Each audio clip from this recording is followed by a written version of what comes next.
I would like to know from the board if there are any correction to the agenda. Having none, I'd like to get a motion to approve the agenda. So move. It has been moved and second that the agenda be approved, adopted. All in favor, let it be known by saying aye. Aye. Thank you. Agenda is approved. And at this time, I ask Dr. Miller, our superintendent, to do the roll call for us, please. Good morning. Miss Frances Boomer, Here, Miss Naomi Clark, and I'm aware she's not she's, going to be yes, she here. will not be with us today. Mr. Victor Dove. He's on his way. All right. Good. Mr. Carl Ipop, Here. Miss Stephanie King, She's in a meeting, a workshop. Miss Kelly Muse. Here. Miss Kimberly Smith. Here. Madam Chair, you have a quorum. Thank you. Appreciate that. And at this time, I'm going to ask Board Member Kelly Muse if she will read our vision statement for us, please. We envision a public education system that challenges all students as learners and prepares them to imagine and create a successful life, values educators and empowers them to inspire and spark innovation in every student, leads in education and community engagement, and invites all students, their families, and all members of the community to work together to support public education to the benefit of our students, our community, our nation, and our world. Together with our families and community, Craven County Schools will educate all learners to personal, professional, and civic success through challenging and personalized instruction. Thank you, Ms. Muse, for doing our vision statement. Got so good to us. She did admission to. Praise the Oh, Lord. sorry. That's so good. I like that. Thank you. You're welcome. Thank you, Madam Chair. And at this time, I'm going to ask Vice Chair Kimberly Smith. Kim, will you please do our ground rules for us, please, today? Absolutely. Our meeting ground rules are posted on the wall back here on this green sign. We use them for all of our system meetings. Host and approve the agenda, listen as an ally, one person speaks at a time, respect each other, no sidebars, everyone participates, stay on task, start and stop on time, schedule appropriate breaks, evaluate at the end of each meeting. And if everyone could take this opportunity to make sure that your cell phones, your iPads, your watches, anything that beeps, has an alarm or could go off and interrupt the meeting, if you could silence those now, that'd be appreciated. Emergency procedures, is that what that is? Sure, thank you. Okay, if we were to have a fire, we would split the room right down the middle where Dr. Dawson is. If you're to the right, to my right, good morning, you would go out this door and if we're gonna do the fire first, since I said fire. And we'll go out into the parking lot. To my left, we're gonna go out this door and into the parking lot as well. If we were to have a tornado, we would do the same. We'd exit the same way, but we go into the interior hallway here and get down, cover our heads, and wait for the all clear. If we were to have an intruder in the building that was not in the room, we'd ask the people closest to the door to secure the building, secure the doors. We call for help, we'd alert the building. We would wait for the all clear to exit. If we had an intruder that was in the room with us, we would do much the same thing, alert the building, call for help, and do whatever we could do to take care of each other until we had the all clear. Thank you so much. And at this time, we call on the board attorney, Brian Gaucho, to offer an invocation for this meeting.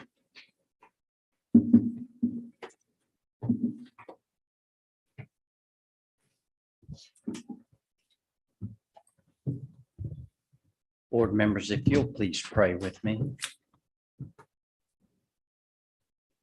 Eternal God, you are our dwelling place. Though lives are overturned, people are forced to flee from their homes, and whole communities are being destroyed, you are their refuge. Reveal yourself in the kindness of strangers, the abundant generosity from neighboring communities, and the outpouring of support from around the world. May these stories of hospitality be a testimony to your provision and steadfast love. In the erosion of certainty and security, this dismantling of normal life, underneath are your everlasting arms. The vulnerable who have lost everything, those for whom the foundation of life have eroded. Catch them in your loving embrace. Uphold them not just by the compassion offered and the love shown, but by the depth of faith shared in you and in your salvation. Destroy the wicked intent of the adversary. May all who endure harm this day raise the shield of your help and wield the sword of your righteousness. We call upon your strong and sovereign name. Amen. Amen. Thank you for that prayer. And at this time, I'd like for everyone to please stand. And I've asked board member Victor Dove to leave us with the pledge of allegiance. I pledge allegiance to the flag of the United States of America and to the republic for which it stands, one nation, under God, indivisible, and with liberty and justice for all. Thank you. At this time, I would like to recognize our parent representative from Ms. Mary Caldwell. She's a parent of a student at Havelock Elementary School. And we also like to, would you raise your hand so we can see you? And Trey Hinkie and Alina Jackson, both are seniors at Havelock High School. And Alina plans to attend University of North Carolina, Chapel Hill. And Trey plans to go to North Carolina State. And we welcome them here with us today. And I did tell them that they would get an opportunity to participate. We like to hear from our students as well as our parent. But we welcome the three of you. We're glad that you are here with us today. I'd like to, Jennifer, I messed up. I lost my cheat sheet that you gave me. So will you introduce this lovely young lady who's in place of our teacher of the year? Yes, this morning we have our beginning teacher of the year, Ms. Cassidy Hargrove, who is joining us from Arthur Edwards Elementary School. And she also is the parent with us. And she brings both those perspectives with us. And I know that she's looking forward to contributing to getting big part of this. You did a much better job than what I would have. You do so much more. So thank you and welcome. We appreciate you being here today. Okay, and we do have our wonderful principal of the year who's always here, and Mrs. Freeble always here from Havelock, and I saw her coming in with her students. I thought that was a beautiful sight that I saw this morning. It looked like they have a good relationship, and I just like seeing that. It was very refreshing. I know. Mrs. Clark is not with us today.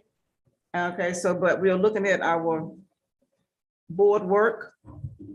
I think what we needed to do, Ms. Alpert, will you lead us with that, with the, because that was what you wanted to add to the agenda, because I can't find it right now. Oh, thank you. Mhm, you know what I'm talking- okay. It's an appointment to the Legislative Committee for the School Board Association, North Carolina School Board Association. Mhm. There are 3 meetings. The encouragement is that you be in person for each of the meetings. They're listed here in the summary. Mrs. Clark has served this last term, and I believe she would like to continue. Mhm. But I was anticipating talking with her about that this Right. morning, and I missed that opportunity. Is there anyone else that wants to participate in that, or would it be okay to just move Mrs. Clark forward and let her continue? It's fine with me, Okay. but I would contact her as soon as possible. I think she has to get some information in by the 23rd. Mhm. Okay. She'll be, yes, we're fine with that. Okay. Thank you. Thank you. That's all that we had, and I will turn this over to our superintendent. Moving right along. Mhm.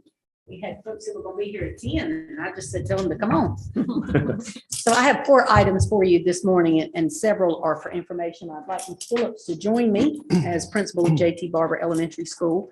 She came to you to discuss last month the year-round calendar And since then, she's met with cabinet and has a different plan and would like to focus efforts for school reform and continuous improvement on the restart model and focus less on the calendar and try to make JT Barber a place that everyone wants to go and that other families will choose. And we talked about multiple options, come on, Ms. Phillips, such as the A+ philosophy that once was used at JT Barber, along with language immersion, which would be great for many of our families in that community. And so I wanted just to give an update that we're rethinking, and with the support of the district, Ms. Phillips would like to kind of back up from the year round. And I'll let her share any of her thoughts, but that we would support her in applying as a restart school.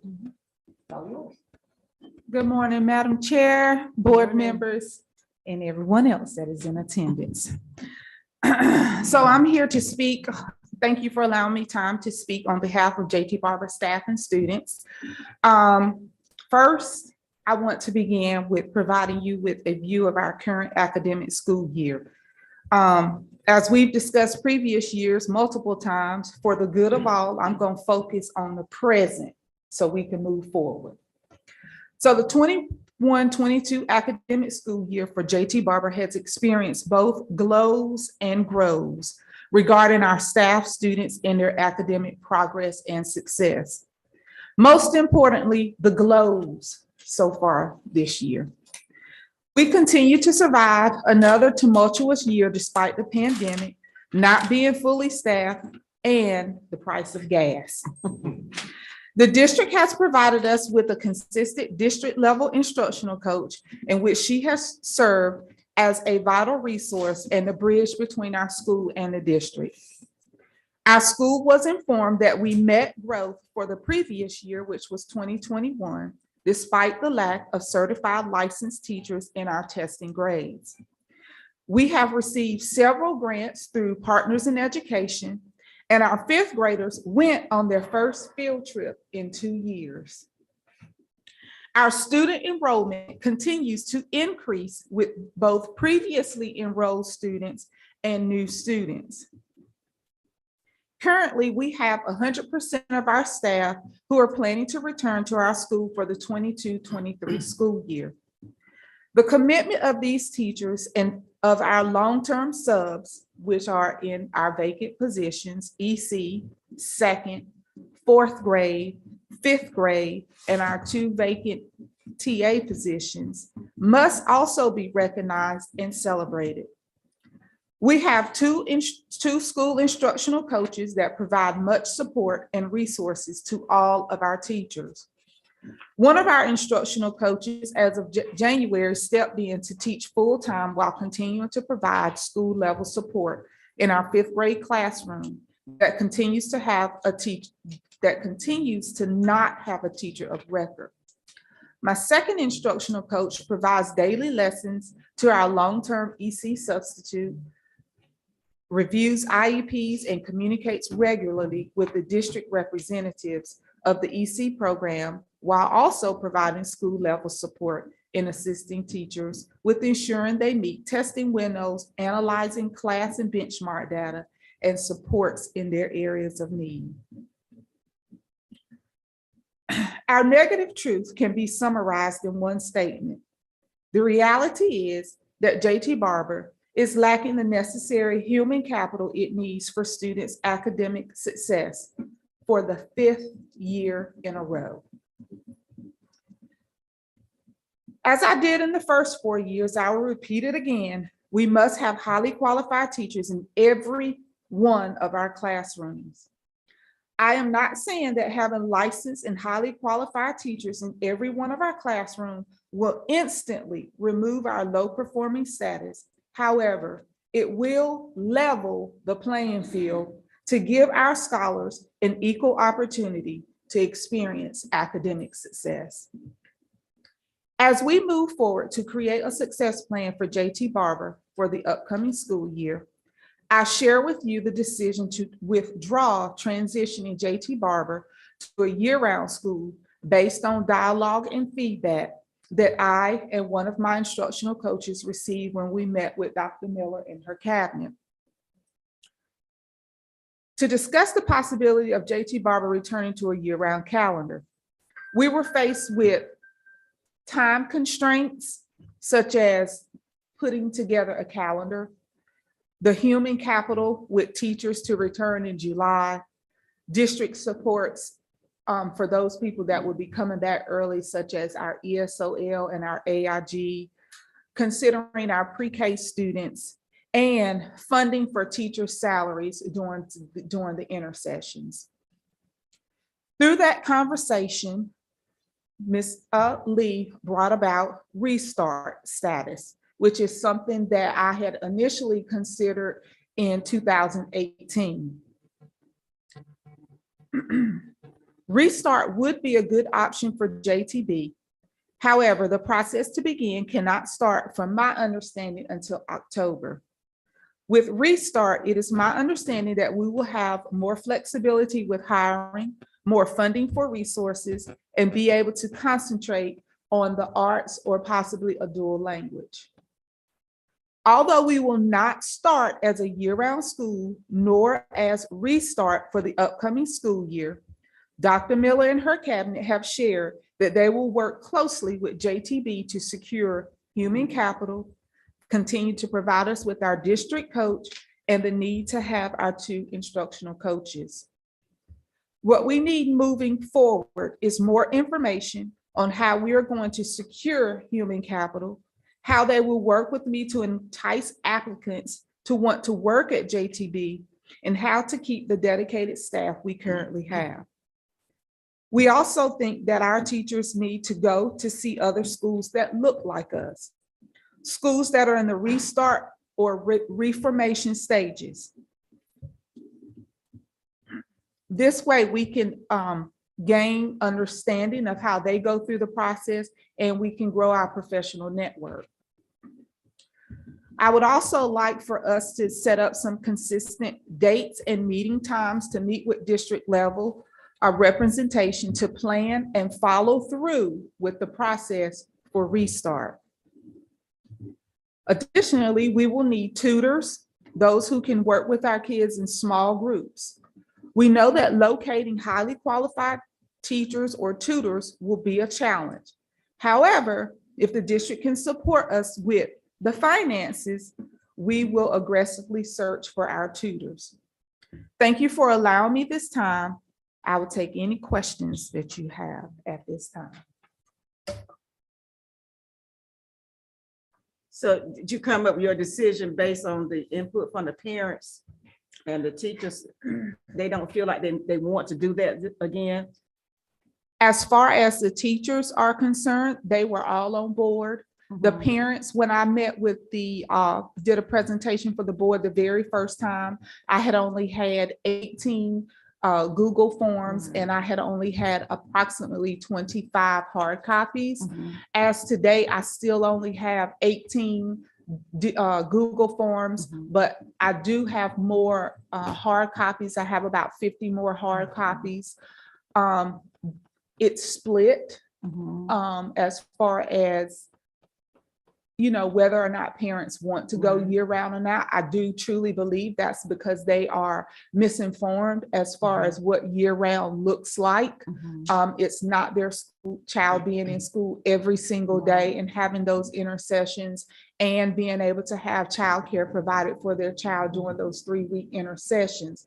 We did not have the parent information session that was scheduled for Thursday, March 10th, simply because we had already decided that year-round schooling was not the direction that we were going to go in. But I do feel that from the majority of the surveys that we received, no one had an issue with us doing year-round schooling. They just needed more information. Okay. And I have those hard copies in the digital forms if we should need those in the future. Ms. Smith? So I don't know how to say this. I'm a little concerned that you're not passionate about one way or the other, you know, I'm wondering how you're going to decide which way to go forward, whether it's the dual language or the arts, that sort of thing. I'm concerned about confusing our parents. We think year round's the way to go. Now we want to do this. And I want us to be clear and passionate about whatever we do at JT Barber for the staff that you want to recruit and the students as well. So I'm wondering what that time frame for that decision looks like and how what you're passionate about will play into that. Because as a leader of the school, you've got to want it. Right. So I am passionate about year-round schooling. I loved it when we were year-round schooling. It benefited the staff and it benefited the students. But as I shared with Cabinet and with you all, at the present, I'm not fully staffed. And I'm talking about my teachers coming back into the building in July. And I've said to Dr. Miller and the Cabinet, if I'm not fully staffed when we start back up in July, there's no way that I can do year-round schooling because we can't sustain another year of not having highly qualified teachers in our building all school year long. Right. There's just no way that we can continue to do that. Last year, we did not have a full staff, but we met growth. Just imagine what we can do if we have a full staff and if everybody is working in the capacity in which they were hired. So is your priority to get a full staff where you can then be year round, or is it to be a restart versus year round? It's not one way or the other. My priority right now is to be fully staffed. I do know that in the past, JT Barber was an art school, and that's all that I've been hearing. And, you know, some people are still passionate about JT Barber being an art school. I mentioned to Dr. Miller in Cabinet of possible doing dual language simply because I am being, my student enrollment, I'm getting more ESOL students than I have within the past 5 years that I have had. And so to have someone on staff, fully staffed, to be able to serve my ESOL students would benefit not only them, but our school, so that they have a place and a home that they can go to and know that they're going to receive all the services that they need. Okay.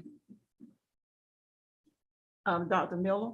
And I'd like Michelle Lee, if it's all right, to give you an update because we've already started to work on the restart process. So, and Ms. Phillips to stay here so she can take additional questions, but that may help you.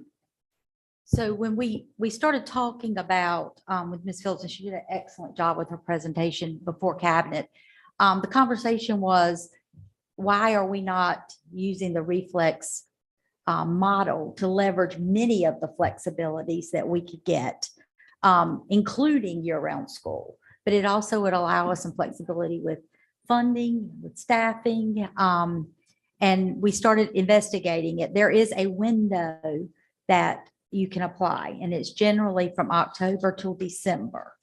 So we would have missed it. And we know that an effective restart will take a year planning. So I reached out to Julianne Garber, and she is the Director of Transformation at the state. And I kind of shared our concern that if we waited to apply in October and we didn't know until December, we would lose the whole first semester for that planning phase. So I got an email at 4:58 yesterday afternoon saying that they will accept our application for restart outside of that window. And hopefully we'll meet the criteria and we'll know before school starts that we would be able to be a restart the following school year. That'll give us a year to really find out for our community what they want our school to look like. And if we want to be a year, I mean, calendar flexibility is something I think everybody should have that opportunity for. But if we made a decision for year-round school for next school year, we'd be really tight in getting the resources that JT Barber needs and giving parents the notice that they would need. Our goal is to recruit teachers to that school, and it is recruit students and families. So what focus can we put in place at JT Barber that's going to draw families to want to be reassigned so they can become a croc at JT Barber. Mr. Doug? Isn't a restart typically like closing down the school and opening the school back up and changing the name and? No, things of not, that not nature? necessarily. The restart model is one of 4 transformation processes that the state allows for. We currently have 2 restart schools, Oaks Road and JT Barber, and Roger Bell. And we, the process is that you, as long as you're making academic gains, somebody asked me one time, how do you get out of restart? Well, you don't get out of restart. If you're making gains and things are going well, then the flexibility that they've afforded you is working, and you keep right on doing that work. It is not the school doesn't have to close. It doesn't have to be renamed. You don't have to get rid of all your staff. None of that stuff has to happen. There is a model of transformation that the state comes in and does that if you are low performing for so long. But if you opt to go and request transformation services through the restart model, that takes you out of the possibility of the state ever coming in and taking control. And what are the flexibilities that they offer to the school in this model? It could be flexibility in staffing. So you do have the opportunity to, I'll give an example. That's the best way I can. At Roger Bell, one of the flexibilities I lost my music teacher. And so I had a teacher assistant in the community that had been teaching music to students for years and years. And I asked her if she was interested in the music position. She was. So you can have an alternate salary scale to pay people in non-core positions. So you can use that that's a salary and a staffing flexibility that you can use. You can have bigger or smaller class sizes, depending on what your needs are. You can have the ability to have a flexible, take advantage of flexibility of a calendar. So if this school wanted to be a year-round school, that would be something that we could request through the restart flexibilities.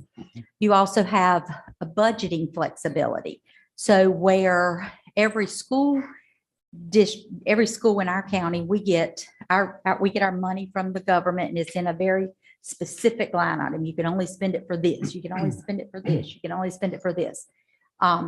Restart schools get all of their money in a pot, and they're able to use their money like a charter school is allowed to use their money and decide what's best and how it's best to be used. So there's a lot of flexibility when you have funding that can be moved around and used to meet the needs of the students.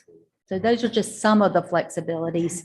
Now you mentioned the year round, so therefore being in the restart phase for JT Barber would make it easier when that school wanted to go year round because of the flexibilities given to it. Yes, as long as you can substantiate the request for flexibility in your school improvement plan, then you don't have to get a calendar committee at the state doesn't have to approve it. You can draw upon that, any of the flexibilities, as long as you can document it in your school improvement plan.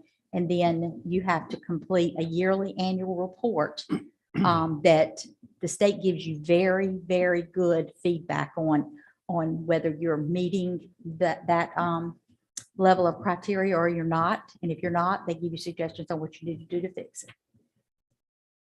You're welcome. So even with the restart, you still need staffing. That's what you're saying. Staffing is the big issue. Yes. Whether you go year round or restart, that's the problem. Yes, ma'am. Is with the staffing. My gut feel, my personal feeling is that you know your school, you know your community, you know your parents, you know your teachers. And so I trust that whatever you think is the best way for your student, your school, then that's fine with me. If restart is what you feel like we need to do at this point, we will do all that we can to support you in that. I know that you are excited about it. I know you love your school. And I know that you love your students and I know that you want what's best for them. And I know it has not always been easy. And so, but I see the brightness that's coming.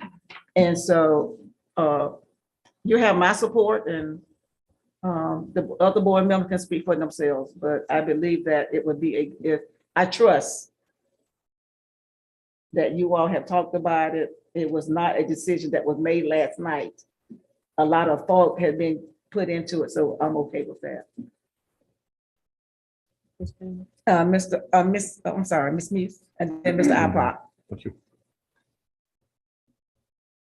I like the fact that you pulled back and reconsidered and put everything on the scale to weigh it out. And it seems to me that the restart would give you the best of both worlds. If you needed to be year round, you could.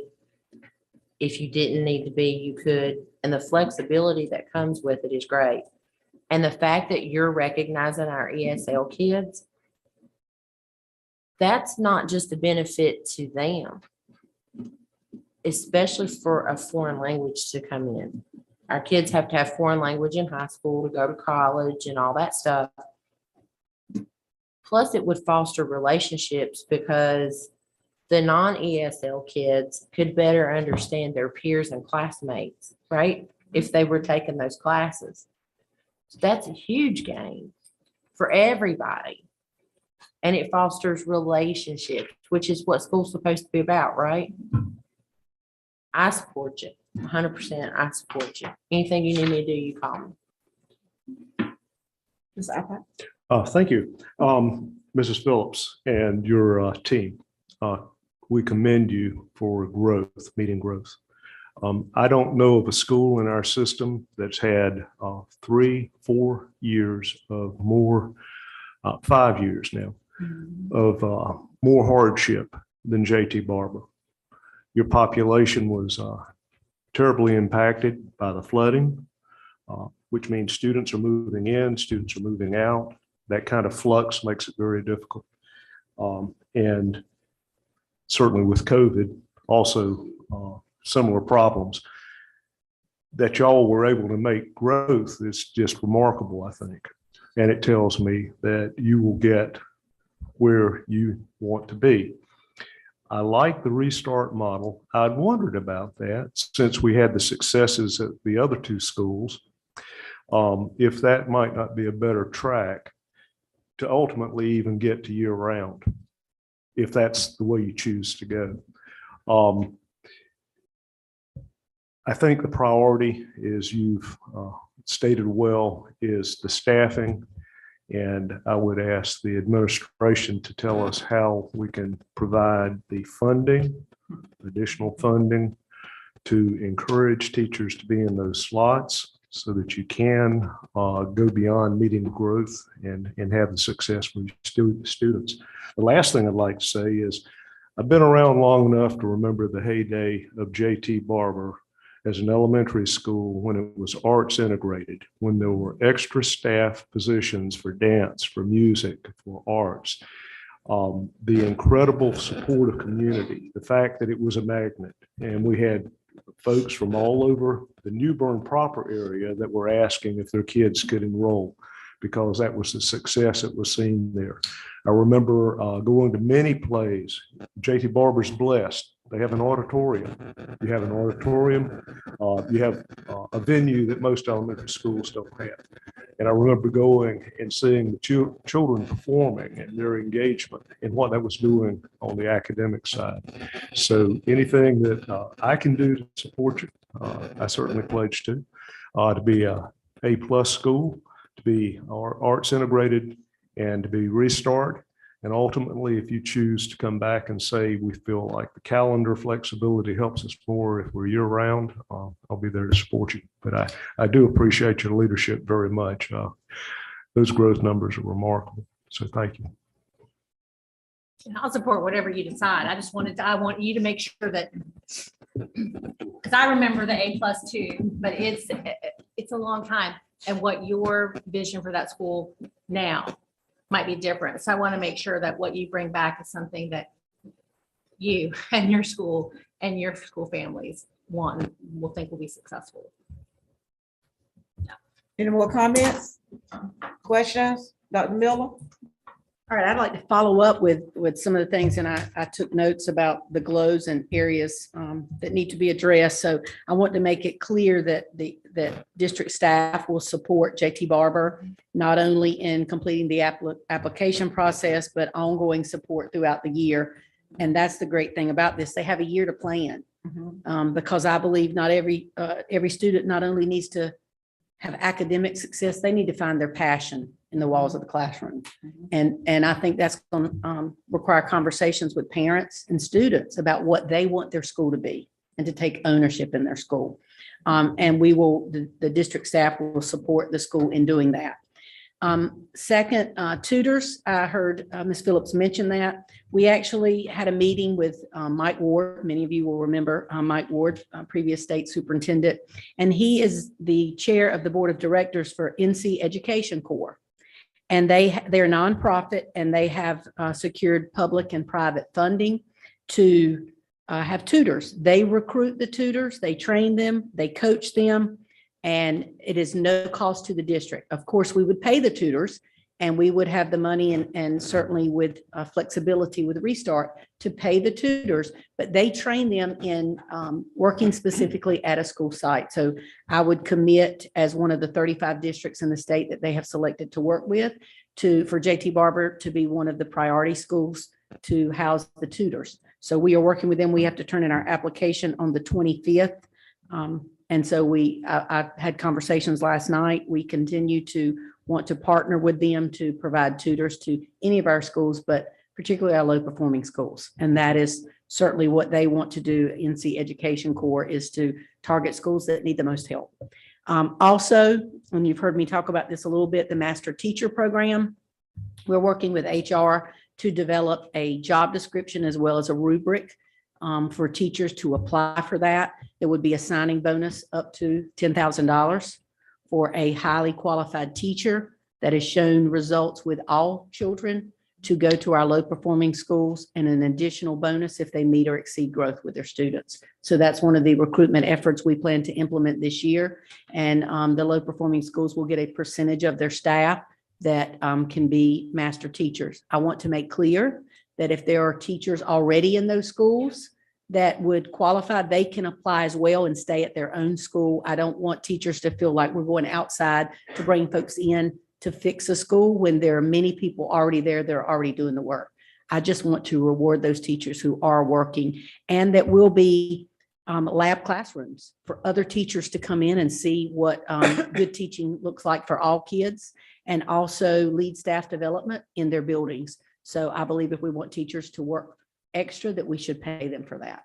And for the first time ever, we have some funding through ESSER and other ways to do that, to recruit quality folks to come to our school. So that's one of the efforts that I want to support Ms. Phillips in for JT Barber. So that's some of the district things that we're doing to support her, and certainly will continue to provide district level coaches to the school and support any way that school through their school improvement team decides will move their school forward. That could be extra counselors, that could be hiring a social worker just for that school. Whatever their school wants to do, they will have the flexibility and their money. And Denise Altman could really explain this a lot better, but for somebody that's a non-finance person, pretty much they cash in all their positions and it goes in a pot of money, and then they decide how they want their positions in their school to be filled. And that's a decision that comes from the school improvement team. They drive their school improvement and they build their school to meet the needs of their students and families. Too bad we can't be a Restart district. Well, it would be nice if we had more flexibility with calendars and other things at a state level. So I will continue to push for that every opportunity I get to speak with those who make that decision. I like the approach. I have one concern really about the EC, because we have already, correct me if I'm wrong, we've already put that bonus in for EC, right? Mhm. And still she's got a long-term sub in EC. So I mean, what more are we gonna be able to do? And that's a challenge, state and nationwide. And I've said before, like ECU's closed down one of their EC programs for lack of interest. And that's going to continue to be a struggle. The great thing about Restart, we have some great teacher assistants that would do an amazing job in EC, and she would have the flexibility to hire those folks and pay them as teachers. Oh. Because they don't have to have the same certifications that a non-Restart school would have.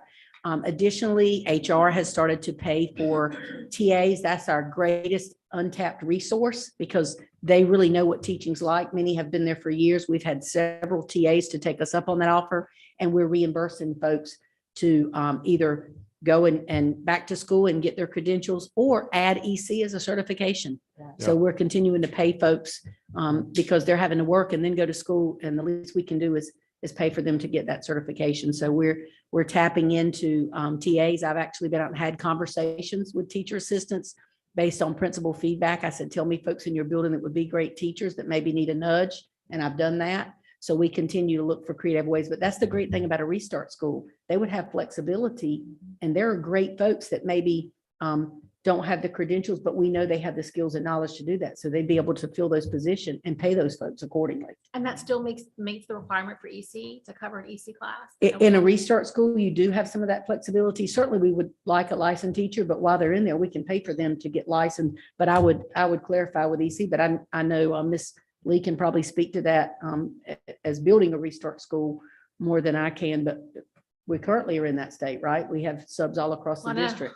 Yeah. So providing them the training and additional resources and the additional staff to meet the needs of their students. So Yeah, filling EC positions is very difficult.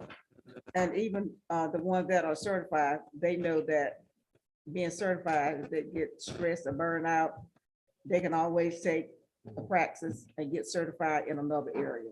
And I think that's why we lost some of our EC teachers, because they got certified in other areas. And so, but I think that what would help is that the new teachers that are coming on, that we are putting in the lateral entry position in EC, and we have a lot of them doing that. I think they need more training, and I'm glad that the mentors are working with them. But I think that in the summer, if they had some type of workshop or something that they could do in the summer, because writing IEPs is very difficult. A lot of them struggle with writing IEPs. So to me, those type things is what they need to do in the summertime. And so that when school, as we hire them, start training them, with the IEPs, because that's a headache, and that's just one of the area, things that they could do in the summer. it is, and I know Dr. Patrick keeps a pulse on the staff and what their needs are throughout the year. And again, we have, similar to BT Mentors, we have EC liaisons that help navigate the Right. IEP process. So I know this is her first year. She's learning a lot and She's done a knowing great what her job. staff needs, and we'll plan accordingly for next year. Madam Chair. I'm sorry. I'm really excited to hear that we're going to be partnering with Mike Ward. Mike Ward, for those who don't know, was past superintendent education for North Carolina, worked extremely close with our dear friend Brad Sneeden at the state level. And that he has come back and circled around to help us with tutors for JT Barber specifically. I know he's got a heart for our system. His wife is Hope Ward, who's the bishop. Kim, you can help me with this for the Methodist Church here in North Carolina. Hope was the person who I think made the initial thrust to get school volunteers from the churches into the schools, which Kim's very, very active in. Maybe I should pass the baton to you, Kim, No, I mean, to she's- talk a little bit about Bishop that. Hope is retired now, but you're right. Yeah. They came here when we had our C4C celebration. The two of them came, and we're so impressed with Craven County because Yeah. every single Craven County school was represented with a church partner. And I remember Mike specifically talking about how impressed he was with that. So they're both just really great public school advocates. We have a new Yeah. bishop. now. I know they've always had a heart for Craven County schools because of some of the connections there. And I guess that leads me to my question. Are we back to having our volunteers support there at JT Barber? Because I do feel like that also supplements the education process for the kids. We are open to volunteers, but at the present, we do not have volunteers. We had a church that was connected, had adopted JT Barber, if I'm not mistaken. Maybe we need to go back up that line and see if we can reactivate that support. And I just have, and I would appreciate human resource, because I know that they are, and Dr. Patrick, as for the ECP, I know that they are working extremely hard trying to get those positions filled. And like I said, it is a challenge. And it's not only for Craven County, it's a challenge throughout the state, because the program is just not there anymore and we need it. And ECU had a good program and now they don't have it. And so it's very difficult to fill those positions. I did see Dr. Boone standing. I don't know. if she Oh, did you wanted have a to question, say Dr. Boone? She was exercising. Oh, She does okay. that. Okay. She's exercising on the job. I need to But we- apologize for getting up and walking out. It's okay. But when you have a phone number that says US Navy Coronado and your kid's on deployment, you answer the phone. It doesn't matter where you're at. So I apologize. I had to slip out for a It's minute. okay. All right. Are we through with this? Appreciate you, Ms. Phillips, and like I said, you have our support, and I guess thumbs up, let's go to consent. I'm very excited to see where this will take us as a district and JT Barber. I'm really excited for I am the too. students and the staff. Mhm. All right, next item. You had the performance update earlier about proficiency, and I want to remind the board when, although not graded this year, those grades that we don't always like because we don't think it's an accurate reflection of what's happening in our buildings because it's a one-day assessment of students. That is currently how the state assesses us. So there's two parts. 80% is performance, but 20% is growth. And we all know our performance statewide, nationwide, was not what we wanted it to be last year. Again, I want to make clear we're not making excuses because we're accountable to our students and our families, regardless of the obstacles in our way, and we continue to move forward. But I do want to share today a reminder of our proficiency, but also our growth, which just recently came out. So we can pull up the presentation.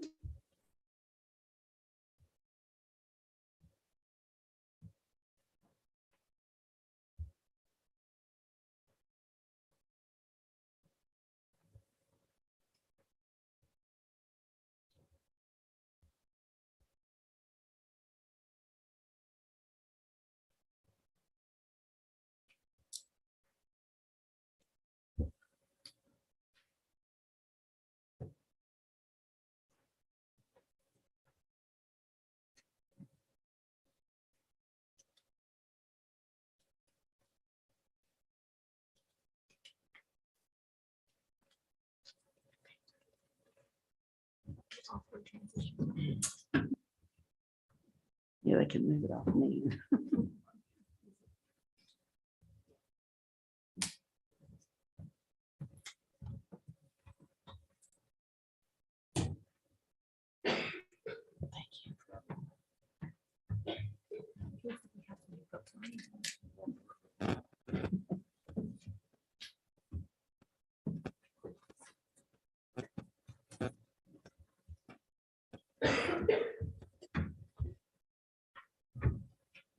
There we go. All right, so the first few slides, because I wanted to be transparent and remind folks of our performance as far as proficiency. So if the first part is the academic indicators as a comparison, the district and the state.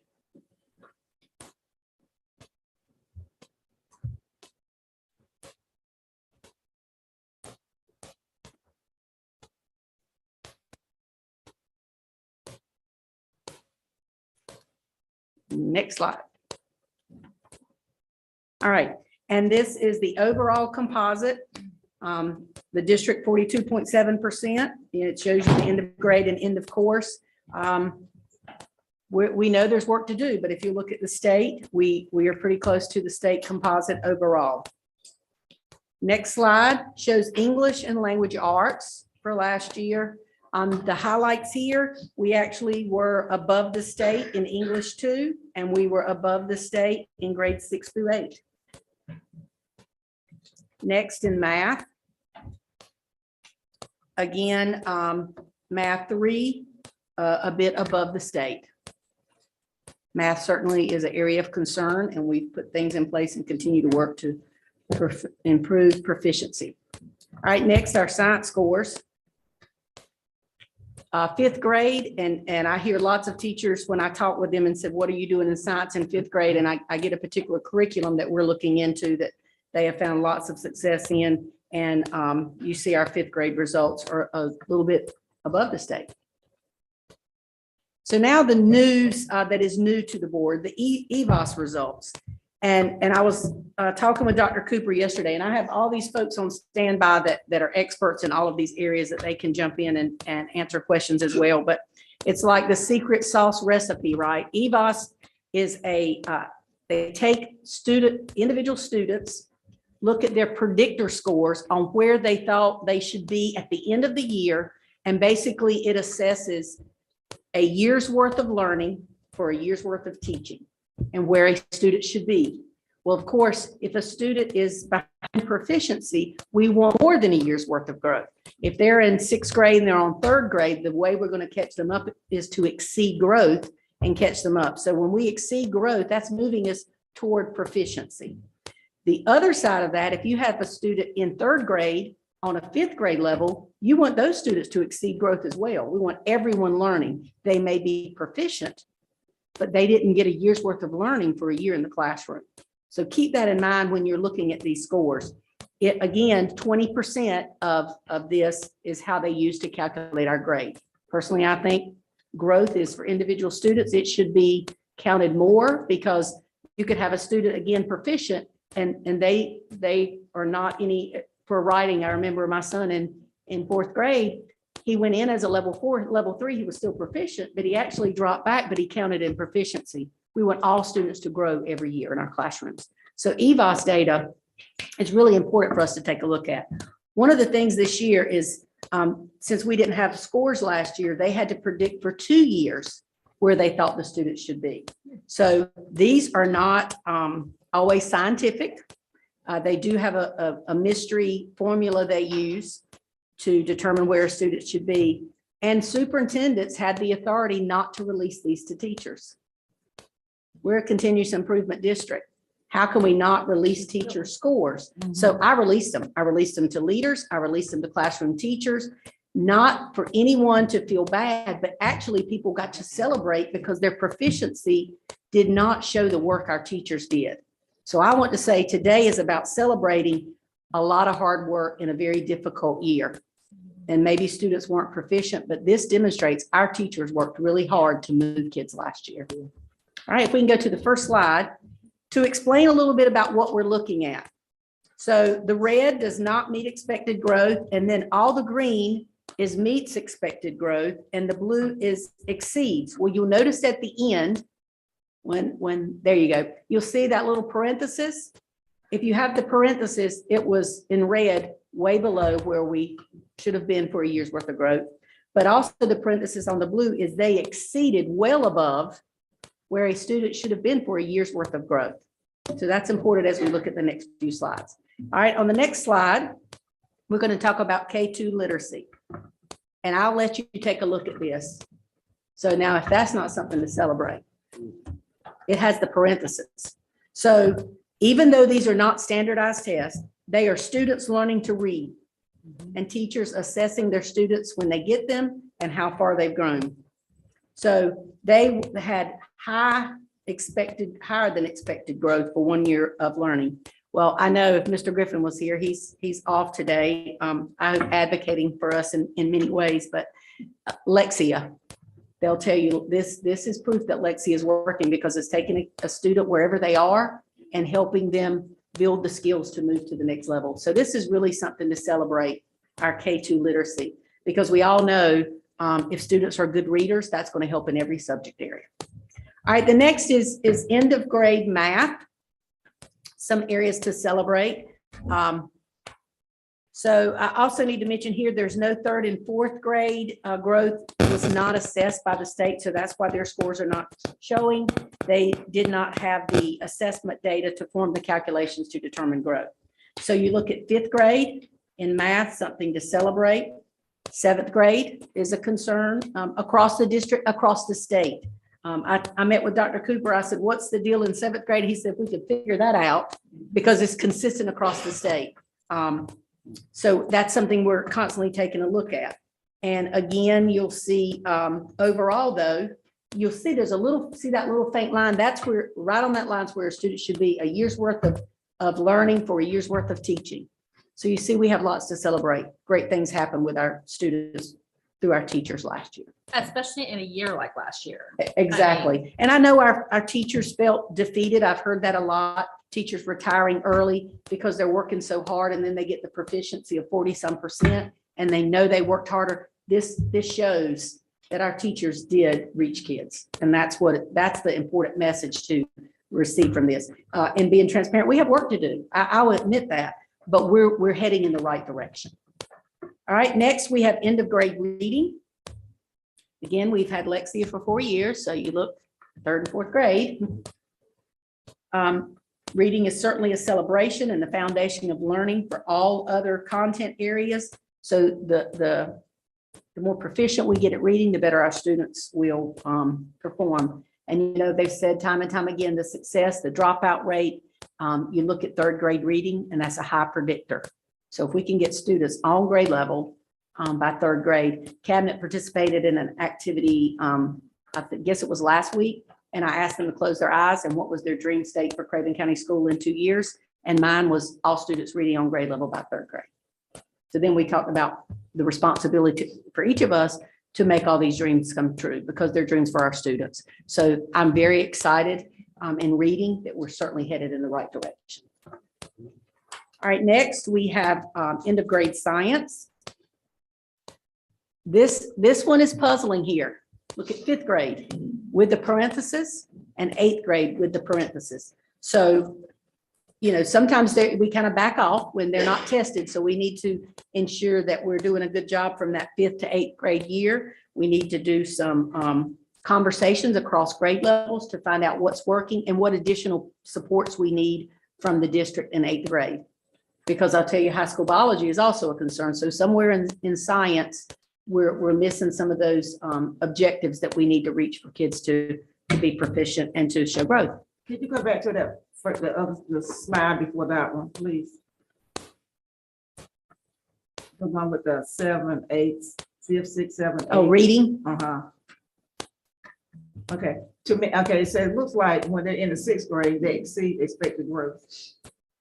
Then 7th grade to drop, and then 8th grade to drop. And then it looked like the same thing that was happening with science. And again, Dr. Cooper said, if we can figure out 7th grade, we'll solve everyone's problem, right? Solve the world's problems. Right. I wonder why the science take out the 6th, 7th grade when the other slides did have the 6th and 7th. It's what grades they're tested in that are part of the accountability model. It's still taught, but not every subject is tested as part of accountability. All right, we can move on. We'll go to end of course, and this is typically high school, but we do have some students taking math 1 and 8th grade. So this is how we are end of course, and you see science, and then that leads into biology. It's been consistently a problem though, hasn't it? Yes. For Biology is historically, again, 7th grade and biology. But again, the reading and English too, look at that. It's reading. I know reading's a good part of science course too. Right. Quite honestly, but have we, and I'm sure you guys have, so I hate to even ask, but have we benchmarked with counties who are doing biology well? And I think biology statewide is an issue. We do have a science goal team and they're looking at benchmark data. They're having collaborations between schools. And I will let anyone that wants to speak more about biology that feels like and there's crickets. That's what I'm I mean, we're certainly, they're presenting to cabinet about the benchmark data, what they're doing. It is a struggle. So if we can figure out that middle school science, I think it will help with biology. And I think you had a student speak to you about the struggle in biology, about wanting the hands-on activities, Mhm. which you weren't able to do last year. So I'm sure that did not help gain the understanding of some of the concepts in science that lend themselves to hands-on learning. What also puts these in better context is if we have the ability to benchmark where we are against the state. So that we know, for instance, if the state across the board is hitting low on biology, then I have to wonder about standard course of study, Are there the gaps? things that are prescribed to us to teach. Our teachers probably are working pretty hard to do that. But the success is not just here, or the lack of success isn't just here, it's across the state. So that implies something about the course of study, as an example. And they're looking at statewide to change the way we assess students rather than a one day to it be throughout the year. And you take all of those mini benchmarks and that becomes your EOG score. The only problem with that is, we do look at our benchmarks and that we remediate. So if you take the benchmark, then you don't have time to remediate for the final EOG. But then on the other hand, you're talking a one day assessment when we know sometimes students don't test well. There's many reasons. So they're looking at the state to revamp the whole assessment system. But I'll remind you, as far as our proficiency, we moved up. And Dr. Cooper, you can correct me if I'm wrong, about 12, was it 12 spots? Our ranking with the state, we moved up 12 places comparatively. I mean, our teachers worked hard. They last did. year. And that's the message. Some of our teachers now, they're in classrooms today, but some of them listen to the board meetings, and I want to make clear how very proud I am to serve them as they do this great work, because this demonstrates a lot of hard work in a difficult time. You remember, even when we came back, we were staggered and half the kids came one day and the teachers were teaching some of the kids at home and some of the kids in the classroom. And I mean, it was just very challenging. They still made a difference with our students. That's the message I want you to leave with today. I'd also like to understand how our EC population did better under the constraints we had these last couple of years than when compared to the other groupings. Right. Because there are some nuggets there I think we could reapply across the board. All right, the next one is the ACT results. They do give you the PSAT and the SAT, but that's optional. So I did not share those results in full transparency because that could have been 4 kids. And it really, they could look really good, it made us or not look so good, but we are required to give the ACT. So this is required by all students. It's used by colleges as kind of the entrance exam, and it determines college readiness. So again, math at the high school is a concern. All right, moving on, CTE results. This is one area that is concerning because I don't think it accurately reflects the learning in the classroom, but also you have to remember the type year we had and woodworking. Kind of hard to do that virtually. The other thing is this speaks to how important it is for counselors to match students to their passions. And you've heard me say before, I want every student to feel like they choose where to be, not where they're put. So we need to be really careful that we match passions and where students want to be with their career goals. And many of you saw pictures about the Cal Fair that was held last week.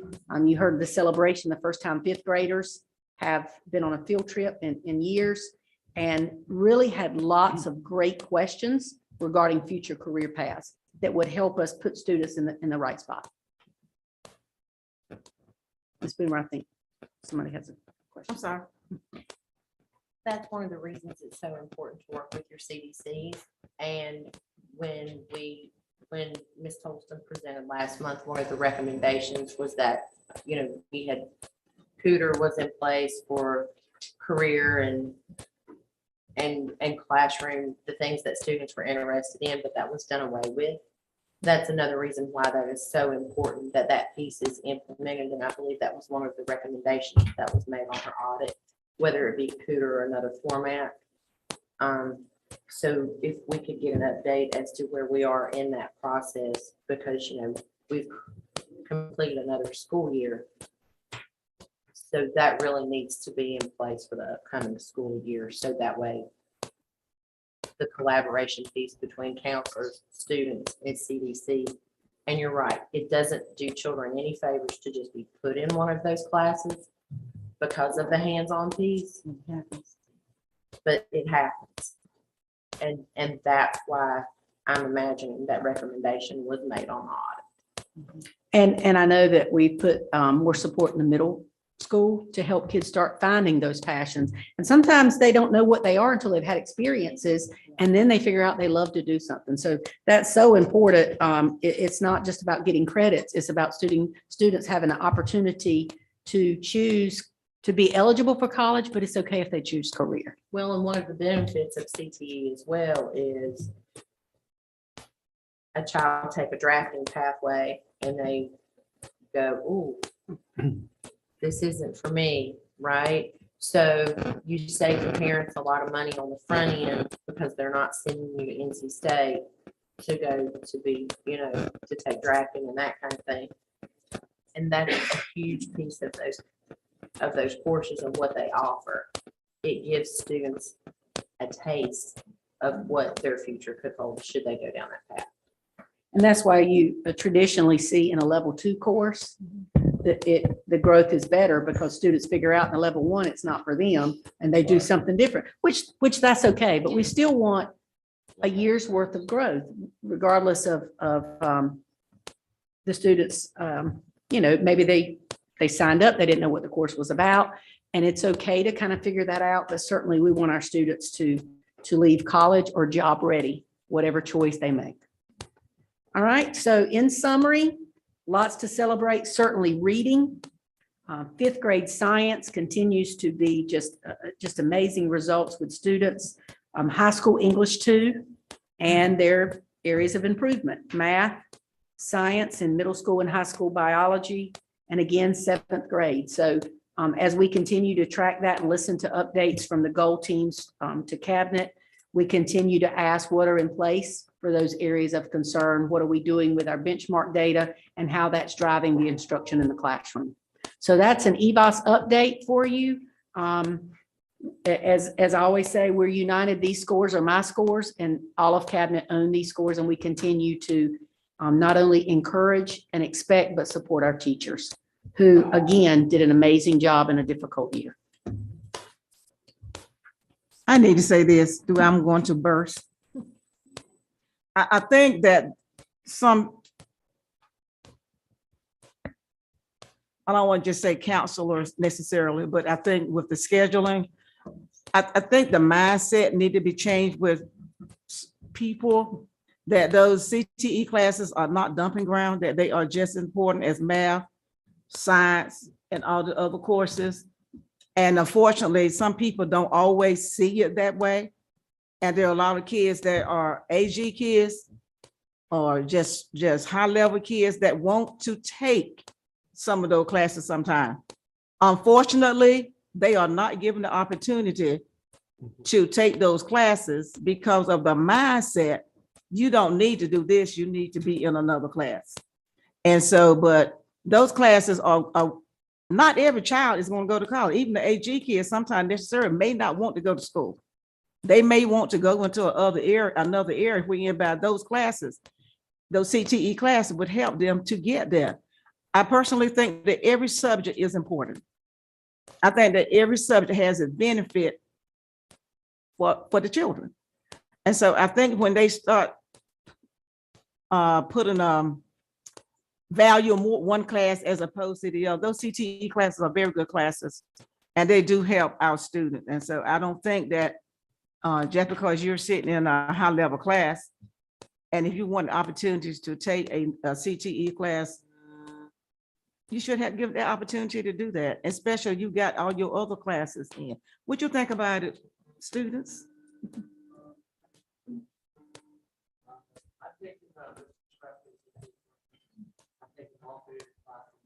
I love it.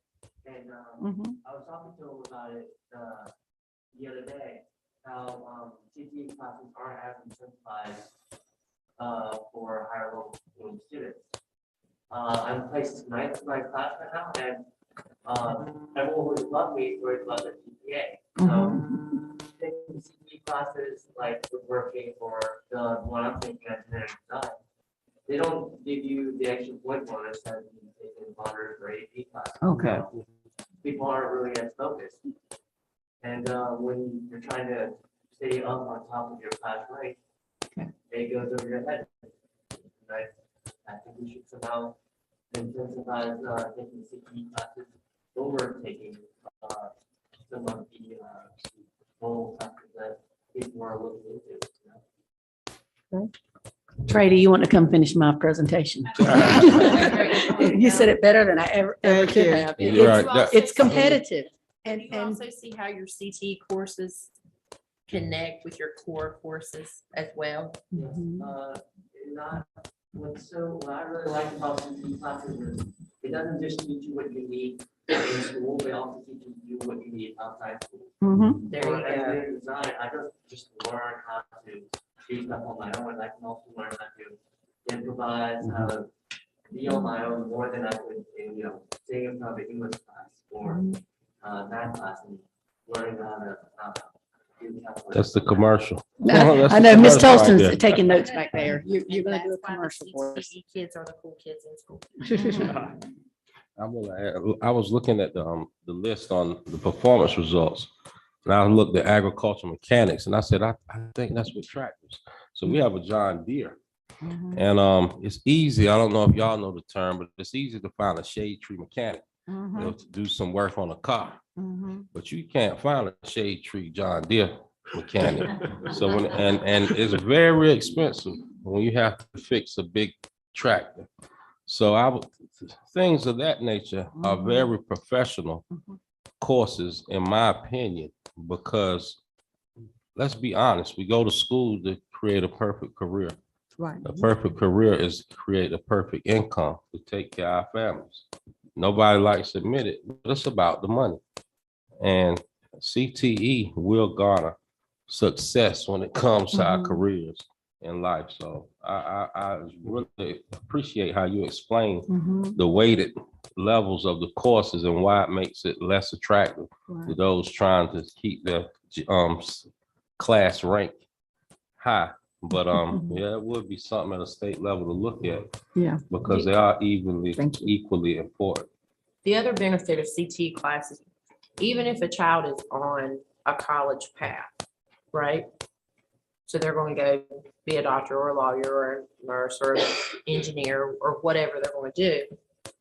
CTE courses offer valuable life skills that kids can use every single day in their homes as an adult. So, I mean, they're a vital part of coursework. I'll weigh in too. Our experience in our family was from several years ago, as you can imagine, but had a student on the academic track to, for college or whatever. And he wanted to take carpentry, and, he was advised that he couldn't take carpentry. Maybe for some of the reasons you're talking about too. There's a penalty that comes when you don't get the extra weighted QPs that affects class ranking and things like that. So I think we really do need to look at that. But anyway, long story short, he was able to take carpentry and he did it for 2 years. Went on to be a mechanical engineer and always reflects back that he got in the CTE side things that he couldn't get on the academic side that enhanced his work at NC State. And I think we see more than ever through the pandemic, the importance of taking care of mental health. And everyone needs that passion in their life, whether you do it for fun or you do it for a job, whether it's cooking or woodworking or, having a garden and all of these skills they can learn in our CTE programs. So we talk about our students having a successful life. It's just not having a great job. It's a successful life we want for all of our students. So CTE is one of the ways to contribute to that successful life. Do you think it would be helpful if, because it's all about planning, right? And Dr. Cooper's the guru on scheduling and coordinating and all that stuff. So counselors kind of know where kids are going to be at the end of first semester. I mean, if you totally bomb first semester, right, you're going to have a harder time. And instead of waiting till so close till the end of the year to do Miss Boomer's schedule for 10th grade or 11th grade or Mr. IPOC's senior year or whatever, if counselors could start maybe planning ahead a little bit and start looking at kids' schedules towards the end of first semester instead of waiting until at the end of the year, do you think that would be helpful to you guys? So you would kind of, and it could be put in place a little sooner? You see the counselors coming to the mind. But we have been working with the school counselors with that process. And one of the main things that we have expressed an expectation for them to do is one-on-one registration meetings so that they can talk to the individual student about what their plans are. And to Ms. Muse's point, I was going to wait and add this later to one of my presentations, but since she asked that question. Sorry. No, you're fine.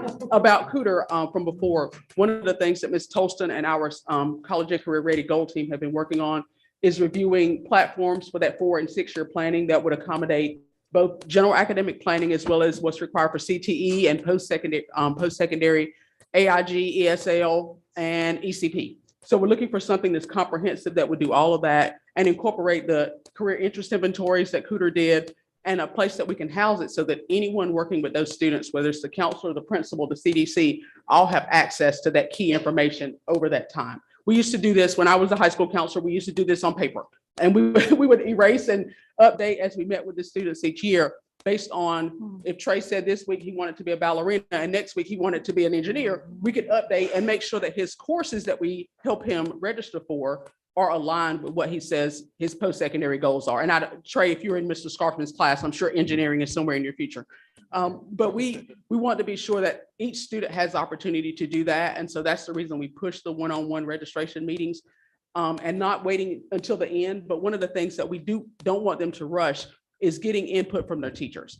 And obviously with high school, when they get a new set of teachers second semester, those teachers don't know them very well until they get a little ways into the semester, and they can give recommendations on where they believe the student can perform. Because in my previous schools, one of the things that definitely helped students choose to take honors or CP or advanced placement classes was the input of their teachers who believed that they could do that work. Otherwise, some of them were just skating along in lower level classes without that input. But we want to be sure that when their first semester teachers give recommendations as well as second semester, they have time to incorporate that in their schedule. So we can do it a little earlier, but not too early, because we don't want to overlook the input of the teachers. But we do want to be sure that the students have an opportunity to give input along with their parents in what they're taking year after year.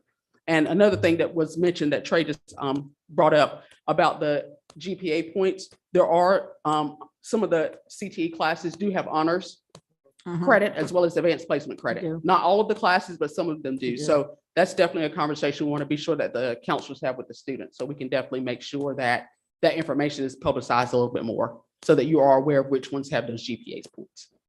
I think sometimes the counselors are just kind of overwhelmed with the scheduling itself.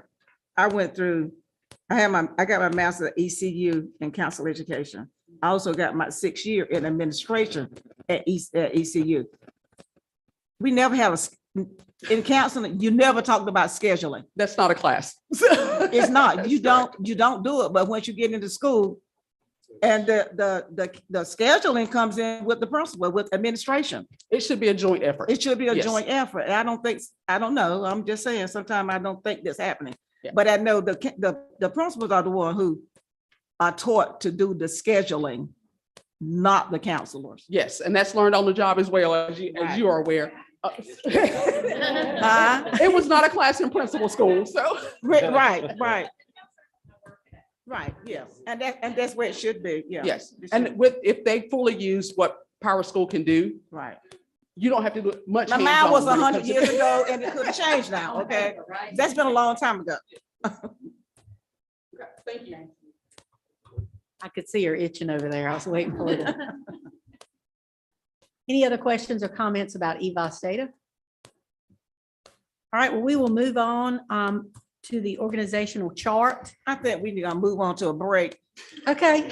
It's scheduled after you finish, but I think we can go take a break right now. But before we go on a break, I got kind of distracted and I looked up and I saw all those men back there.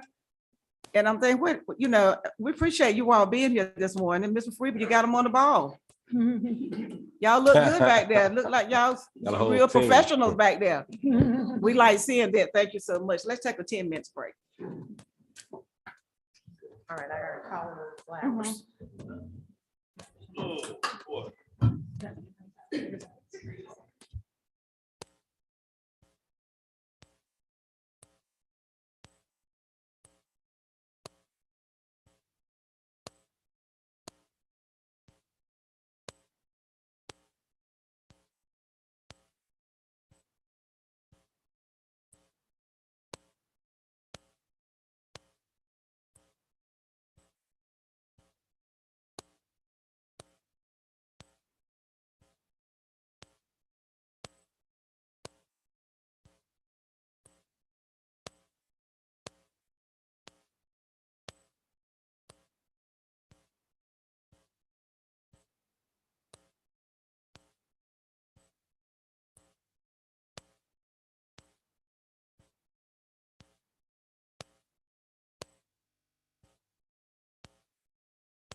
I call this meeting of the Craven County Board of Education back to order. Hope everybody have a wonderful break. And we will begin with Dr. Miller again. I have two more quick items. The next is the organizational chart. The board had asked for more information about this. Certainly, the Board of Education leads everything in the district. You are the policy setters, you govern the school system. You hire the superintendent and provide the superintendent the authority to actually run the organization. The administrative assistant has never been on the chart. Certainly, we know how important Heather is. If you don't believe it, let her be absent one day and you'll figure it out, right? All the things she does without ever being asked. So I added her, and every cabinet member, I reorganized this. Every cabinet member reports directly to me. So there was a couple of changes there. Just wanted to bring your attention to that and make clear that, certainly the Board of Education runs the show. Dr. Miller, isn't there a little line that goes between the administrative assistant and the Board of Education too? Well, that's right. But we should add that in there, that goes directly from the Board of Education. We depend on that. Really, Heather's line should go to everybody. Pretty much. Any questions about this? And this will be posted on our website, just so folks are clear how this works. Again, the Board of Ed governs, set policy, and then the superintendent and the superintendent's cabinet actually put the policies in action. All right, that's all I have for that. My last item, there's going to be a board meeting one day that I don't have to say COVID. It's not going to be today. So as you're aware, there was legislation to end the required monthly review of this policy that did not pass. So law requires that we still visit this every month. I have modified this policy. There is not a modified version. Heather reached out, and so what I did was mark out the requirement that masks be worn on a bus, because that's no longer the case, and put mask optional in school buildings and on school buses. So this policy makes masks optional. Again, we're not saying you have to wear them, but we're not saying you can't. It's an option. But can it be on consent agenda from here out until we need to pull it off without us having to? And I think if you'd like to move this to consent agenda for Thursday night, that would be fine. You just have to take action every month, and the consent is an action. Okay. So that's what. Brian, is that okay? Yes. That's what I would suggest moving forward, so we don't have to. Discuss it. And if that's what you would like me to do, add that on consent agenda every month, just so the board takes action until that law changes. All right, that's all I have. All right. Time for a break. We needed that one at that time. I think we're up for Miss Michelle Lee.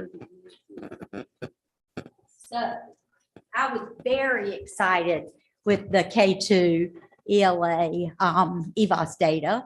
My passion is foundational reading skills. And we have been doing this work. And now the state is going to give us training on how to do it better. So I'm really excited. We had our letters kickoff. For those of you who are not ELA people, letters is language essentials for teaching, for teachers, for teaching reading and spelling.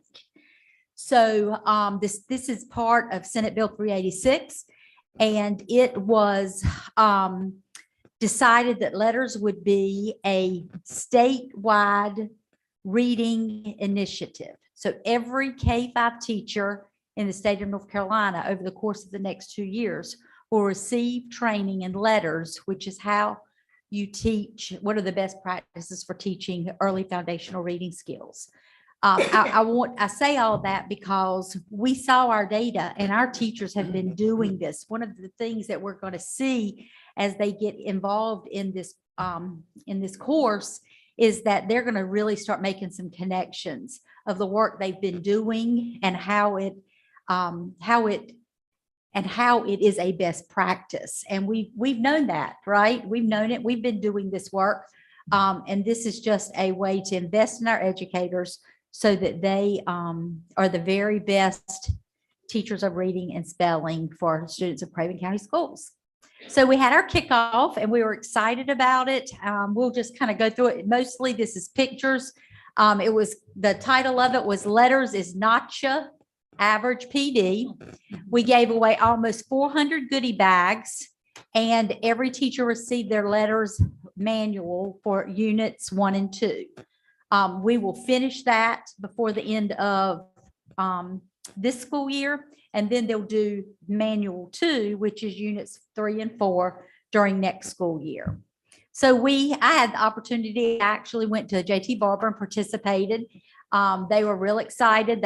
When they heard the name of the training, they were certain they should be treated to some nachos. And of course, in that goodie bag, they all received a bag of chips, nacho, cheese, and salsa. So it was chip, chip, hooray. And you can see our teachers, we had opportunities for them to do photo booths. And we just really tried to make this a big deal and really celebrate, because we know this is going to be a lot of work. Our teachers are taking on basically a graduate level course, and they have 2 years to finish it, 24 months. But they were invested, they were excited. Whenever you can get a sombrero on Debbie Hurst, is a good day, right? So we celebrated. It happened at every one of our elementary schools, and everyone had the opportunity to participate. So let's talk about how we've supported our teachers. So many schools have rearranged their schedules to provide work time. I know you've heard that there's a lot of work that goes into this classroom. So we've asked our principals, how can we give our teachers some time during their school day, during their work day, to be able to get some of this work done? So it's not all having to be done at home on their own free time. So every principal created a schedule where they were able to give some type of extra work time built into their schedules. And I know the teachers have really appreciated that. The district coaches, first of all, let me just say, I'm gonna call them my learning system coaches, are fabulous. They are doing such wonderful work. They have created, they're about 2 units ahead of where everybody else is. You all allowed us to pay extra for them to go ahead and get started. I felt it was really important that somebody be ahead of the game. And if they're leading the teachers, you need to know a little more than everybody else does at that time.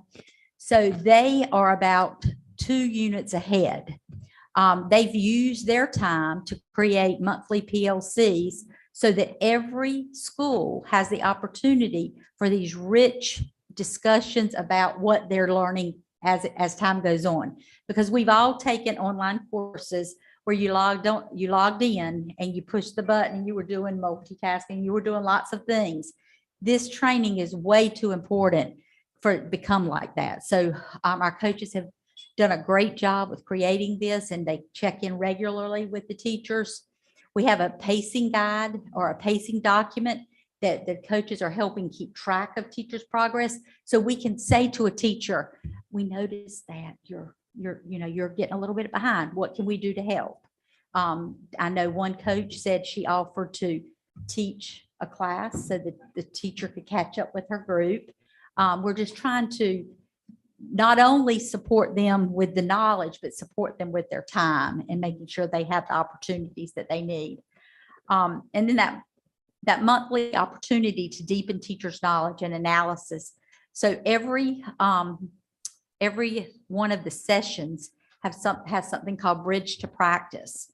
So the teacher learns the content. She has some type of reading that's assigned, just like you would in college.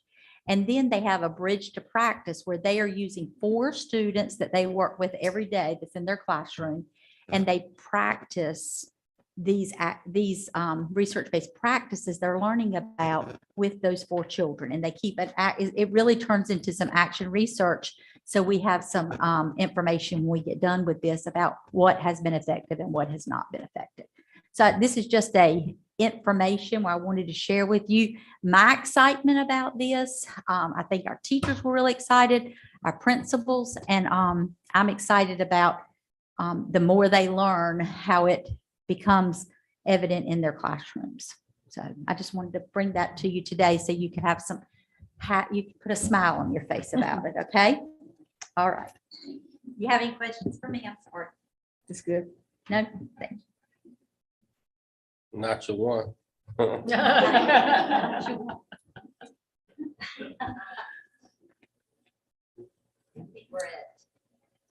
Leader in.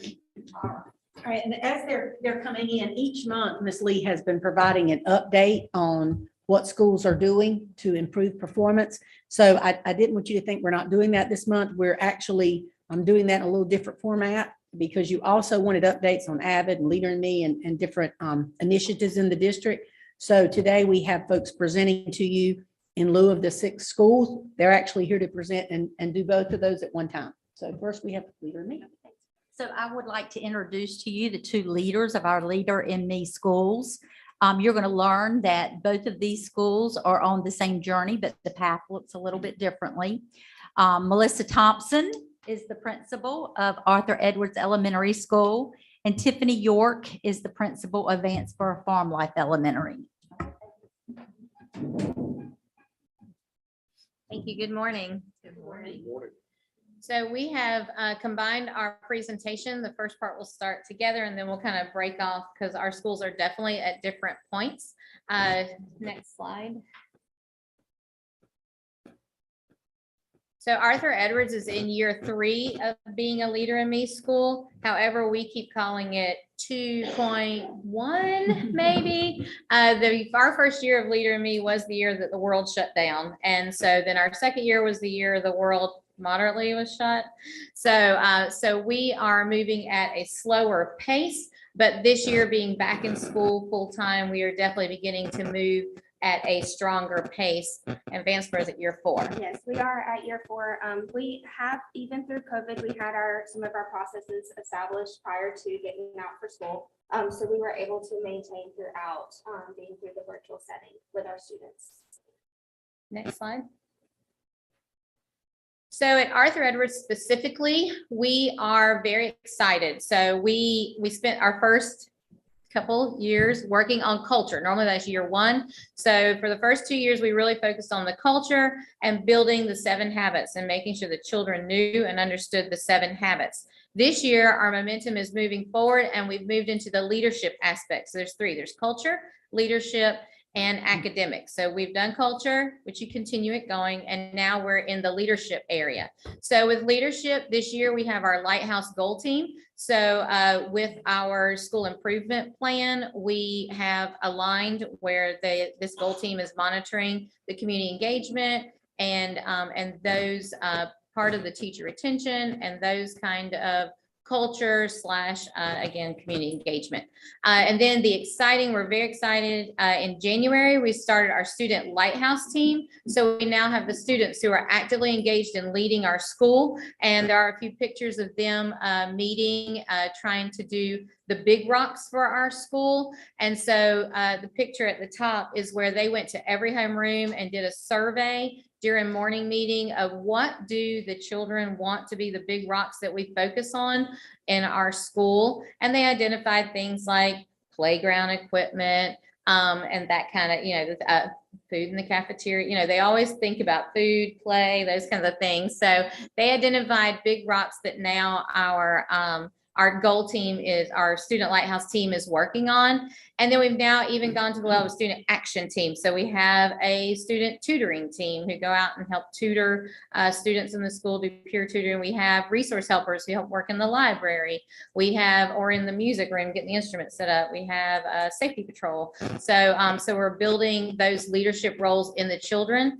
The other thing we're doing is One School, One Book right now. We kicked it off yesterday with Almost Super. And so we as a school voted with the student input and adult input to do a Leader in Me theme. So we wanted to make sure we picked a book that focused on being a leader in your environment. So this book does that.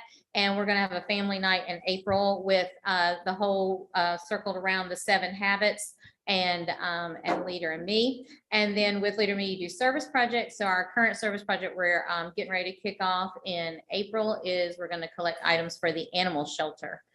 Next slide. And a lot of the things that were just described are the same things that are taking place at Vance Farm Life. We have had an opportunity to do academics, culture, and leadership. Currently, we're working on the academics as our main focus. As far as the leadership for the students, we do have school-wide leadership roles for the students, whether that's the textbooks when the iPad deployment happened at our school. We do have a student Lighthouse team. So the Lighthouse team for the school, that is like our school improvement team. So that is made up of teachers that were elected at the school level, but the student Lighthouse team mimics the same way. Those were elected students within our school that are representatives. And so during that time, the students create their own agenda, which is posted up here, and they address different things that are happening within the school, whether it's a math night or science night that we're planning for. Any needs, we have a suggestion then within the school that they're able to provide suggestions to through the school, and then, help to carry out those things. They also have the service projects as well. We have ours that are once a month. It's been anywhere between, can drives, cereal box drives. We did a school-wide dominoes with the cereal boxes. We've had a penny war where, the money was donated to one of the domestic violence. But we have a lot of these same as far as leadership things happening within our school as well. Next slide. So part of being a Leader in Me school is you set WIGs, or wildly important goals. And so this year, where we are at Arthur Edwards, we have that every student will be prepared for the next grade level by the end of the 2021 school year. And the thing, as Ms. York and I spoke and prepared for this, we talked about, while academics are important, Leader in Me is so much about growing the child as a leader so that they can be the leader in their own learning, which will impact their academics. And so it's about the social, emotional behavior and academics, making them true leader kids, not only in their academics, but in their daily journey in life. And so, but with the academic portion, we have aligned our class WIGs, and this is just an example from a 3rd grade classroom where her class WIG, which you can see on the green, is aligned to math, because for our PDSA boards, we are focusing on math as a school-wide. We chose math as our subject area to begin the process with once we were CCI trained with PDSA. So we also aligned our class WIGs to math so that the kids can track their data, and that's what little fish bowls are, where they're tracking their math facts, and continue with that. Next slide. And this is just an example to show you where from the little lower grades, K2, and the upper grades, we're all tracking math for our data. We were pleased that on the math check-ins that we saw an increase in 3rd, 4th, and 5th, which shows the work we're doing with monitoring our data in math is working. Next slide.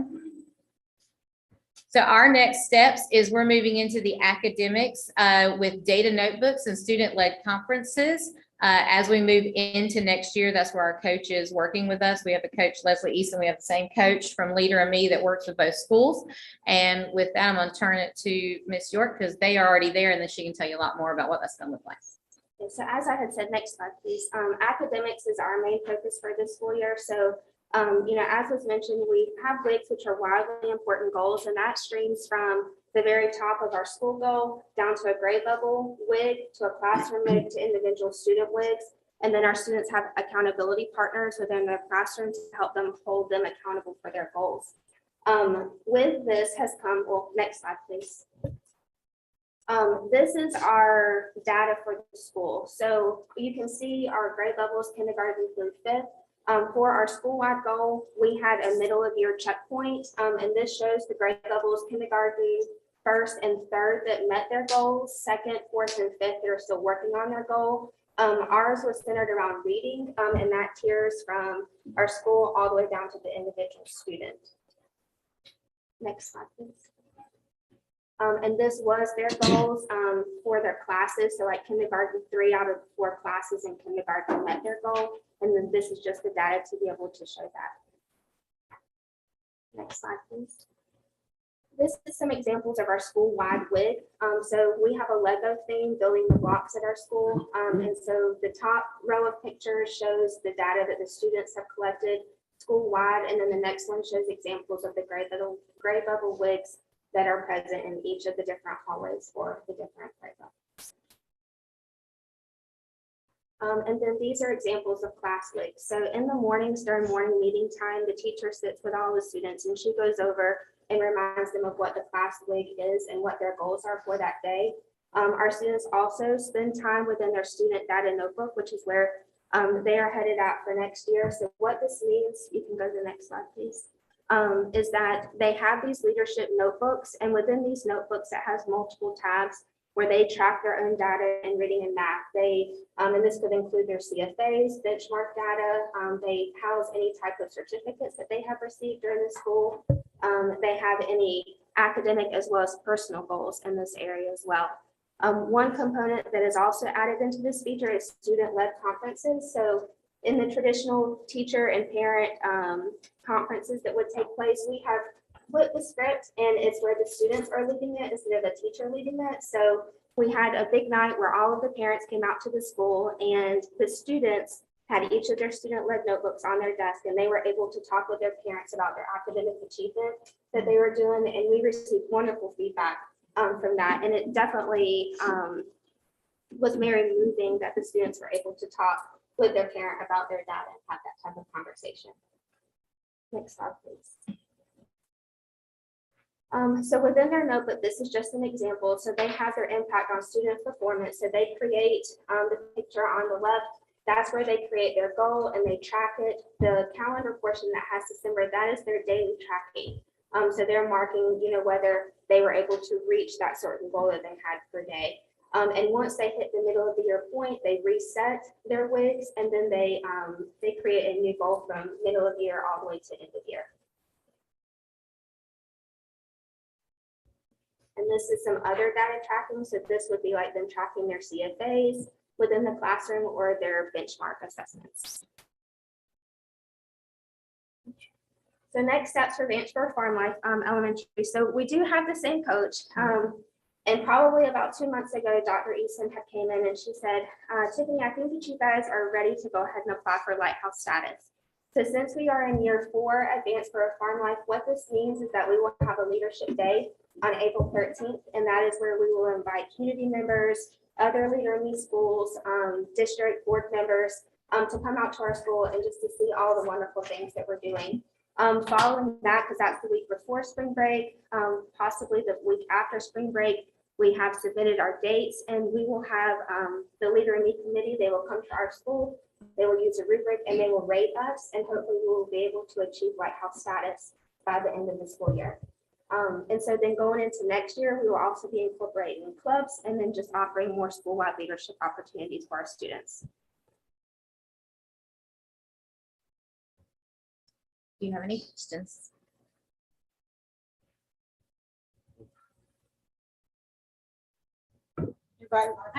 Board members, they're ready for our questions or comments.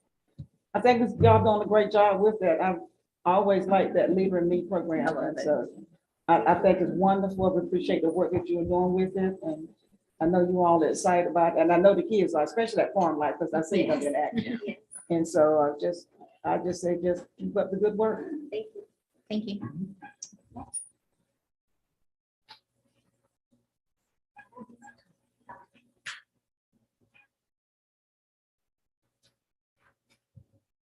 They were a little bit nervous, but they are very excited about They it. did an excellent job. Where's your excitement?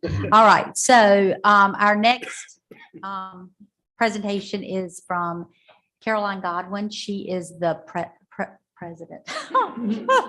She is the principal of Roger Bell New Tech Academy. And that is that's not the right slide. That's the Avid. We need the New Tech Network, NTN, I'm sorry. Yeah, that's the one. Thank you. She's the principal there. This is her first year, but she has been at Roger Bell since the beginning of our journey with Restart and New Tech Network. Good morning. Good morning. And like Ms. Lee said, this is really exciting for me because I watched us go from just Roger Bell Elementary School to Roger Bell New Tech Academy to where we are now. And it's going to look like we took a few steps back, and we have. Our entire leadership team and coaching team is new this year and only have 2 teachers in grades 3 through 5 that have been trained by New Tech. So when you see this, it might look like we've stepped a little bit backwards, but we have a vision and we're going a long ways in the future. You can go to the next slide. So this year we have had a New Tech coach, Victoria, who will be coming in June to deliver 2 days of training to our new staff to help them get prepared for next year. And that staff that's currently in the building, but New Tech does what they call NTN 101, and that helps the teachers understand the framework. So she's coming to do that in June, but she has been part of our family all year virtually, helping our teachers plan. Our teachers also have access to the New Tech Help Center. This gives them access to project-based learning units that have been vetted by New Tech, deeper learning resources, which I'm going to talk about a little bit later, and then the New Tech rubrics. New Tech has rubrics for written communication, oral communication, and collaboration. And we've also had the opportunity, some members of SIT, to attend 2 leadership summits, one in the fall, and then we had one last week, both virtual, where we get to network with New Tech leaders across the world. So it's very interesting to hear what they're doing in Australia versus what we're doing here. You can go to the next slide. Most importantly, the impact I have seen from New Tech is when I started at Roger Bell in the 17-18 school year, we were a low performing school. The next school year, once we got our growth scores back in proficiency, we were no longer considered a low performing school anymore. And I feel like we're on that same path and we continue along that. And I give a lot of that credit to New Tech for the way it made us focus on culture. This year, the New Tech 4 pillars are driving our school improvement. So you can see at the top, their 4 pillars are outcomes that matter, teaching that engages, technology that enables, and culture that empowers. So our school improvement team, not me, but our whole team, took all of our school improvement goals and we put them under these 4 categories. And then the members of my team chose where they thought they would be the best fit. And then we selected teachers to be on the teams based on teacher strengths. So New Tech is truly guiding what we're doing at Roger Bell. Every summer, we work with a New Tech leadership coach to create a journey map. And this journey map holds us accountable through the New Tech process. You can see this year, we're focusing really on instruction. New Tech provides they're called learner center practices. We call them practice cards. A lot of them are SRI protocols, but they are just good teaching. And the teachers have to use those consistently. We are focusing on student outcomes, making sure that student work matches the expectation of the teachers, that they are spending all these time on lesson plans or students giving us what we're asking for. Adult culture has been a big piece this year. So we are using the New Tech culture practice cards to go through cards like thinking beyond deficits. Kids come to us, what can we control? What can we not control? So how can we teach them under what we can control? And then student culture, we've really had to get the students back to having that agency and knowing the learning outcomes of New Tech, and those are on the right side of the screen. So agency, having them taking that ownership is really what we focused on this year. And we're finally getting to the point of collaboration again, and oral communication and written communication. School culture is probably the most important piece of this. So as often as possible, we have what we call family time with our staff members, and they come in by grade level and they get to check in. I know it's a little hard to see on the 5-point scale, 1 being you're great today, 5 being you're about ready to explode. So the adults will check in. They don't have to share why, but they always do. And as a leader, that really lets me see, could just be something personal. I have a lot of military wives, and right now they're all 4s and 5s. But that's on a personal level. So what can we do at the school to make that easier so that you can focus on teaching? And we have 2 culture surveys for staff a year, and the word cloud is from the one in the fall. And those are the most used words when they were asked, what is the purpose at Roger Bell? And you can see students and learners was used the most. Our students participate in family time every day. just like the teachers, and they check in via Google Forms every morning when they get to school on a scale of 1 to 5, and they can explain why, or they don't have to, but it lets our teachers know what is sitting in front of them that day. So as we're moving forward for the rest of this year into next year, we're going to be focusing on deeper learning. And New Tech has 5 indicators of deeper learning: authentic, active, relational, responsive, and complex. So authentic and active are where we're starting. And that's really getting the kids to get out in the community and the community back in our school and let them know how they can be part of the community. They'll be creating projects that are beyond just a video. They will literally be out talking to community members about what can make Havelock better. And then they will do presentations beyond their classrooms for parents, stakeholders. And then active learning is them knowing what they want to learn related to their standards. New Tech calls them knows and needs to knows, but every time they start a new unit, what do you know about this? What do you need to know? And that really drives what the students are learning. Next steps, continue working towards the indicators of deeper learning. We are planning as a school improvement team a Roger Bell Summit, since New Tech is not doing in-person conferences in the summer at this time, to onboard all of our staff members. And that will be teacher leaders in our building teaching other teachers. And then next year, they will have to implement a minimum of 2 project-based learning units in grades 3 through 5. Any questions? I don't have a question, but I have just a comment. You are a great example of growing our own. 'Cause I was sitting here remembering when you were our teacher of the year. Great teacher, makes a great coach, makes a great principal. Thank you. And the culture at Roger Bell, the work that you've done shows.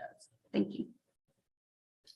So how's your recruitment of students back to your school? Well, we have gained like 50 or 60 kids this year. We're back over 400, and we were in the low 300s last year. I think that speaks a lot to the success that you're having there at school. One of your big challenges too, I believe, is your turnover.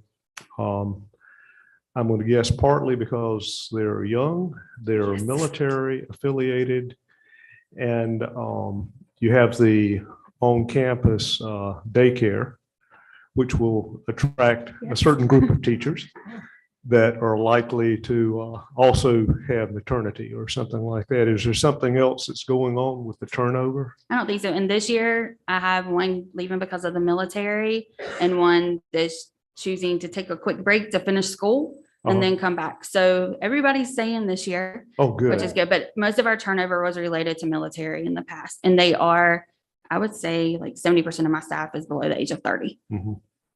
I know there's a lot of energy there. There is. Which is a plus side. It is. But also subject to transfers and things like that can impact the other way. Or are there things that we can do to support your school and its success? Feeling pretty supported. We have plans to expand our daycare for the community and our school, not just our teachers. Okay. We feel very supported. We're happy down at Roger Bell. Great. Thank you for what you're doing. Thank you. Thank you so much.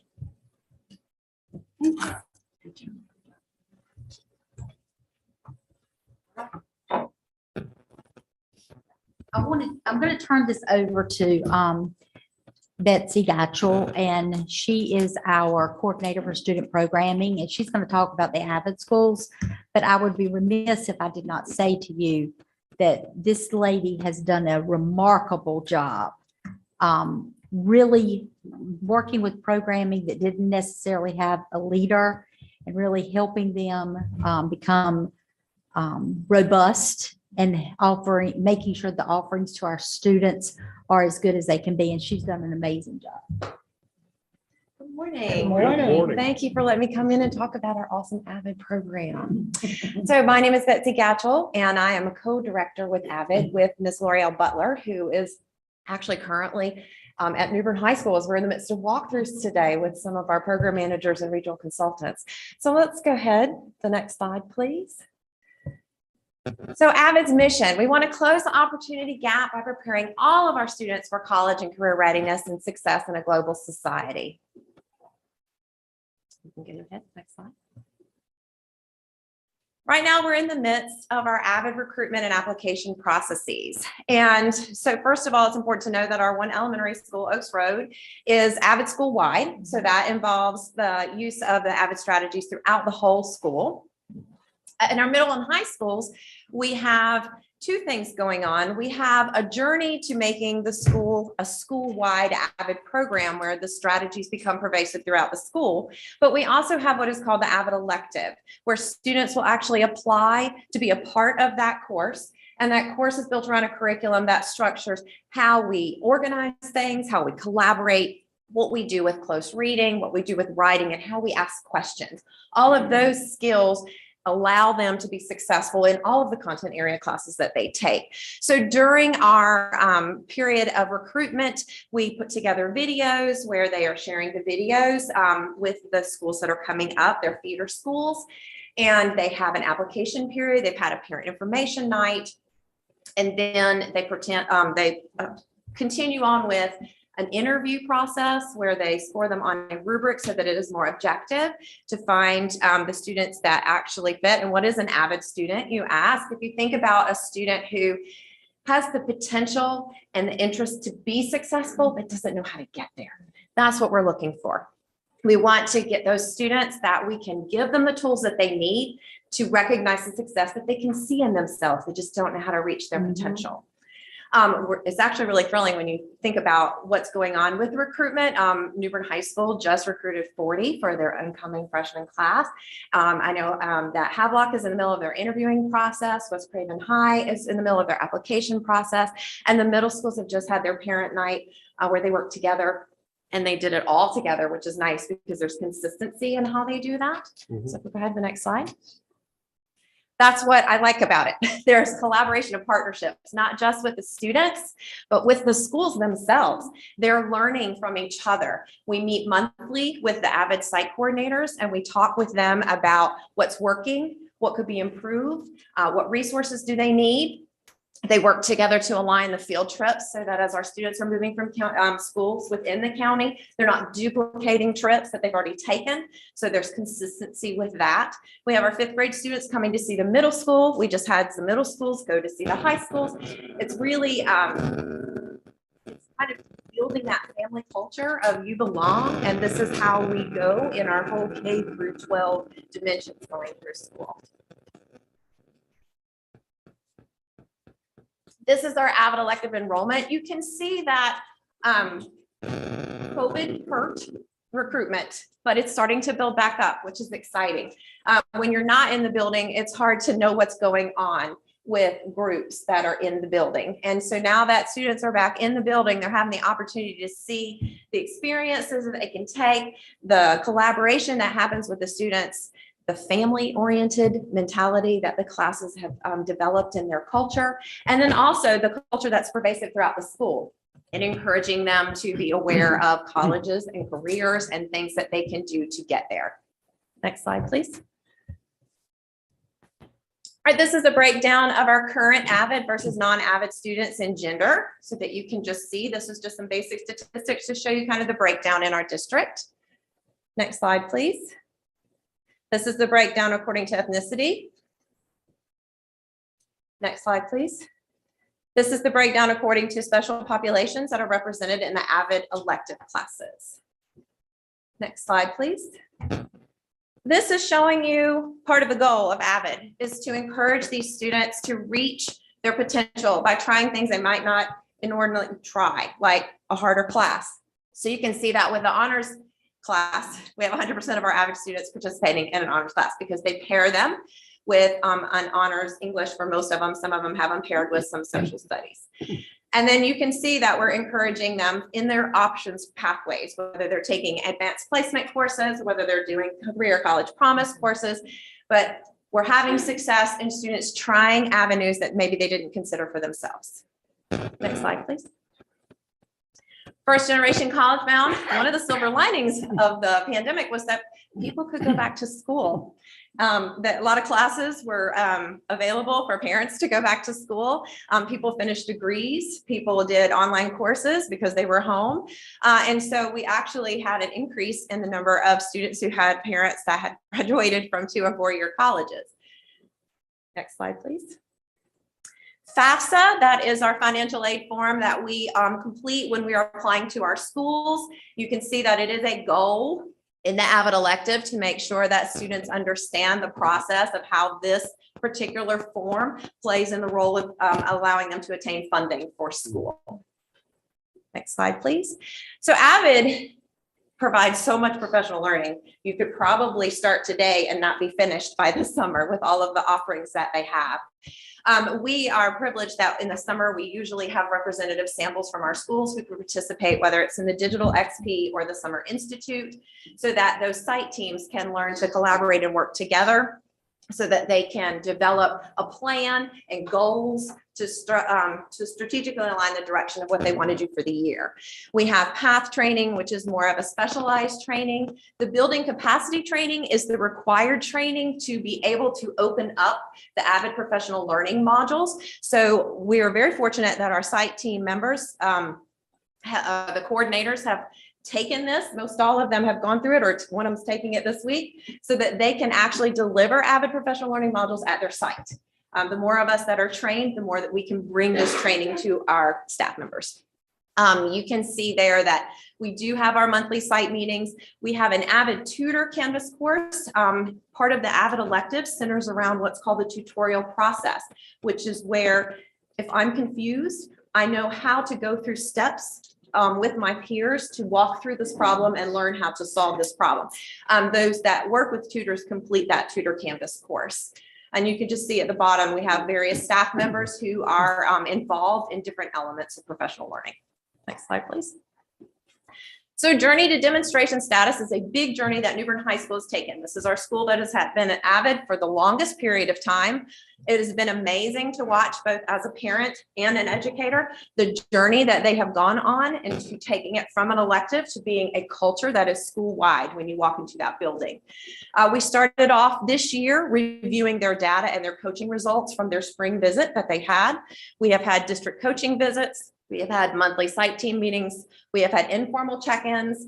Today is one of our formal coaching visits from our program manager and Southeast Regional Director. Nothing makes an educator's heart happy than seeing 5 of her former third graders showing leadership roles in the classroom when you go visit. It's always exciting to see that. They are working for demonstration status. They are already what is considered a school-wide site of distinction. That's their certification level. This means we are skilled enough in using this program with our staff and our students that we want people to come and see us, and we can set the tone for people to come and see us. So their mock validation, which is kind of like their dress rehearsal, occurs on April the 7th, and then the validation date would be May 19th. So it has taken a whole team of people and the investment of their staff and the direction of their leadership to really make this journey such a school-wide goal. Next slide, please. So that's kind of like, not the end goal, but that's one of the goals that you have, is let's get ourselves to where this is who we are and part of what we are as our identity.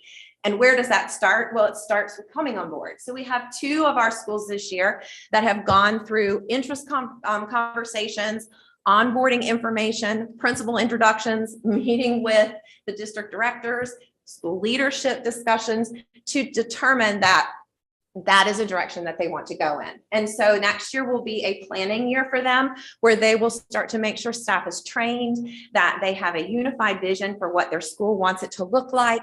And they will start that process of refining the little pieces that you have to get in place to start your Avid electives. Next slide, please. So now this is my favorite part. This is Avid in action. So we're just going to scroll and keep scrolling. I just want you to see the good things that are going on.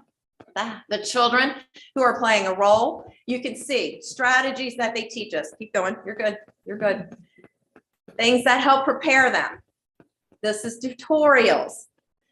This is showing other tutorials. This is Havelock. I'm going through all the schools. They all have representation. Work in the hallways that's influenced by Avid strategies. Partnership with English.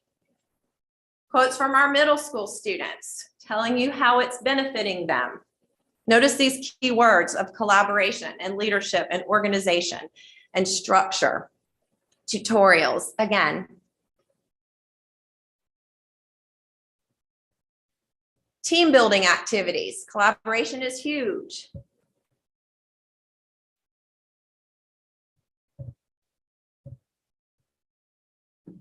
Keep going. Field trips, seeing colleges, seeing other schools, seeing our community colleges, and even to our littlest people, using the strategies that help us learn. Thank you. Do you have any questions for me? That was great job. Mr. Gatchel, you can breathe now. She did it. Just saying. I was not worried at all. Great job. Thank you very much. Thank you. Good job. Thank you.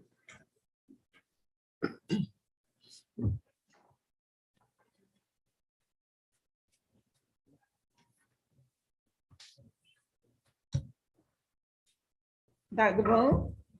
Yes, ma'am. Good morning, board. Good morning. Okay. First off, I have 2 policy updates related to HR. The first one is policy 7400.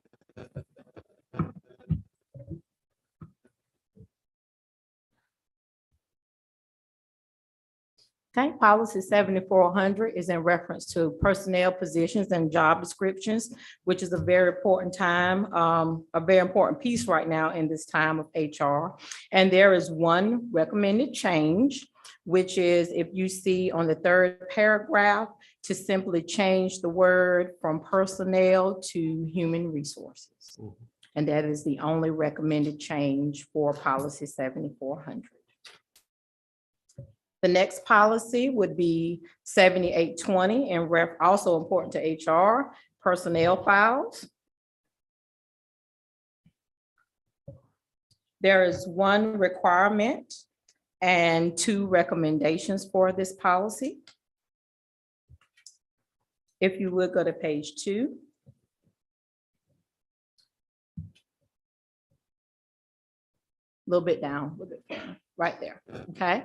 On page 2 and number 4, under complaints and complaints or reports of harassment and discrimination, we had to delete a reference to a repeal policy. So that's why you see the strike through and the adjustment there on number 4. You could go further down to page 6.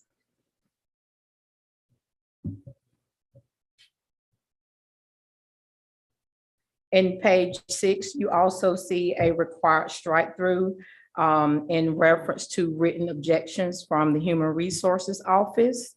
That was also a requirement related to addresses, directories that had people's addresses, telephone numbers, photographs, participation in any activities. All of that is struck through now. On the next page, on page 7, under G,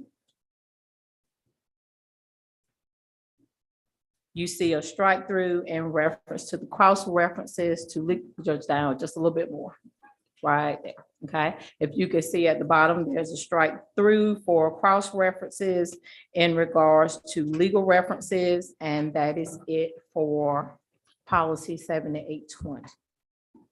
Are there any questions about policy 7400 related to job descriptions and policy 7820, excuse me?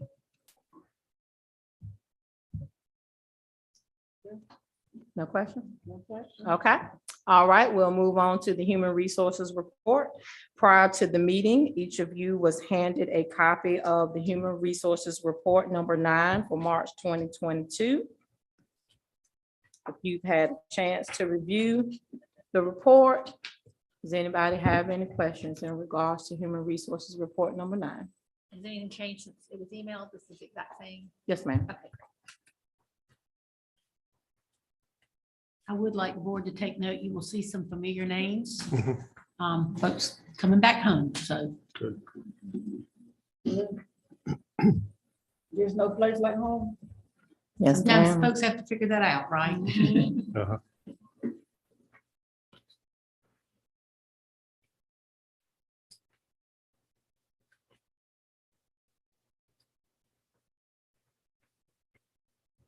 Any questions on the report?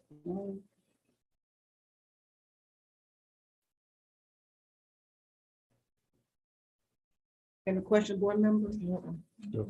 Okay. Okay. All right, next is the updated qualified observer list. As required by state statute, we are to create a qualified observers list, excuse me, for those teachers who may be on an action plan and they would like someone that they consider qualified as they work with the principal on a mandatory plan. This is our updated plan for the year. We have made some changes. All of our mentors are included. We have a couple of principals, Mr. Griffin, who's our Director of Secondary Education, assistant principals, Dr. Patrick, and 2 principals at the bottom. So this is our updated list for this year. Are there any questions about any qualified observer on the list?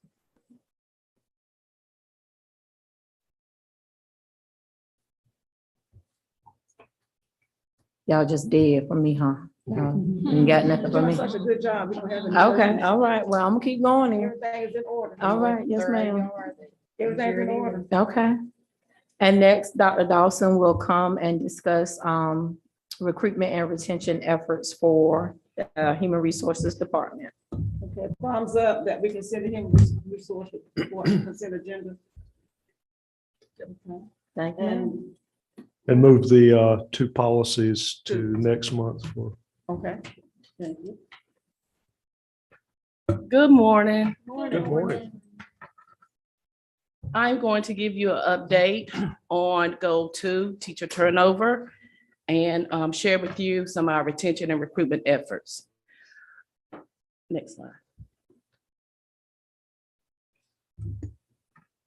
Our district goal, please be reminded that Craven County Schools, we prepare our students for a successful future by attracting, supporting, and retaining a professional, diverse, and agile team of educators. Last month, I shared with you that we're having a spring career fair at New Bern High School, but also now we are actually partnering with NC Works for this event. We are having a group of people go to the NC Works Career Fair on March 29th at the New Bern Convention Center, as well as ECU on March 30th at the Greenwood Convention Center. We were just invited to the Cherry Points Career Fair, so we're excited about that partnership. And as always, we're working with colleges and universities placing interns into our schools. CTE has played an important role with recruitment. And so I'm gonna ask Ms. Holly Tolson to come up and talk about the things they're doing in CTE to promote the teaching profession. Morning. So CTE, in our discussions this year, we realized there's a need for educators, for teachers. Our colleges aren't graduating as many educators as they have in the past. So we thought about what are we doing internally to make a difference. So we brought back early childhood. Can you go back one? Yes, thank you. So we brought back child development. Typically in the past, child development focused on BK, so your child care workers. And they still can, students who are interested in that pathway, by all means, through this pathway can go that route.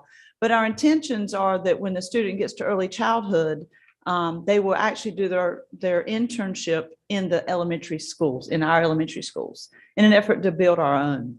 So once the student completes child development and early childhood, and obviously they don't have to start the pathway in 9th grade. They can start it at whatever opportunity they wish. But then once they go through early childhood education, they could participate in Teacher Cadet, which is offered at New Bern and Havelock. They could do a CT internship in education. So if a student wanted to be an elementary art teacher or a PE teacher or an elementary teacher of any sort, or a science teacher, they could do an internship. Another option available, we don't currently offer this here in Craven County Schools, but Teaching as a Profession 1 and 2 is a fairly new course in the past couple of years. Any teacher with a master's in education can teach that. So it doesn't have to be a CT teacher. It could be any teacher if a principal decided they wanted to offer that. After completing their 12th grade, or even during 11th and 12th, If they weren't interested in the internship or the teacher cadet, they could always go into the CCP offerings. The community college offers an AAS in early childhood education, which is a non-transferable degree. And then they offer an AAS in early childhood education, which is a transferable degree. They also currently, Craven has a 2+2 program that has just started. They can get an AA in teacher preparation, K-12. I don't know the specifics about it because it's so new, but basically the students who are interested in teaching in K-12 can complete their first 2 years of their bachelor's degree at Craven and then transfer to any of the 1 out of 16 state schools in the state to complete their teacher degree. So this is just a start. We have added child development to Havelock High School this year, been very successful so far. And what's interesting is the teacher we hired was a Havelock High School graduate, went off to UNCW and got their degree and came back to teach here. Our plan is to offer it at New Bern in the fall. And then as soon as we get an opportunity to offer it at West Craven, we will expand it there as well. So we'll see how that goes. We're very excited about this. We are really excited about what CTE is bringing to the table with recruitment. We don't see an immediate benefit for having these students right now, but I tell you what, it's going to be beneficial for Craven County for years to come, and also for the students, for the, taking the class and being successful in the class. Some of our retention efforts, the board, part of the board's goal work is to celebrate certified staff. And for the month of March, they are celebrating custodians. Also, our licensure specialist, Ms. Jody, met with all alternative licensed teachers at each school to discuss their licensure requirements, as well as making sure they meet the deadline to be certified. And we really got some positive feedback from the principals. Our mentors, I tell you what, I can't brag on how well and how much they're doing to support our beginning teachers. They do so much to make sure they are supported. And so part of our LEA, I guess, support team, support plan, we have to provide professional development to beginning teachers. And so we did a virtual book study on the first days of school and how to be an effective teacher by Harry Wong. And it was really, really a good book study. We had to split because we have so many beginning teachers. We had to split into 2 groups. And so our next book study is actually in April. Next. So the question comes up every year. How do we diversify our staff? How do we diversify our administrative team? How do we diversify our teaching staff? And so looking at this data here, we have a 3-year trend of our demographics. We started in 2019, and I actually did it up until last week. We have 56 administrators, and we actually have 1 vacancy, so we should have 57. But right now we have 56, and out of the 56 administrators, 27% are African-American. We have 0% Asian and 0% others, which includes Hispanics, and we have 73% white. Next slide. And then we're looking at our teacher data, also a 3-year trend, and we have on payroll right now 823 licensed teachers. And out of that 823, we have 13% African-American, less than 1% Asian, 1.6% other, and 85% white. So we definitely know that there's some work to do to diversify our administrative team and our teaching staff. And so you go to the next slide. So these are the things that we have done to try to address the issue for now. We are in the planning stages of reestablishing the Teacher Diversity Task Force. And also we're using this company called NIMNet, which it actually stands for National Employment Minority Network. And this organization assists schools and organizations with identifying and recruiting minorities. Has it worked? Oh, there we go. Okay. You know, I even look at the slide, that's kind of scary. So as of 3/11, we had 12 applicants to apply. But I got some more since then, and I sent it out to the principals as I get them.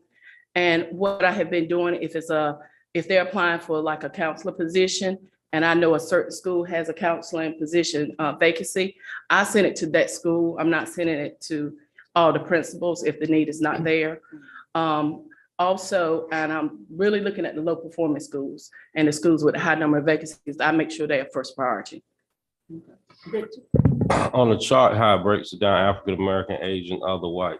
I'm assuming in our area, is this specific to us, or did a company do this chart? Because we have a larger Latino population. Are they considered other, or are the Latinos incorporated in the white percentage? I kind of piggyback off what was done previously, and Latino is other.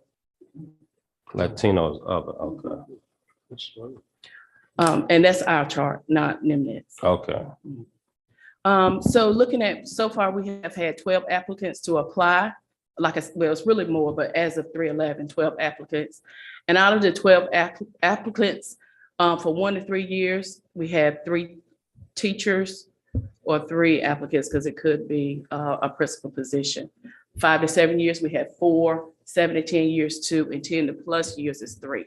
So we're really excited about having 5 years to 10 years of that teaching experience, or at least administrative experience, being a majority of the candidates. So when they are we tracking how many of the applicants are hired? Well, Dr. Boone told the principals that we were going to start sending them applicants, and if they hire somebody, to let us know. And so far, I kind of got a list of names, and it hasn't come across my desk yet. So, and out of the applicants, 5 applied for a teacher position, 2 applied for school counselors, 1 for a learning system coach or reader interventionist, and 4 applied for principal positions. So we're keeping our hands crossed, and hopefully this will benefit us. As of again, September, our has come to a close. Have you considered going to some of the Black colleges campus? Yes, ma'am. Okay. Yes, ma'am. We have, and I'm sorry, even looking at the data the other day in cabinet, schools are just not graduating as many minorities as they used to. The bulk of your elementary educators Are young white women. That's who they're graduating. Right. We get the graduation list from UNCW, we get it from ECU, and when you look at other schools, that is the majority of who, I mean, it's hard to even find a male, and you start getting to the minority thing, but that's who's graduating right now, young white women. So that is pretty much the makeup of most of our workforce. And in talking with Ms. Phillips, one of the things that we hope to do if this restart model is approved is to be able to provide a lot of diversity in those areas for which traditional teachers would not apply. So with that flexibility in licensure, we would be able to provide a different makeup of the school, hopefully. Well, I do know that they're not, the minority students are going to college, but they're not going to education. No, And that's it's what- mostly that's what really engineering. makes it difficult. Engineering is and medicine is the biggest amongst minorities right now. A lot of them are graduating every year, but there's just not that many in education. No, ma'am. But we hope to change that. We do. Thank you. Thank you. Do y'all have any other questions for me? You did a great job, both of you. Thank you. Thank you.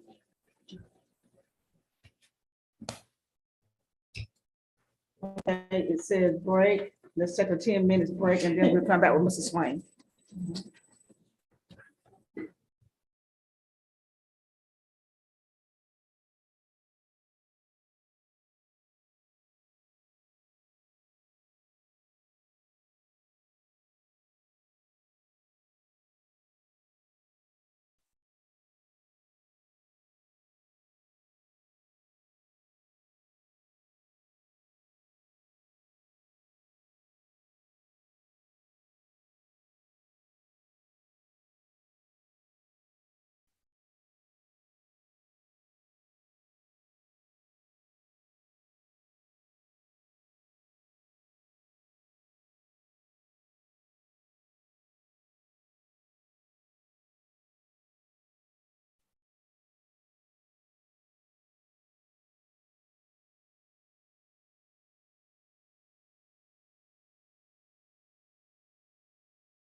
And Mr. Swain, we have the floor.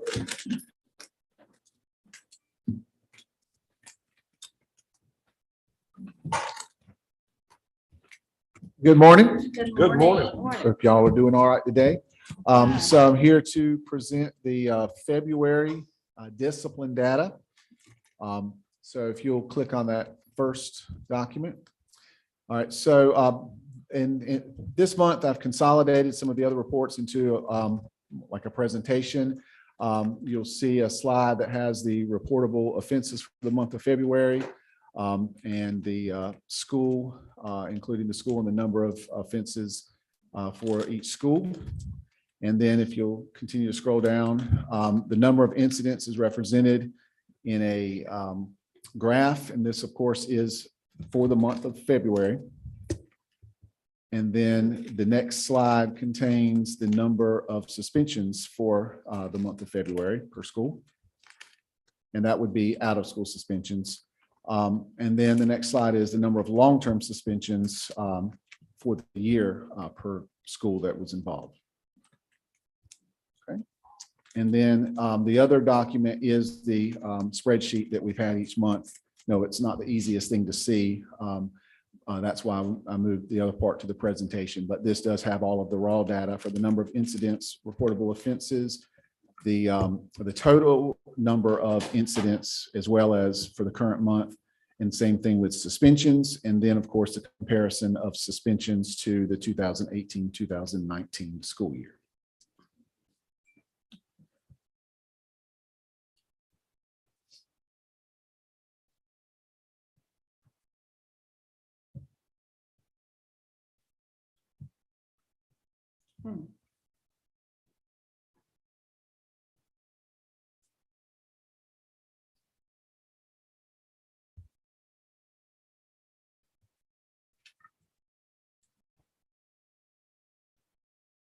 Just help me remember.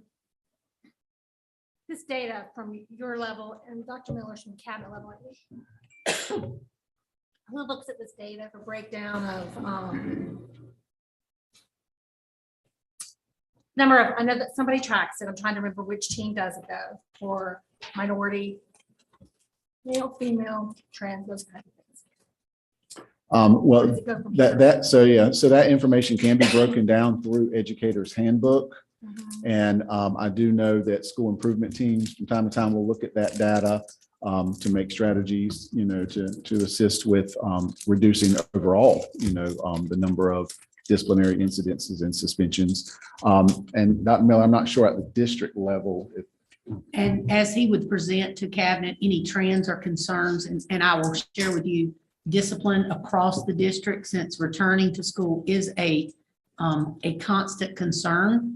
And we're looking into options of providing additional services for students in that category. But you're right, we need to monitor that by multiple areas to make sure, just like we do in other areas, that discipline is not, certain students are not over-identified for disciplinary issues and concerns. So right. So can you, and I should have just off the cuff asked, but it would make, there needs to be a standard process for that. okay, so You know what I mean? right, a process, and also we can have that presented to the board at least quarterly, broken down in that area. But we can get that information by cabinet and monitor that. Just so we know. Right. That it's not just numbers. Right. You know what I mean? What happens to them after that? And it's probably there. I probably just mapped it in the wrong way. I bet it's there somewhere already built in. And when you go to look, you'll find out it's somewhere. And That makes they sense. can break that information down, but you're exactly right. To help cabinet monitor that, by lots of different areas of diversity, but also by school. We have Right. schools that have concerns, and I'll tell you, middle schools, that they're the kids that I believe are struggling the most right now in returning back to school. Based on the severity of disciplinary issues that come to this level. When we say a long-term suspension, we're talking about 10 days at a time. Well, how many days are we talking about So long-term? long-term suspension would be anything beyond 10 days. The ones recorded this school year have been for the remainder of this school year. However, in certain situations, there would also be expulsions. Okay. Which would be 365 days suspension. Right. We have And not I- had any of those this school year. Right. And I asked that so that it could be clear with the parents. Because they say long-term, they automatically, some of them, it's assumed that it means the rest of the year, Right, yes. but it's not necessarily there. It could be anything beyond 10 days, but again, just for clarification, the ones that are reported on that report have been for the rest of this school year. Okay.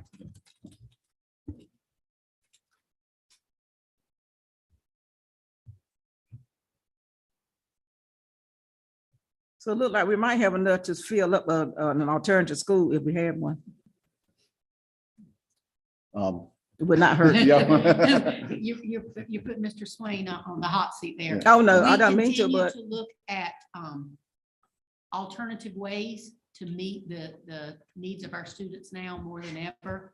And I will say, although we've struggled with the name alternative school because it has connotations, we are looking at other options for our students that need more intensive help rather than just put them out of school. Right. Which that just starts a cycle. So we Right. continue to look at that. Of course, one of the challenges is, and we've got someone interested in being a part of that as a leader. The challenge is the space, and where we would put such a program, but we certainly, this data supports the need for that. Absolutely does. Yeah. What's happening with the double wides there at Grover C. Fields?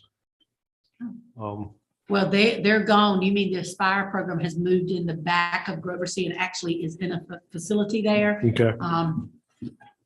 We've talked creatively. There's been some visits to other districts to look at a way that we could serve the students of Aspire, which have a certain category you have to meet to be assigned to that program, and students who just have disciplinary issues that maybe don't do well in a large school where there's lots of transitions, and then have a way that we could serve those students with social workers, additional counselors, security, not so much a resource officer, security, but to help students find their place where they can be successful.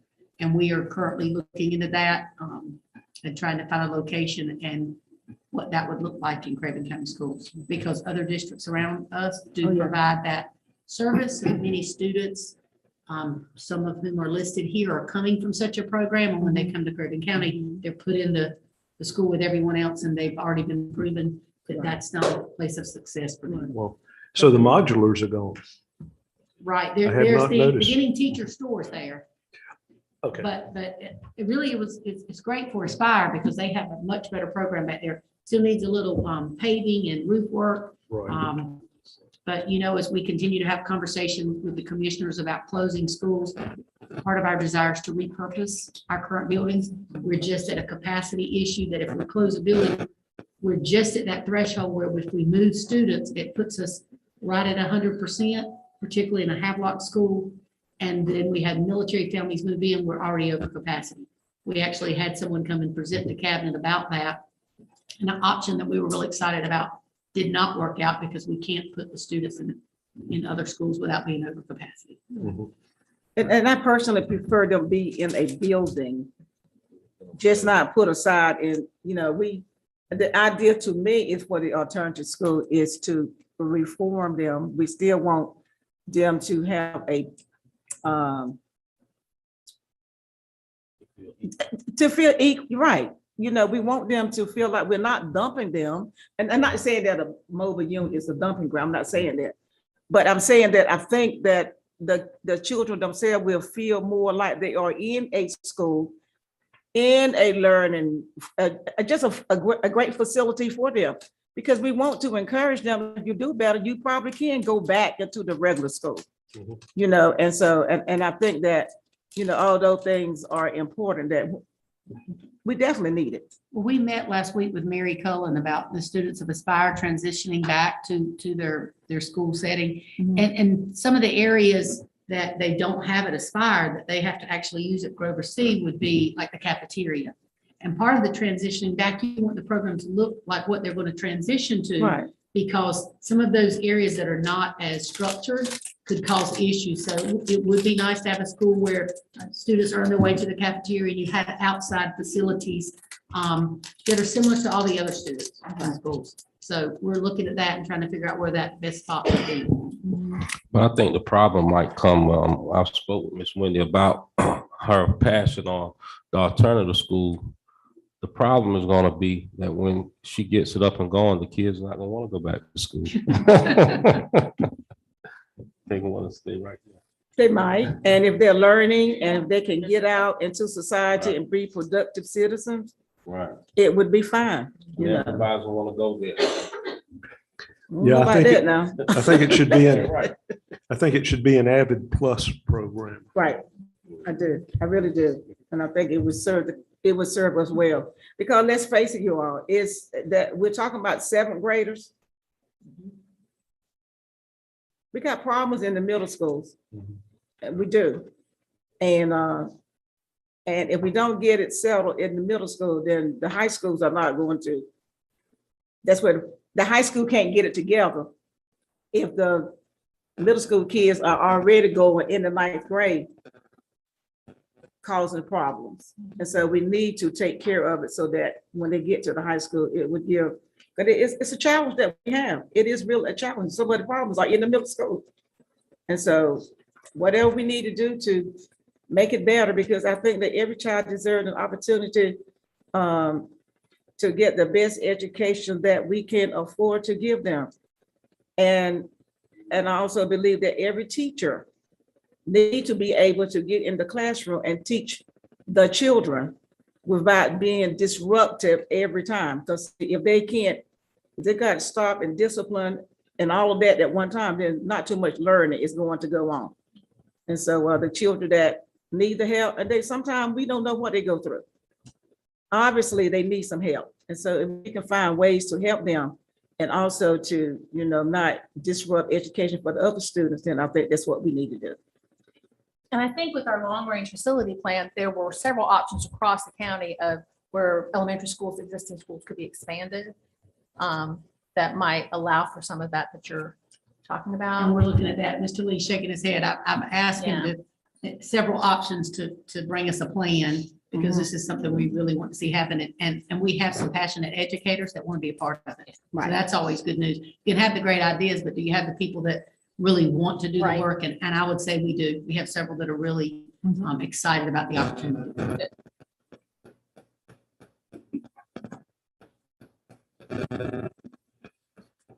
Are there any other questions? Also want to mention though, for the short term, for those families whose students are experiencing suspension, that the area day reporting center is also an option over in Fort Totten. And if anybody needs any more information about that, they can certainly give me a call and I'll be glad to share that information with them. Do we have a teacher there assigned to that area they reported? We're just in the process of hiring a teacher assistant over there. There are some employees that are provided by the Juvenile Crime Prevention Council. So they have been in operation all year, and then they do have some tutors and things like that that go in and assist. We traditionally have provided a teacher assistant. And the challenge is like it is with, finding the people this year has been the challenge for everybody. But it's a very good program. Thank you.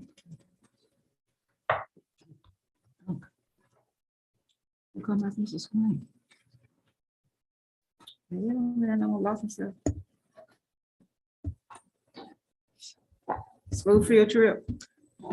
Yes, ma'am. Oh, Dr. D. Yes. Okay. Good morning. I'm bringing this school field trip before you mainly for information, not necessarily for a vote. And that's based on the mode of transportation that they will be using for this trip. The students will be taking a ferry to Harker's Island. And normally anything that involves water would require, based on our policy, would require board approval. But what's listed in our policy is when they're going swimming, canoeing, or boating. But because they will be on not your typical mode of transportation, they're not just getting on an activity bus. We wanted the board to be aware of this. And this is a 7th and 8th grade field trip, 2 different separate trips by the grade level for Havelock Middle. But we just wanted the board to be aware of the mode of transportation for this trip and to try to address any questions. But we have shared with them that we were bringing this before the board so that you would be aware. So that would still require that mode of transportation has lifeguard on, right? Or I have never taken the ferry. I would assume there are some. Is this the state of North Carolina's ferry, or is this a Privately owned. privately owned? If you click on I think it's, and I may have it in a separate place. If you'll click on one of the attachments. And we have the liability information that's required for the transportation. But I can bring that back to you if I need to, by Thursday.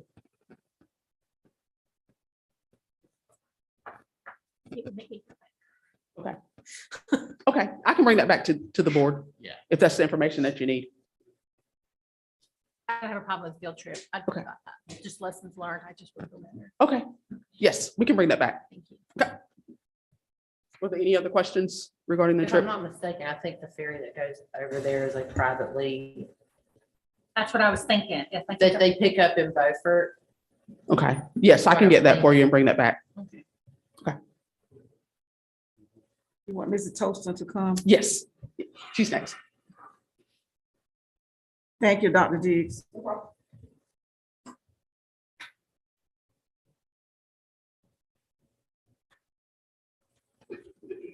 Good morning again. Good morning. Thank you for having me today. If you'll open that CT annual update presentation. Where you're at, career and technical education annual update. Yes, there should be a presentation attached. There we go. Thank you. Okay, so I'm here today to give you an update on career and technical education and give you an idea of some things we've done recently and some things on our agenda and answer any questions you may have. So our mission in career and technical education is to empower all students to be successful citizens, workers, and leaders in a global economy. CTE gives purpose to learning by emphasizing real-world skills and practical knowledge. And you guys had a robust conversation about CTE earlier, which got me very excited. But we are really proud of CTE in Craven County Schools. We are essentially really proud of the hands-on opportunities that are afforded to our CTE students in our classrooms and outside the classroom walls as well. Ms. Toaston. Yes. I'm just curious. Okay. They look like a slaughtered animal. What is that, red? Those are pig lungs. And that is a lab in the EMT classroom where they were Okay. learning the pulmonary system. And so they brought real pig Wow. lungs in. Wow. And the students loved it. That happened to be at Havelock High School. Miss Free, why you laughing? Have you been in there, Miss Reba, when they were doing that? Yeah, I have too, and it was terrible. I mean, I was passed out, but I'm not that kind of person. I couldn't be a nurse, but I mean, I thought they were gonna have to call the EMT to me. So I was just looking up there, what in the world is that? Okay, like a hog killer, okay. You can go to the next slide. So in CTE, just to go over our current staffing, we have 53 teachers across the district. 41 of those are high school and 12 are middle school. We have 4 career development coordinators. We are fortunate this year to add a middle school CDC, which we are very excited about. He has been selected and recommended and approved. He is currently sitting in a CTE classroom. So we're not going to pull him out and leave a hole in the classroom. So once we find a replacement for him, then he will assume his role as a middle school CDC. It is Mr. Walter Rudd from West Craven Middle School. We have a special populations coordinator. Unfortunately, that position is currently vacant, so we are looking to hire for that. And then our support staff is me, Ms. Davis, our curriculum instructional management coordinator, and Ms. Wells, our current bookkeeper who keeps us straight. Okay, in CTE, our program areas that we cover, not much has changed. These are through the state. We have classes in agricultural education, business, finance, and marketing, career development, computer science, and IT, very popular pathway, our family and consumer science pathways, health science education, and then trade, technology, engineering, and industrial education. In our middle schools, we still offer business courses. We offer computer science discoveries, exploring healthcare, and then STEM and technology. And again, I mentioned CT is proud of the hands-on learning opportunities provided to our students. Here we've got a welding student, another student trying to place a breathing tube through a mannequin.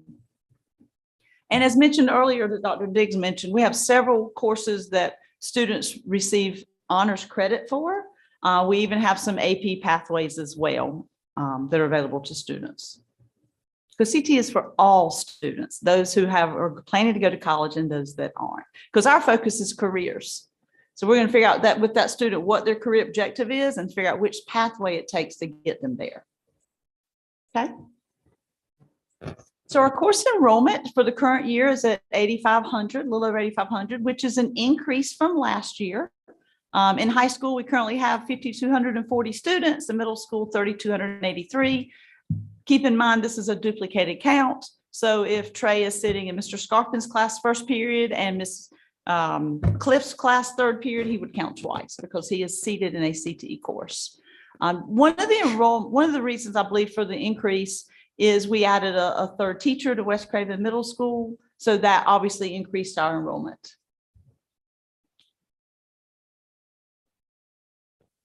So what's new in CTE? First I want to review with you a little bit about this current year. And I shared last year what was coming. So I want to review with you what we kind of did this year. I mentioned earlier that we added child development at Havelock High School. We also added hospitality and tourism, project management, Python programming, sports and entertainment marketing at Havelock High School as well. Fortunately, we hired a business teacher who also had a marketing license so we could expand that offering. We used to offer marketing at Havelock and we lost that teacher. So we're able to bring some of those courses back. The college is on campus teaching nurse aid to our Havelock students. At New Bern, we added pharmacy tech through Craven Community College. They come on campus and use our classroom to teach that. That class is full, as is the nurse aid class at Havelock every semester. We added Sales 1 at New Bern, and then at West Craven this year, we added Drone Technology 2, Manufacturing Robotics, Introduction to T&I, and then we added at West Craven Middle, the Exploring Careers in Construction Trades, a building skills lab. It's been very popular. So for the coming year, we are planning to offer counseling and mental health. We feel like that's a fairly new class through the state. We feel like there's a big need for that. So our plan is that when we hire the childhood education teacher at New Bern, our hope is that we can fit in counseling and mental health as well. And if it does well, we'll offer that hopefully at the other schools. We will add obviously Python programming 2 and project management 2 and sports and event marketing 2 at Havelock. Those are the level 2 classes. So the first year when you bring in new courses or new pathway, you're just building the foundation with offering the level 1 classes. And then we're bringing game art and design back, offering child development, counseling and mental health 1 at New Bern High, manufacturing robotics at New Bern High, and sales 2 at New Bern High. And then we're going to add a college and career ready lab at Tucker Creek Middle in the fall. I included at the bottom, for example, let me go back on the left is the West Craven Middle Building Skills Lab. These are the modules at the middle school that we've added. So we have hand tools, home maintenance fundamentals, plumbing skills, electricity skills, pneumatics, structural engineering, measurement math, and welding simulators. For the coming year, we're going to add weatherization, green construction, and OSHA. The principal and I met, or actually the principal and my CT team met. We discussed this option before adding it. We talked about the different things we could add. We looked at the high school pathways so they could feed in. We talked about what our community need was, and that's how we determined which modules we would add. There was a partnership decision with the school leadership. At Tucker Creek, we met with Miss Casey, and knowing the difference in the culture at each school and what their focuses are and the pathways that Havelock High School, we are focusing on computer graphics and game development, energy and power, environment and ecology, forensic science, intro to culinary arts, intro to health science careers, and employability skills in the fall. Okay. Okay, so we recently had CTE month, and if you follow me on social media, you had to know it because we talked about it every day. We had banners posted in the schools. We had CTE month announcements in the newsletters. The schools nominated CTE Teachers of the Week. Actually, let me back that up. The students nominated CTE Teachers of the Week, and the teachers nominated CTE Students of the Week. We shared fact posters. We did promotions at lunch. They did games to understand pathways and courses and things they do. At New Bern, the firefighter teacher came in and students, and they had all the apparel on the floor and several of them, and there was a competition. The student who could don everything the quickest would win a prize. So to promote animal science, they had the horse on the stick, like a broomstick, and they raced around the commons at lunch just to get some excitement going. We highlighted on social media. We had a door decorating contest, which we do every year. And then the winning teacher at each school got lunch from their favorite restaurant, hand delivered. And then the kids got a treat as well. And then we did teacher appreciation gifts as well. Just show them how much we appreciate them. Next. Okay, so we recently had the expo. This is an annual event that Mr. Bailey started a few years ago, and I've been able to continue. It is a true collaboration. If you go up just a little bit, there we go. A true collaborative event between Craven County Schools, Craven Community College, Craven County Economic Development, C1A, and local business and industry partners. We hold this for our district 8th graders. We had it in February, and it's just prior to high school course registration for our 8th grade students. So we share information with them about what courses and pathways are available, let them have some hands-on opportunity, let them see the correlation and the relevance between what we offer at the high school.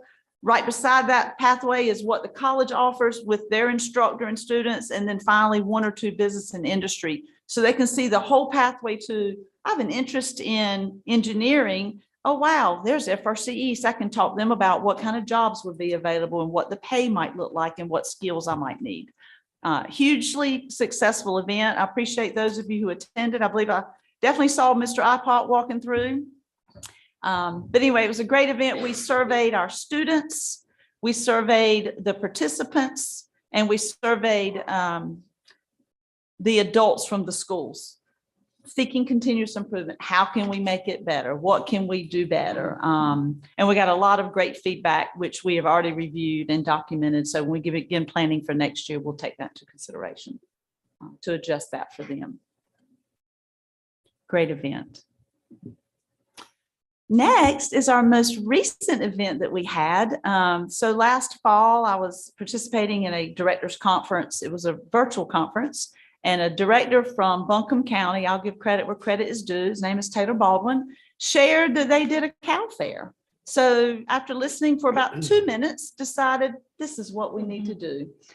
So we reached out to the college, we looked at available dates, asked them if they'd be willing to partner with us, and they said absolutely, they were great partners. So we held our first CT Cow Fair last week. There were 35 exhibits. Everyone from City of New Bern sent 6. Everything from robotic arm vacuum sweepers to line trucks. We had the funeral home was there, which was a great hit. They had a hearse. They did. And they had a casket. Kids were so interested in that. They had lots of great questions about it. The fire trucks were there. The hospital was there with their ambulances. We had marine fisheries. We had the wildlife there with a boat, and so many students had never even been in a boat. They were allowed to climb in the boat with assistance. Very excited. Our own Craven County Schools facilities participated. Randy did a great job. I think there's a picture of him on there somewhere with it's not on there. I have a picture of him with a toilet plunger on his head entertaining the students. But lots of great hands-on. I was very excited because all the participants were so engaged with the students. I mean, like they had done this before. We again surveyed the students, we've surveyed the teachers, and we surveyed those participants, and 100% of the participants said they would like to participate again. Yeah, I didn't make it that day, but I heard so much feedback from the participants. I think I can't imagine that the kids had more fun than they did. They did. They had a great time. Dr. Diggs got to go up in the line truck. She did. This is a lot of fun. We met this week with the college to debrief, you know, how did it go? We reviewed the survey results. We talked about how we thought we could make it better, just in planning and organizing. When I thought about doing this and reached out to college, I apologized to them this week and said, I guess I didn't anticipate how much work it would be on your part. So I told them how much we appreciate them. It really took a lot of logistical planning to get all that heavy equipment moved in and accommodate everything, but thought it went really, really well. And we definitely will do this year. The next one will be in October. We realized that October is probably better for fair weather than March. We really took our chances this year and we really got lucky. The weather was absolutely perfect. Actually got sunburned that day in March, but we are planning, we have a tentative date for October. I believe it's 18th, but more information will come out about that soon. While I have that, I want to pass this around. This is, we gave these out to the students and it was really to generate conversation at school or with their parents. We weren't collecting these.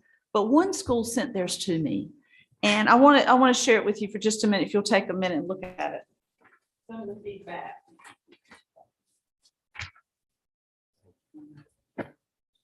Thank you.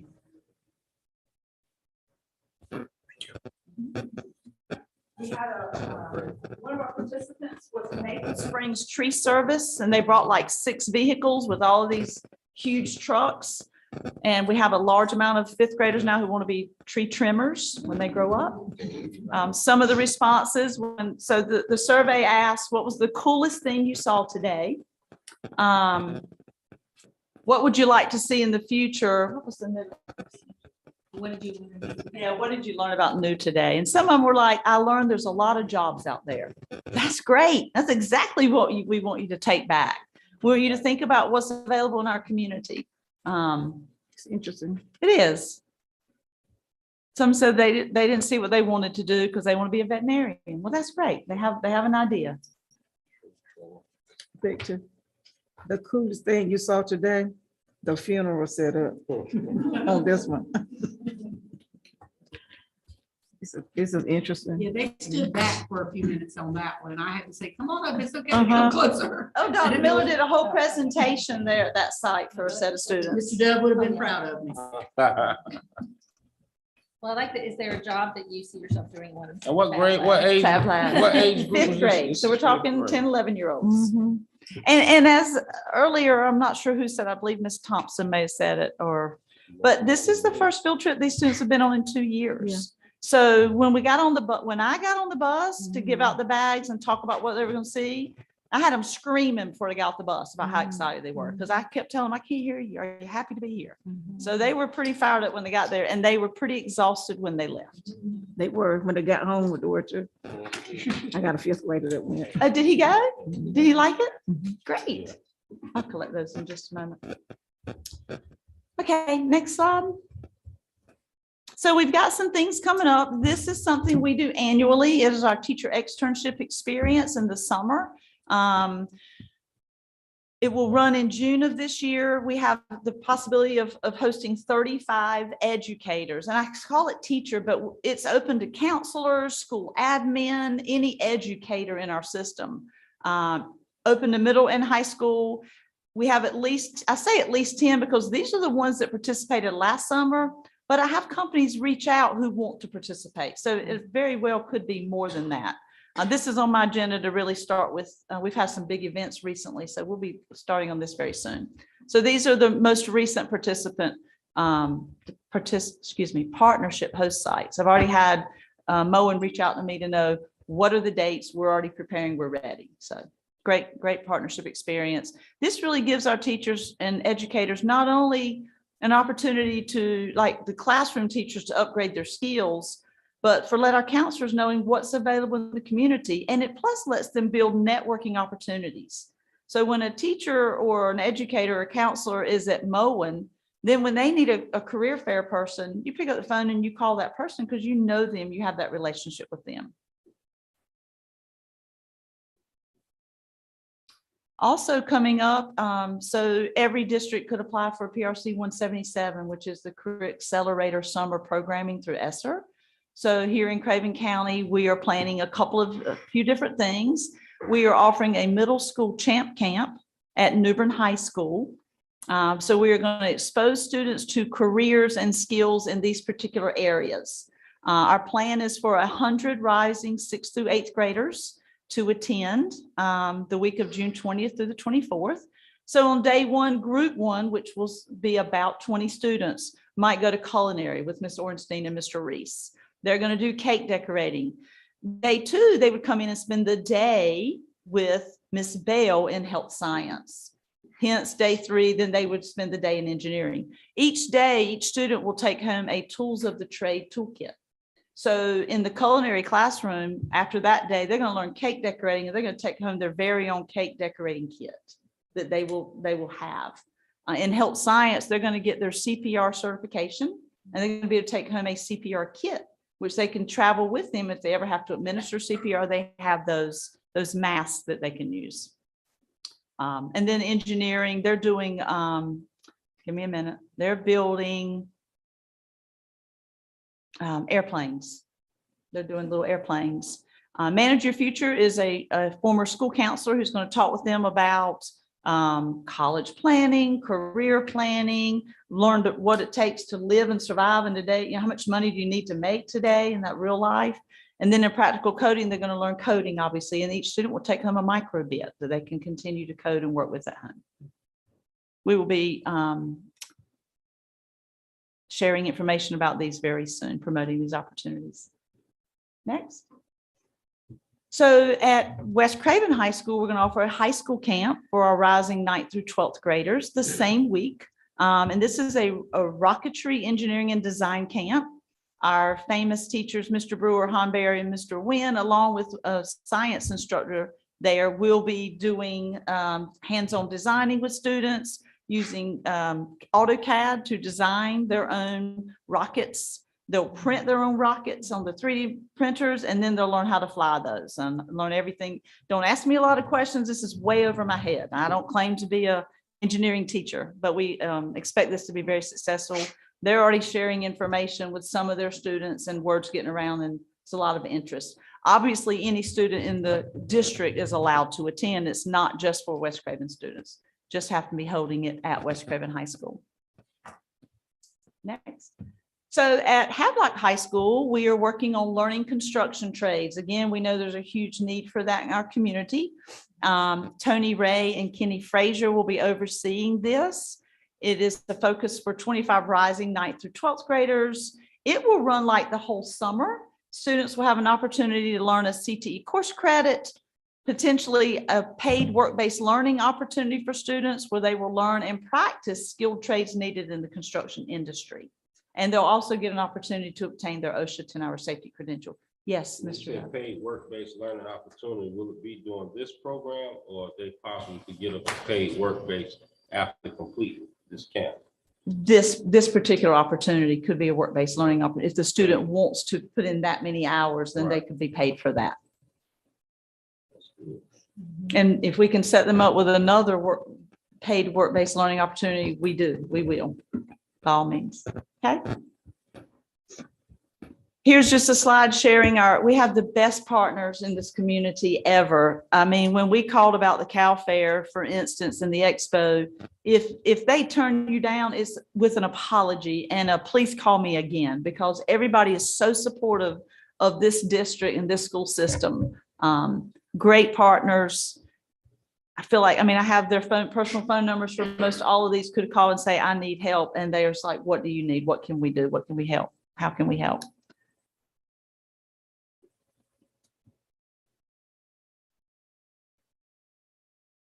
Okay, so recently in February, we had a district work day. CTE held a professional development day for all of our educators. We held it at Newbern High School.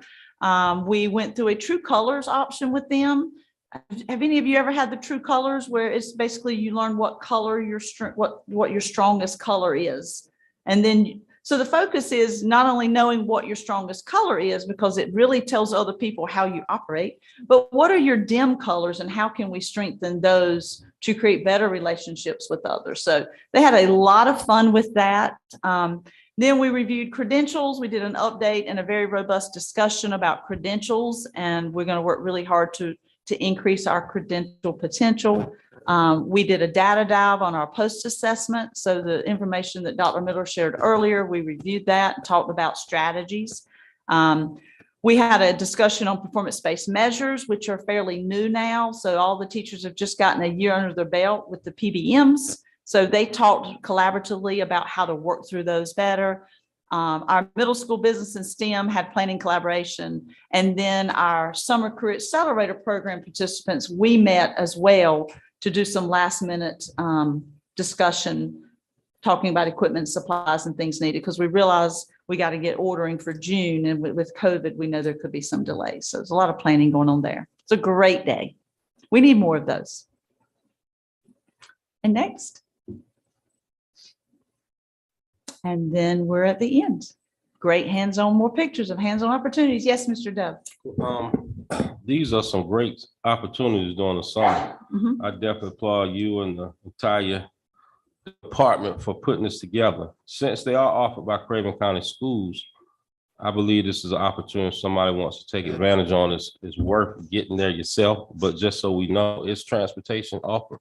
If somebody from New Bern wants to go to West Craven to the construction, It is not. camp, I will call It it. is not. We haven't. Now, as far as we did talk about transportation for those who are already in their attendance zone for summer school, that might be there anyway, jumping on board with that.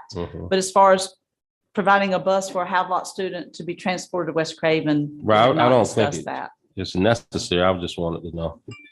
We did talk about it. We've already reached out to Ms. Wayan about providing lunches for the students. So we did talk about those things as well. You know, there's something to think about though, because there may be a child in one of the schools that might want to take advantage of going to another school. Seems like to me, if you don't do something, then it's just going to limit Right. it to the children at that particular school, even though it's not West Craven kids can just go. But it may be the only one that's there if they can't get transportation to get there. That's right. So that makes sense though. You know, It all of does. it sounds good. We could put on the registration Okay. if travel may be a need. Right. And obviously, we want to remove any barriers. So if it's Uh-huh. something we could accommodate, by all Right. means, we would Right. want to. We have the code to be able to provide transportation if necessary. But it's, all of them sound good. And you next. Where are you at with your budget spending this year? We are working hard to spend that budget. How much do you have left? In federal, I think at last count, we were at about 90, but we're waiting for a couple of quotes to come in for some labs that will pretty much take the majority of that. And in 14, off the top of my head, I couldn't tell you. I can get back with you and let you know where we're at. It's a busy time of year for end of year spending. What kind of labs? For your 90,000. What kind of, well, one's a classroom lab for New Bern High for game art and design and digital design and animation. Are they because- computer labs? Computer lab.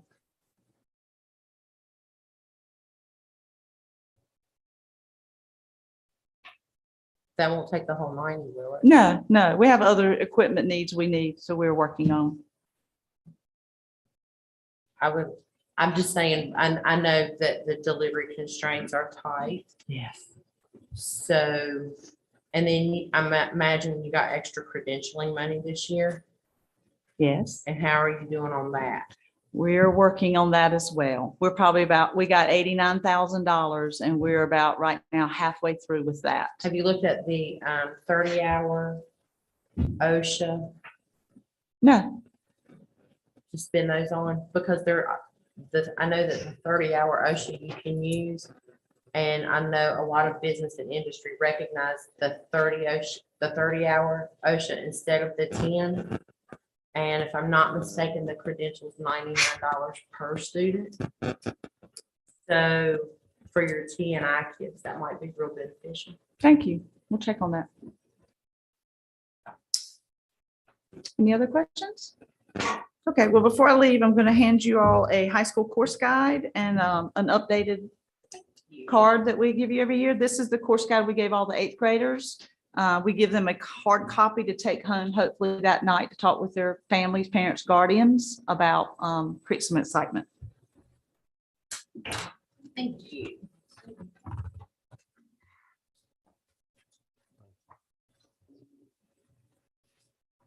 You might want to take this back for souvenir. Thank you. Thank you.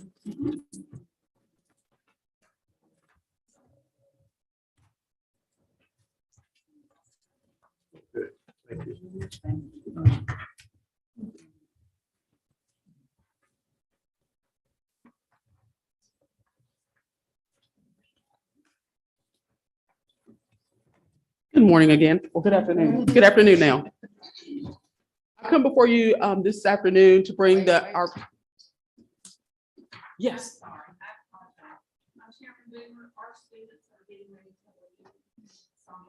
Oh, I needed them here for this. Thank you guys for coming. I have any comments before you leave?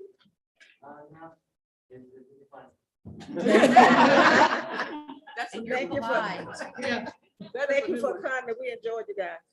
Thank you. Hope you enjoy the rest of your year. I needed them here. Well, enjoy the rest of your year. It'll soon be over.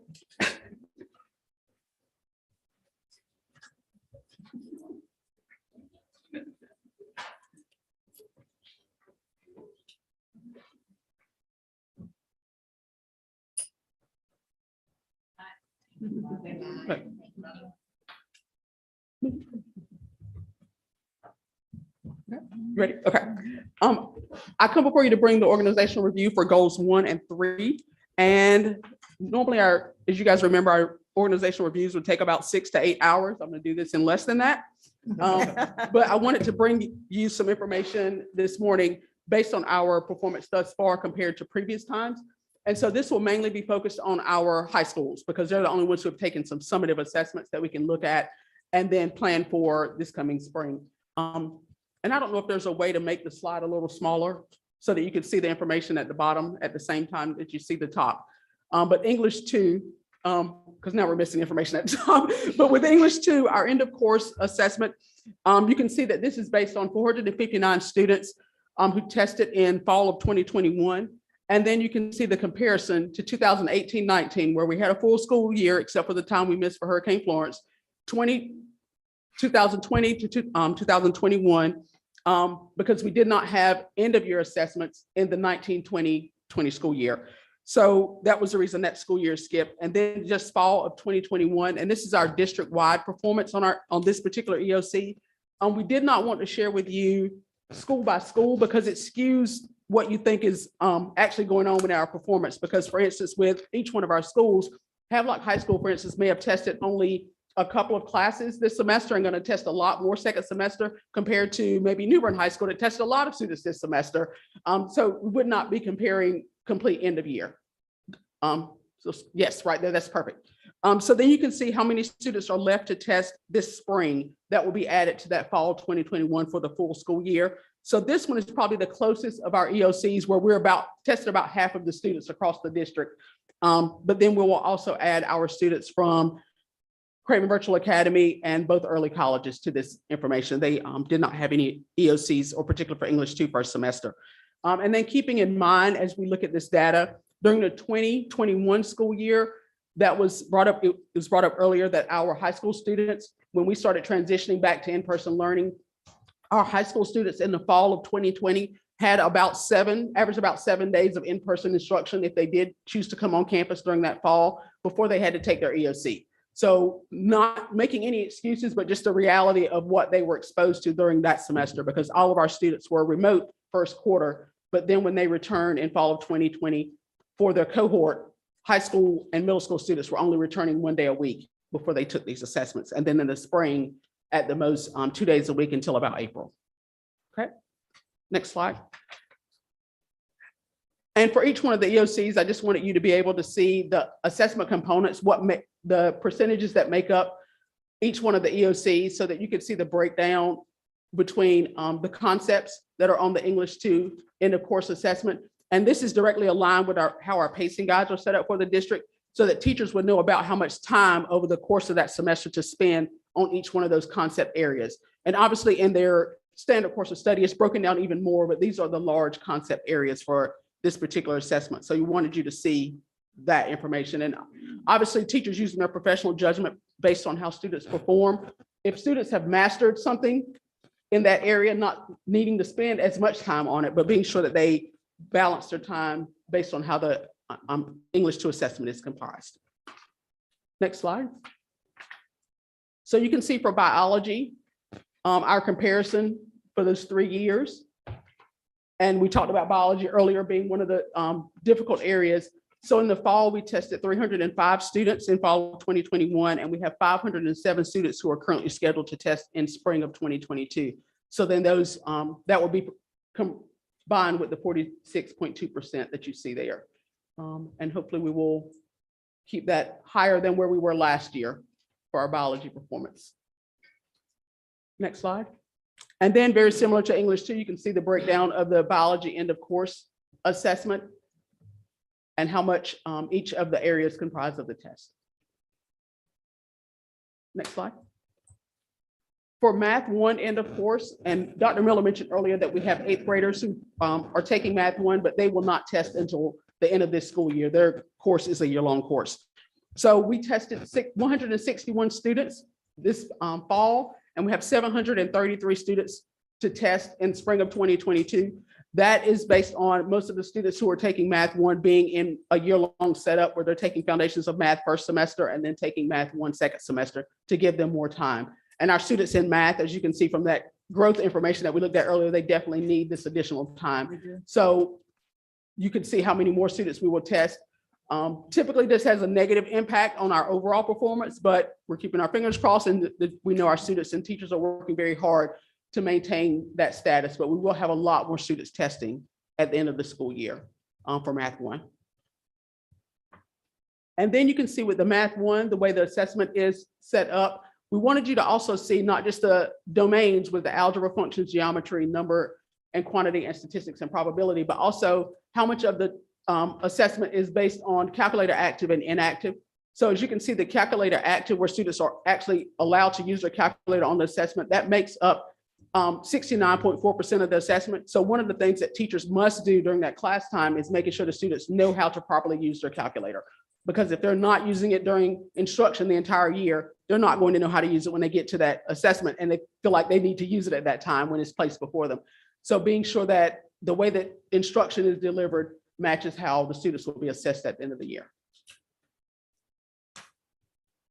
And then Math 3. You can see that we tested 312 students in the fall, and we have 605 students who are scheduled to test in spring of 2022.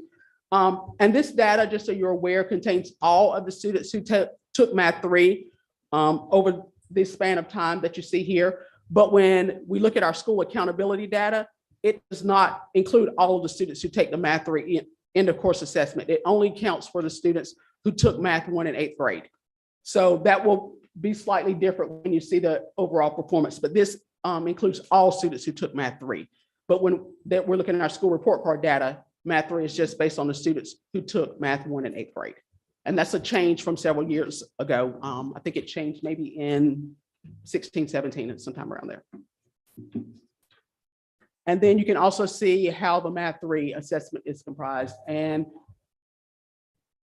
the same domains as the Math 1, but you can see how much of it is calculator inactive graded responses. So students have to be instructed on how to do those types of assessment questions. All right, next slide. Work keys. And this is based on students who earn a silver certificate or higher. If a student earns bronze or lower, we do not get credit for that. So silver or higher is basically what we refer to as proficient on work keys. We had 338 seniors who took this test in the fall, and we have 78 more who will test in the spring. This is definitely an area that we are researching to find out what has actually happened here. This is not our typical performance when it comes to this type of assessment. So that's something that we're looking into with our College and Career Ready Gold team, and working with our schools to dive a little deeper into what's going on with this. But this is one that we think we can definitely rebound on in the coming year, but one that we want students to be able to leave with that certificate so that when they are applying for jobs, it's something they can put on their resume and their applications. And then FAFSA completion. Again, obviously this is based on our seniors who will be graduating this year. The 100% would include all students who are classified as 12th graders, but not every single senior will be applying for, using the FAFSA application or applying for these, this type of aid to go to college. So in a way, it skews it in that sense. If we were just looking at the students who are planning to go to college, it may make a difference, but some students don't make that decision until the summer or right before they graduate and then apply to a community college and enter at that time. But you can see where we are at this point in the school year. And the other ones where it has June 2019 and June 2021, the state calculates this data right up until that point, until the end of June. So this is where we are as of February 2022, with 35% of our seniors having completed their FAFSA. And we are just above the state average. They're at 30, the state is at 34.38% completion. So we're right on target with that. And I think we'll probably reach or exceed our previous performance by the time we reach that June mark. We do have more students who are planning to attend school than what we had in June of 2021. A lot of people's plans shifted after we shut down for COVID because a lot of our students changed their plans based on financial situations that their parents are going through with all the closures that we had. And then the last slide is just showing you some of the things that we are continuing to work on. I won't read all of these to you, but they're based on the work that needs to be done to help us continue to improve or address some areas of need from our performance areas that we just share with you. So we want to be sure that we stick to the plans we have in place and that we're monitoring for fidelity when it comes to anything we're implementing. One of the things that came up earlier was the one-on-one sessions with students and making sure that they get the information that they need, but then also making sure that from a district level down to the school level, that we're providing the professional learning opportunities for our staff, both teachers, teacher assistants, as well as school leaders, when it comes to what they need for instruction on their campuses. So these are the areas that we're definitely working on. And another opportunity that they will have for the students who did not score proficient on their EOCs first semester or who did not score proficient second semester, we always have summer remediation. The students will come on campus for a couple of days of remediation, and then they have the opportunity to retake their EOC to see if they could get a proficient score and improve their performance in that area. When students do take the assessment again, if they choose to do that, the schools get credit for that increased proficiency rating. We do not get credit for improved growth based on that, them taking it again, but for proficiency, we would get credit for that. So that's one of the areas that we definitely work on. We invite all the students to attend for that summer remediation if they did not score proficient. It is difficult. I will be honest about that. It is difficult to get high school students to come back to retake an assessment if they've gotten a passing grade in the class. I've sat in my office making those phone calls. So that's the main question, because they're worried about their credit in the class and not so much about the performance on that one assessment. Especially if it doesn't affect the GPA. Right. Are there any questions? Any questions, board members? Thank you, Dr. D. Okay, thank you. I'm coming right back. Yeah, you are. She's here. If you wanted to take a break now, because I think the next. No, presentation- the next break is lunch. I think, isn't it? I'm saying you may want to take a lunch. Lunch is here, and because the next presentation is probably going to be a little more lengthy. It's fine. Y'all want to take a lunch break now? All right. Do you need an entire hour, or could you do 30 minutes? No, 30 minutes is fine. So we're going to adjourn this meeting for a break, for a lunch break, 30 minutes, no more than 40. 40 minutes for lunch, but Richard need another 10. Doing all right, Ms. Caldwell? I'm doing fine. I just wanted to hear your voice. And we appreciate you coming this morning, and thank you. Are you going to stay for the rest, or you leaving now? I'm learning a lot. You can, I mean, we're just going to have lunch and then we'll come back.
I got one last year from, Farm Day, right?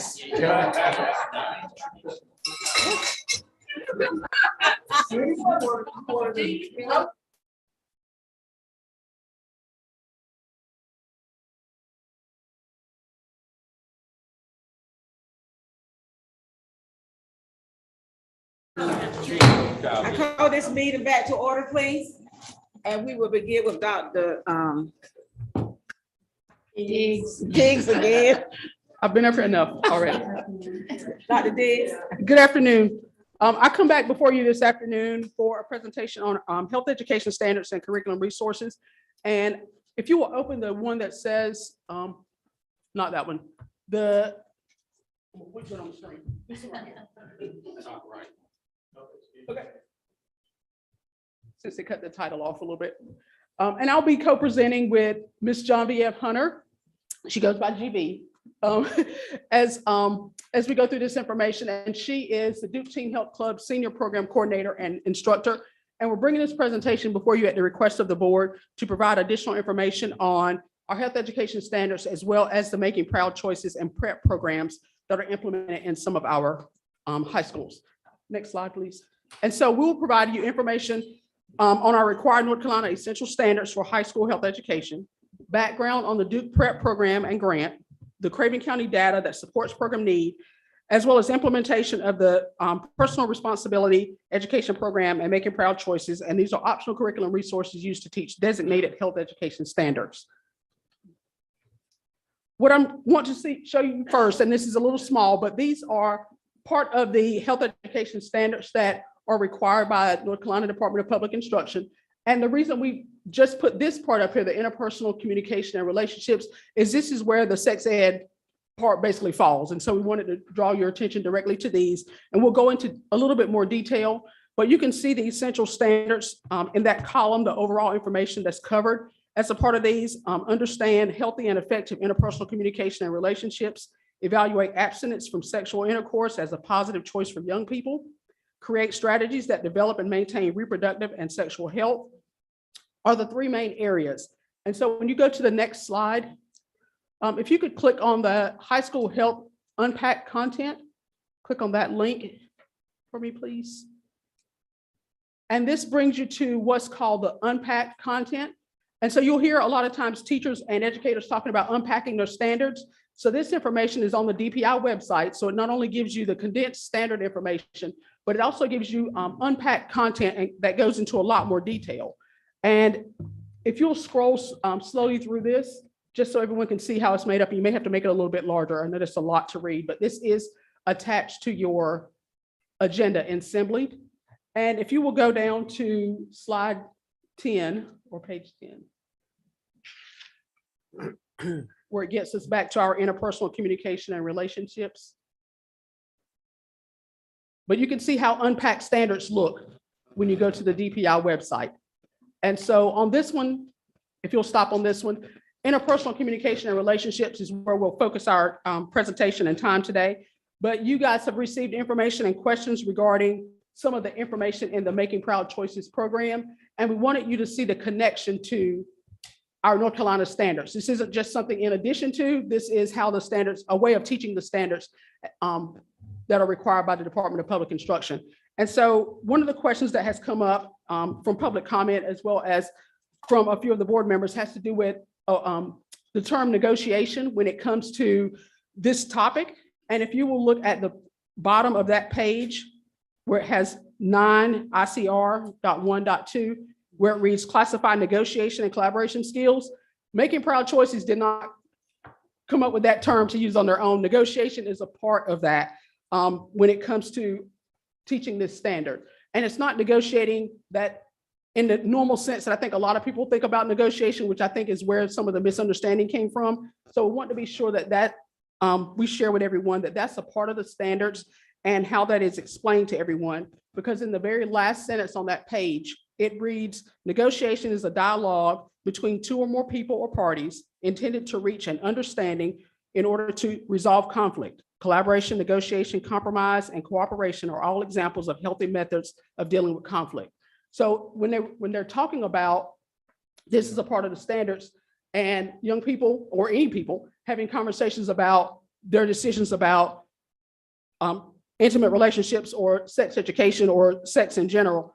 That's one of the terms that is included in this. And so it goes into more detail as a part of the unpacked standard. So we did want to bring that part to your attention.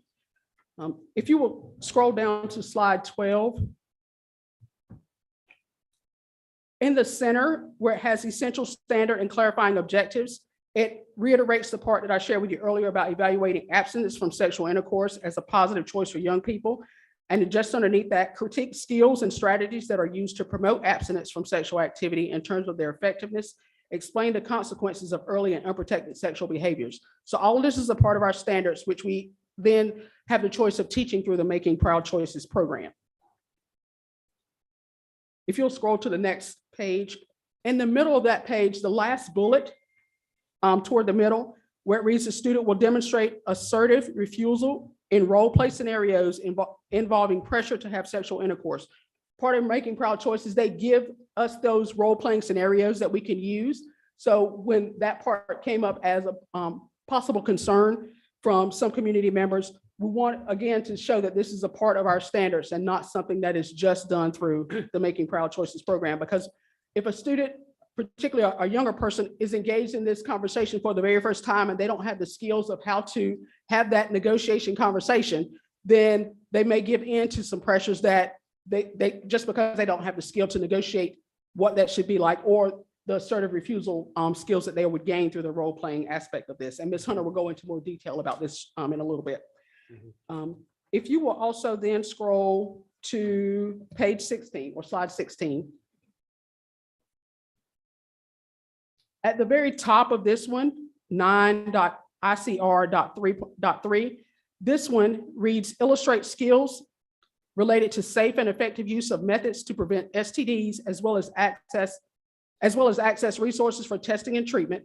So again, it's talking about having those skills that are taught within this program. A little bit further in that paragraph, it reads, young people need skills to prevent the risk for contracting diseases, either by choosing abstinence or the use of an FDA-approved method for prevention. And last sentence, the use of latex condoms is considered by the Centers for Disease Control and Prevention as highly effective if used correctly and consistently.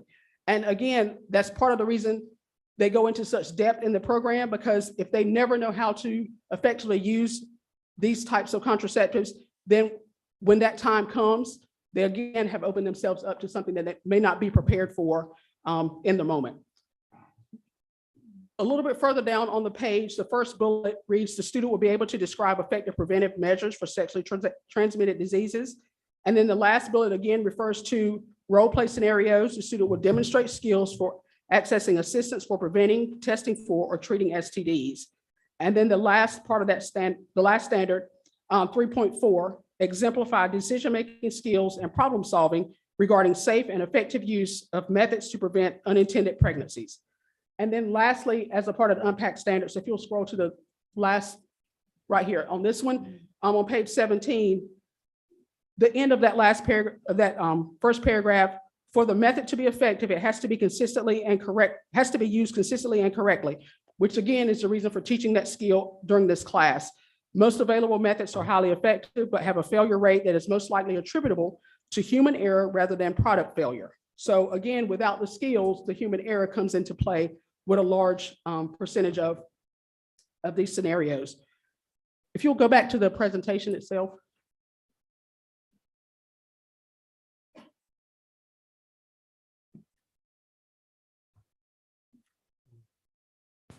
Not that one, the presentation you were on. Yes, that one.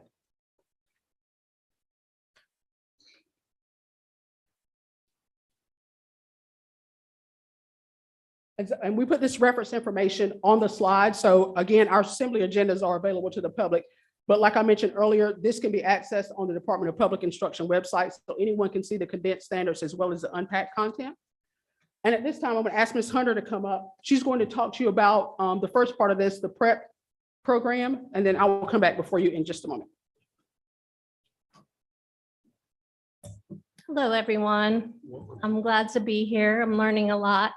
And glad to be able to, present about this and maybe help with any misconception about the program. So our program is the Personal Responsibility Education Program. That is through the NC Department of Health and Human Services, Department of Public Health, which offers grant opportunities through PrEP funding to all 100 counties in North Carolina. The priority is given to the top 30 counties with the highest teen pregnancy rate.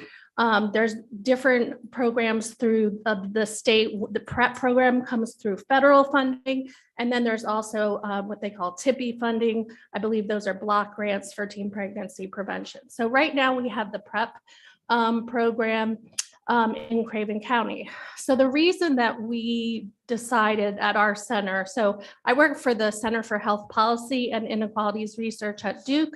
I've been there almost 17 years, and the past 10 years I've been working in Craven County to serve youth in our community. So the reason that we decided to write for this grant was because I live in Eastern North Carolina. I was still a Duke employee, and we saw that there was a need. So the first grant was written in 2011 in response to the 2010 data, and we were awarded in 2011. It is a competitive process as well. So if you look at the 2010 Craven County stats for teen pregnancy, we were ranked number 15 for the highest teen pregnancy rate among 15 to 19-year-olds. The rate was 67.3, and we had 210 total teen pregnancies in 2010. You can see at the bottom the note about how the rate is calculated. In 2020, the data is much better. We ranked 26 for the highest teen pregnancy rate. Our rate is 30.3, and we have 83 total pregnancies. So we have cut that number in half. I can't say that that is all because of our program. I think there's different factors in there, but one thing we know is that part of this is because of the program, and then also perhaps young people are telling each other this information. They're sharing information that is correct. They're sharing their knowledge. Next slide. Okay, so another reason why teen pregnancy is an issue. We do support, I do want to say we do support teen parents. We know that there are many teen parents that raise children and do a great job. When I started at Craven, there was a teen mom before she was in our program, and she ended up doing great things. We just know that it can be really, really difficult. So what we see is pregnancy and birth are significant contributors to high school dropout rates among girls. Only about 50% of teen mothers receive a high school diploma by 22 years of age, whereas approximately 90% of women who do not give birth during adolescence graduate from high school. The children of teen moms are more likely to have lower school achievement, to drop out of high school, have more health problems, be incarcerated at some time during adolescence, also give birth as a teenager, and face unemployment as a young adult. I do want to say again, I'm not disparaging any teen parents. There's a lot of them, but we do see that that is very difficult and a lot of that burden falls on the teen moms. Next slide. So another issue that comes with unprotected sexual behavior is sexually transmitted infection. And the reason we wanted to point that out for Craven is because our rates are high at 625 cases in 2020. COVID restrictions and access to STI testing means that this number could actually be higher. That's throughout North Carolina and probably throughout the United States, that people weren't seeking as much care because of COVID. Why this is important? Some people say, well, chlamydia is a bacterial infection. It can be cured. But if you're not getting tested and you're not getting treated and your symptoms go away, and sometimes people don't have symptoms, especially boys, untreated chlamydia is the leading cause of pelvic inflammatory disease, known as PID, and the leading cause for sterility. So the Craven data reveals that many teens are not protecting themselves against teen pregnancy and STIs. So they've changed the acronym from STD to STI. Next slide. So you can see the rates. You can see Craven County there on the right of the slide. We're not at the top, but we're right below the top for those chlamydia rates. Next slide. Okay, so I'm going to shift gears here a little bit and talk about why we chose this Making Proud Choices. To give you a little background information, we used to use the Teen Outreach Program, and it was an after-school program, but they wanted 75% attendance for 9 months, and that was really hard for our students. We had an amazing program that started at New Bern High and Havelock Middle. It was really wonderful. But what was happening is our grant funders were saying, you're not getting that percentage. And so that's problematic. So they suggested that we try Making Proud Choices and try it in the health classes. And that was something that the health teachers really appreciated, and the principals appreciated as well. And I worked very closely with Debbie Hodges on that. So the learning theories behind Making Proud Choices, this is written by 3 PhDs from the University of Pennsylvania. It's a CDC best practice model. Is it perfect? No, but it really does a good job with the goals. And you can look at the attachment that has the 8 modules with all of the information. So the learning theories are the social cognitive theory and the theory of reasoned action, and its extension, the theory of planned behavior. So these 2 concepts really focus on self-efficacy and perceived behavioral control, which is defined as a person's confidence in their ability to take part in the behavior. So examples are when the youth go through this program, and they may not be really thinking about this, or they may be, some of the kids I've worked with are dating or talking to someone, some aren't. Many are like, I'm not doing anything, but these are skills that they can take for the rest of their lives. That's a big part of the program. So examples of that confidence and the self-efficacy is that they then, after our program, say, you know what, I can do this. I can abstain. I can be proud of that. I can use protection if I am sexually active. I can communicate with my partner. So those are the main tenets of that theory. Next slide. So concept 2 is outcome expectations and behavioral beliefs, which are really, really important if you want to change behavior. They are critical to it. So when we start our program, it's talking about goals and dreams and the beliefs behind that. So these beliefs include having sex at a young age and having unprotected sex could impact my goals and dreams, including education, career, and I've added as well as emotional outcomes that are difficult for some adolescents, because I think that's something that doesn't often get talked about. It's like they talk about STDs and they talk about pregnancy, but also we need to focus on emotions and mental health. Prevention beliefs. If sexually active, reducing your risk can be accomplished with condoms. That is, like Dr. Diggs said, the FDA approved method for protection. It also prevents pregnancy. Partner reaction beliefs. So this goes in with the negotiation, and we've never been negotiating consent. I believe that was the misconception of maybe a few parents. What they're negotiating is, what do I want and what do I not want? And so when a person is figuring this out about condom use or deciding to abstain, then this is really important. So adolescents can discuss behavior with a partner. The skills are taught for both abstinence and discussing protection. The last one is personal vulnerability. If any of you have raised teenagers, you know that a lot of folks don't believe anything can happen to them. So the vulnerability to pregnancy, STIs, and HIV.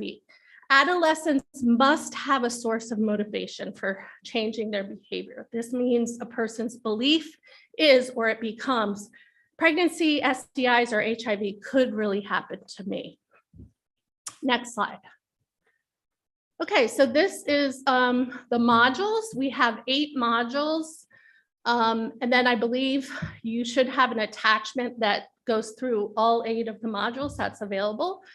The first one is getting to know you and your steps to making your dreams come true. So it starts with that goals and beliefs. Then we talk about possible outcomes of unprotected sex, HIV infection. That is the one that is perhaps the most serious. Attitudes and beliefs about HIV and condom use. There's a lot of misinformation about condom use. So really giving concrete information and also skill building. Strategies for preventing HIV, stop, think, act. This can be for any STI really and pregnancy, is to really have young people think about stop, think, how am I feeling? What do I want? And then act on that, the protective behavior. Possible outcomes for unprotected sex are sexually transmitted disease. So that goes into STIs. And it also talks about, we have a video that shows if one person is with one person, but that person's been with 3 people, and that person's been with another 2 people, how STIs spread. Developing condom use skills and discussing protection with your partner. We have taken out the word negotiation. Some parents asked about that. I think they thought we were talking about consent. We're never negotiating consent. That is negotiating with your partner about how you feel, what you want, and what you don't want. And it is really all about affirmative consent, which we'll get to. The last one is enhancing refusal and decision-making skills. So we do a lot of practice. We do a lot of role play. That's probably the part that the students really love, especially the ones that are very charismatic or they like seeing folks do those role plays. Okay, next slide. Nope. Finish the slide. Oh, we have a link on this slide. Okay. So before we go to the next one, the link, both of those are links. The first one will take you to the attachment for the 8 modules. So you can see those overviews. It shows the activities, rationale, and all of that information, but it's also attached as a PDF to the assembly agenda. And then the last link, Prep and Making Proud Choices, detailed session outline. This is something new that Ms. Hunter and I worked together to develop that we will go over with you, or she will go over it with you, so you can see more detail about what's covered in some of those modules. We want to be sure that based on some of the confusions that we've heard, that parents are aware of what's included in each module and can make decisions for their children as they progress through. So this will be something new that will be provided to the parents during the parent information session, and also loaded into their child's Canvas course, because we ask all the parents to join Canvas for their secondary students. So they will be able to log in at any time and see what's coming up for each one of the modules. So if you will click on that link, the one that says Prep and Making Proud Choices, that'll take you to the outline.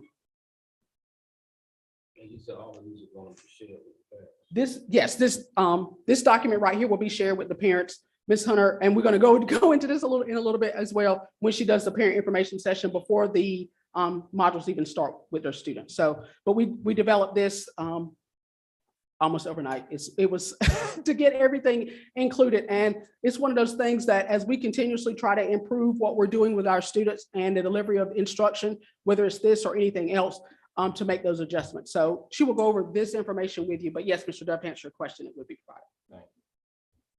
Okay, thank you, Dr. Diggs. Okay, so the PrEP program, the name is Personal Responsibility Education Program. I believe I said before, but this comes from the North Carolina website for PrEP. PrEP is designed to educate adolescents on both abstinence and contraception to prevent pregnancy and STIs, including HIV, and also adulthood preparation subjects such as healthy relationships, healthy life skills, and parent-child communication. In North Carolina, the PrEP initiative is called Prepare for Success. So in session 1, I'm gonna look at mine.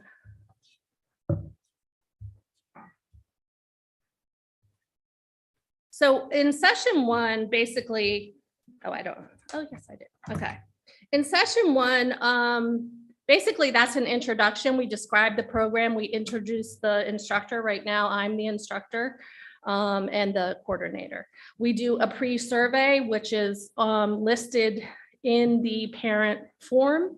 And that is a survey done by North Carolina at the state level. And it's made by the federal prep grantors. The students help create group guidelines to make a safe space for young people to talk about more sensitive issues. We have introductions of all students, we have icebreakers, trust building, and a meal. In session 2, we talk about adolescent development. We chose our adult preparation subjects because we saw certain needs. For example, adolescent development was chosen because we're in 9th grade within the health classes, and I had students that didn't know how pregnancy exactly happened. So we decided we need to do a little bit of a review on that. So we review reproductive anatomy and physiology, puberty and body changes. We discuss ovulation, menstruation, sperm production, and fertilization. We show a YouTube video that's made a graphic. It's not a real, obviously, fertilization. It's through graphics, but it's very well done. And that link is there. We also talk about gender terminology briefly, and I define birth sex, cisgender, transgender, and intersex.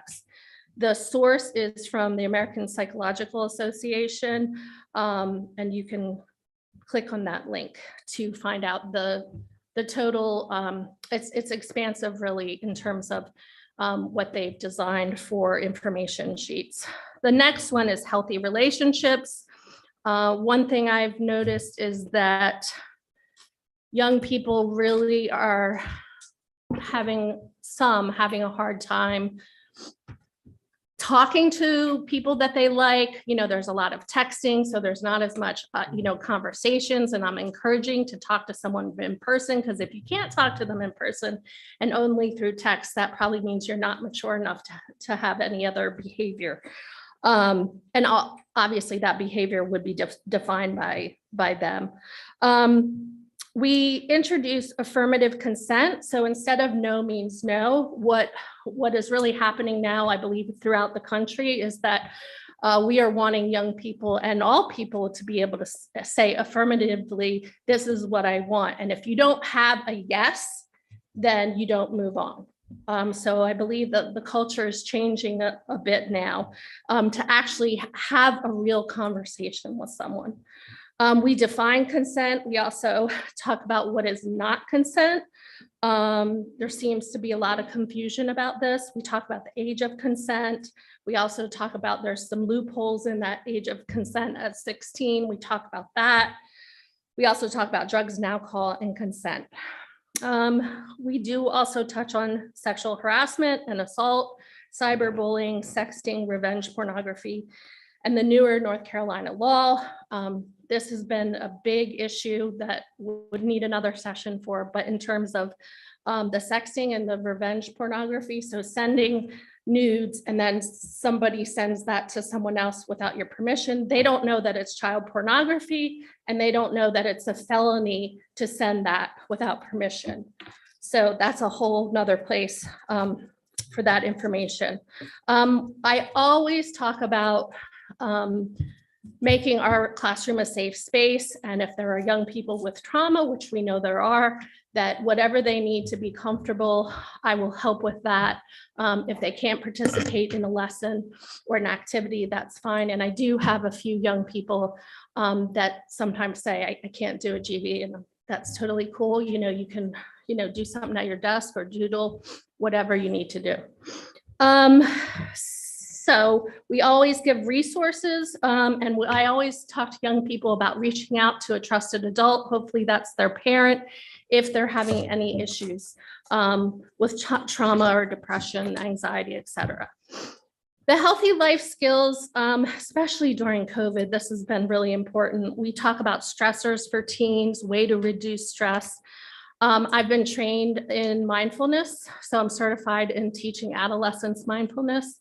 We practice activities, and we do this a few times throughout. We try and make it short because sometimes they feel awkward, but a lot of students have said that really helps relax them. And if you look at the research on mindfulness, you'll see that it has kind of booming, although it's been around for a long time, in helping with behavior with young people. We give mindfulness resources, and I'm always telling young people, if stress is turning into something else, make sure or try to reach out. And that I can be a conduit for that, to give them resources, to link them to their school counselors or teachers or other folks. So when we actually start the curriculum, because we started with those adult preparation subjects, the first one is getting to know you and steps to making dreams come true. I believe I went through those modules before, so bear with me. Module 2, we have also a video called The Hard Way, or we use amaze.org videos. So the difference is I usually choose in terms of the timing with the class. The Hard Way is youth actors. Some of them were written by young people. They're a little bit outdated, so I think the young people are okay with that because the characters feel very real, but I've also used the Amaze videos, which are made typically for middle schoolers, but I've talked to the high schoolers, they're comfortable with them. They are short and they are animated. For attitudes and beliefs about HIV and condom use, this is a real story of a person that has HIV. And these are all on YouTube and they are linked, I believe, on the last page. Module 4, we've talked about the strategies. Module 5, we use also a STD video. Module 6 for pregnancy, we have a video about 2 high schoolers and there's a pregnancy, and we discuss all the issues around why they didn't use protection. They did have relationships with their parents. What could have gone differently? What happens after this? These 2 young people are both track stars, and what happens? Does the girl have to, give up her future, and the guy goes to school? And so we talk about what the young people think would be good.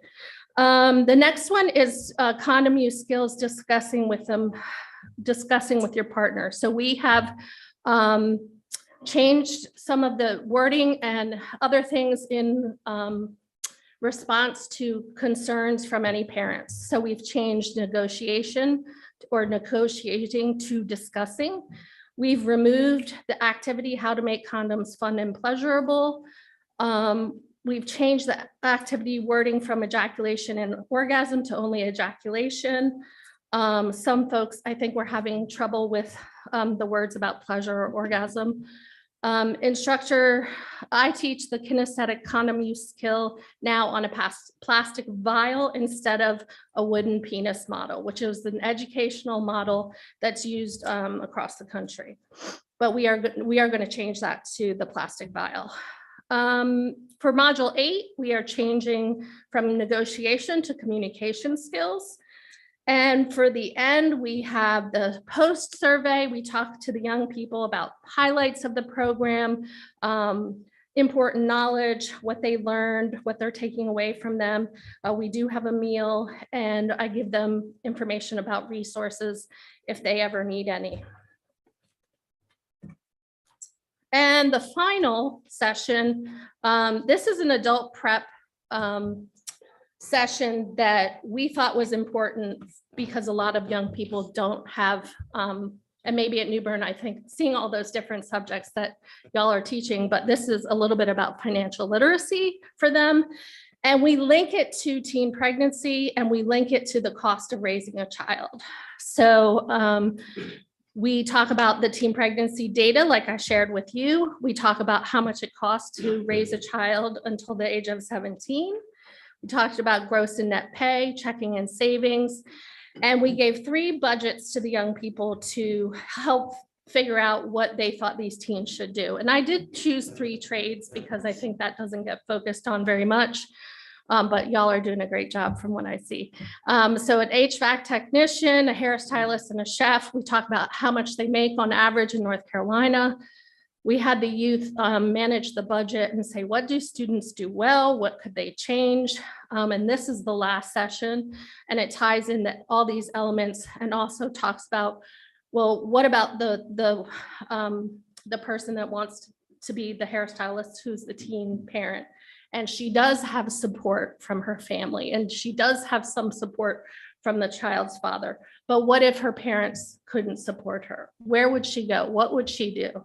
What could be offered to her? What would that be like? Because the burden, unfortunately, does often fall on the girl.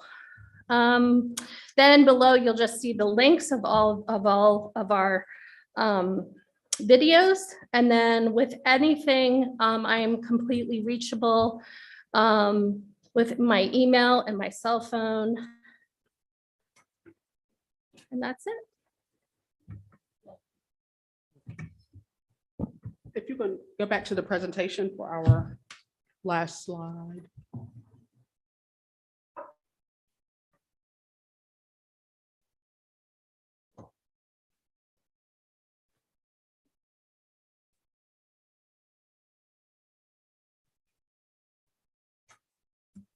You'll go to the next one. Yes, right there, thank you. And so the information that is shared with parents, and we'll also highlight some of the new things that we will be sharing with parents. And one of these, GP, if you'll help me for a second, you'll give the board members one of those. The communication sent directly to parents is through their email, that's in Power School, as well as the parent Canvas portal, and through the principal's phone message, to make sure that they are aware of what's coming up and when this would be started, if it's going to be started in their students' health class. The informational handout, the one that GV just handed to you, is information on the front, and then the opt-out form is included on the back. And that is something that's also emailed directly to all of the parents before the session begins, so that they have this general information. But like I mentioned earlier, that detailed outline that GV just went over will also be included for the parents to have access to moving forward. This informational handout that you just received includes the opt-out form that I mentioned.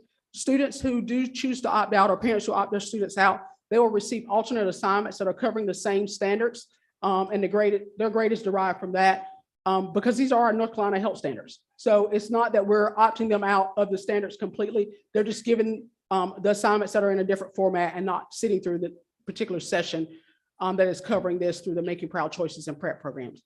I mentioned the detailed course outline. I did put an asterisk beside that because that will be new moving forward.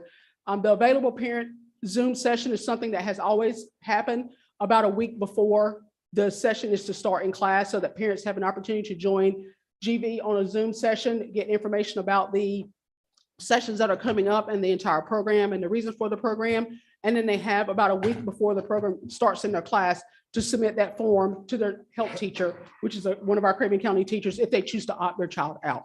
One of the things that we will be doing moving forward, instead of just allowing or asking for opt out at the very beginning of the program, if a parent wants to opt their child out of a particular module, then they will have that option as well. And that will be clarified for them, because if you're fine with all the modules, but you don't want your child sitting through module 5, then they'll be given an alternate assignment and sitting in a different classroom during that time.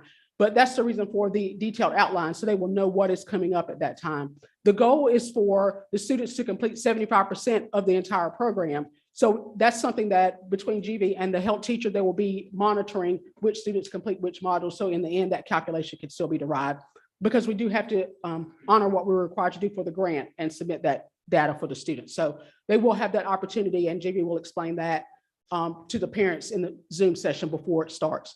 Additional office hours is something else that we're planning to do new, in addition to the parent Zoom session the week before all of this starts. The first week after the modules start, she'll also have an additional one to see if parents have any questions that they've generated from conversations from their students, or just from reviewing the additional information, as well as then doing another session or open office hours at the very end, because some of the parents have from the sessions already have contacted GV just so they can get some guidance on how to have these conversations with their students. So I think that may be the struggle that some of the parents are having, because it's not a comfortable conversation. So you want to be sure that you're ready for the conversation and have access to those resources as well. In-person bi-monthly parent nights, we put to be determined beside that one, because obviously we weren't doing some things that we would normally have done because of COVID and bringing people together. So we haven't scheduled those yet, but that's something that would be discussed with the host school at that time. And then direct and ongoing access to their Craven County Schools health teacher, who's in the room during all of the sessions, as well as to GV, the Duke instructor. That parent information handout that I just shared with you has her contact information, and everything that she sends out or shares with the teachers to share with students and parents always has her contact information on it, and she's open to those conversations. She's come for in-person meetings with parents at the school, as well as had separate phone conversations with them if they've chosen to. But one of the things we wanted to point out, as we've talked about through this whole thing, is the importance of context. Because if you hear things out of context, then it can sound completely different than how it actually is delivered to the students or the purpose of it. So we want to be sure that when parents do have questions, they're able to get that information from not only the health teacher, but GV as well, so that they have context of those things. But as you can see, as she went through that detailed outline, this was the same information that was covered in those unpacked standards that we just went over. So we wanted to be sure that everyone could see that connection to that information. And so that is the end of our presentation, and we will take questions from the board at this time. Mr. Good. I just want to thank you all for bringing that forward, because I know I was one of the ones that asked about it. I was one of the ones that kept seeing, and a few people have reached out about some, I guess, uncomfortable things to them. But I hope what they can see now is that their concerns were heard. You all had no problems with making changes. We've let them know that the opt-out is available. So I hope this here appeases everybody, and those students that need this information, it'll be there for them. So I just thank you all for expressing and explaining it in detail like that. I echo exactly what he said, but I'll also ask you to, for the people in the room or who are listening, who might not understand how these central standards were developed,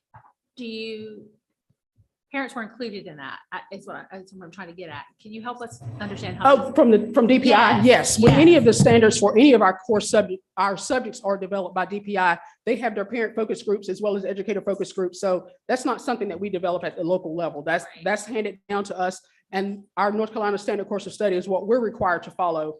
We get to determine how you deliver it. So in some cases, the teacher may be the one, the help teacher could do it. You could bring in a curriculum resource, which GV is our curriculum resource for this particular program, or use any other resources that you think may be appropriate to deliver those required standards. The parents were involved at the state level of developing those standards, and parents are involved at this level with being able to opt in to review them at a greater level than I could have ever imagined and would have loved to have, with my. Yes, I think with the unpacked standards, the unpacked content that's attached to the agenda, most parents probably aren't aware that that exists, and it's open to the public on the DPI website. So they have access to that at any time, but if they log into our assembly agenda, they have access to this one.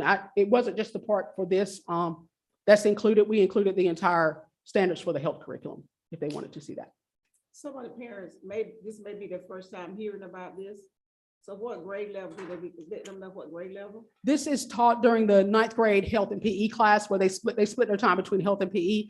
The schools are not required to participate. I mean, they are required to teach these standards, but they can choose to participate in this. And New Bern had a class in the fall as well as this spring, and Havelock High, Ms. Freeble's here. Havelock High has also been in discussion, and their health teachers are very interested in delivering it. And so they were waiting to get started after we did the presentation and made these updates so that Ms. Freeble and her staff could then share it with the parents and get their input on whether or not they want their children to participate in the program at all or in individual modules that come up with the class.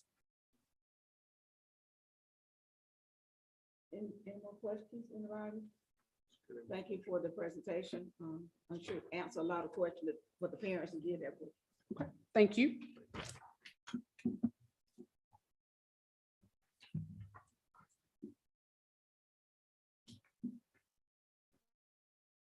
Okay.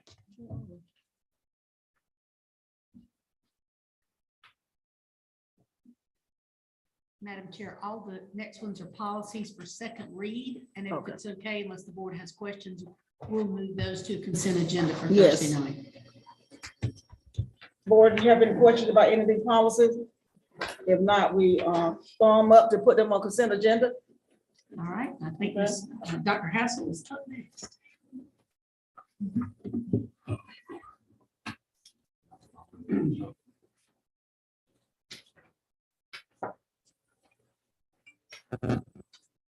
The council and transportation update.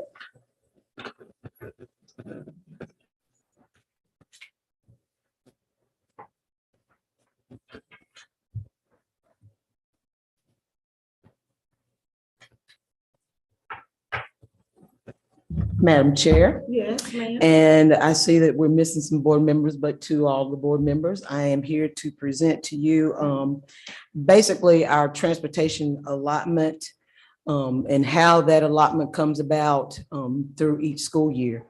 And I know that there was some concern that because our numbers, our initial ADM is lower than it's been, that our funding is just simply based upon our student population. And there are a few other things that are involved in that particular allotment. So I wanted to just go over the general statutes related to funding.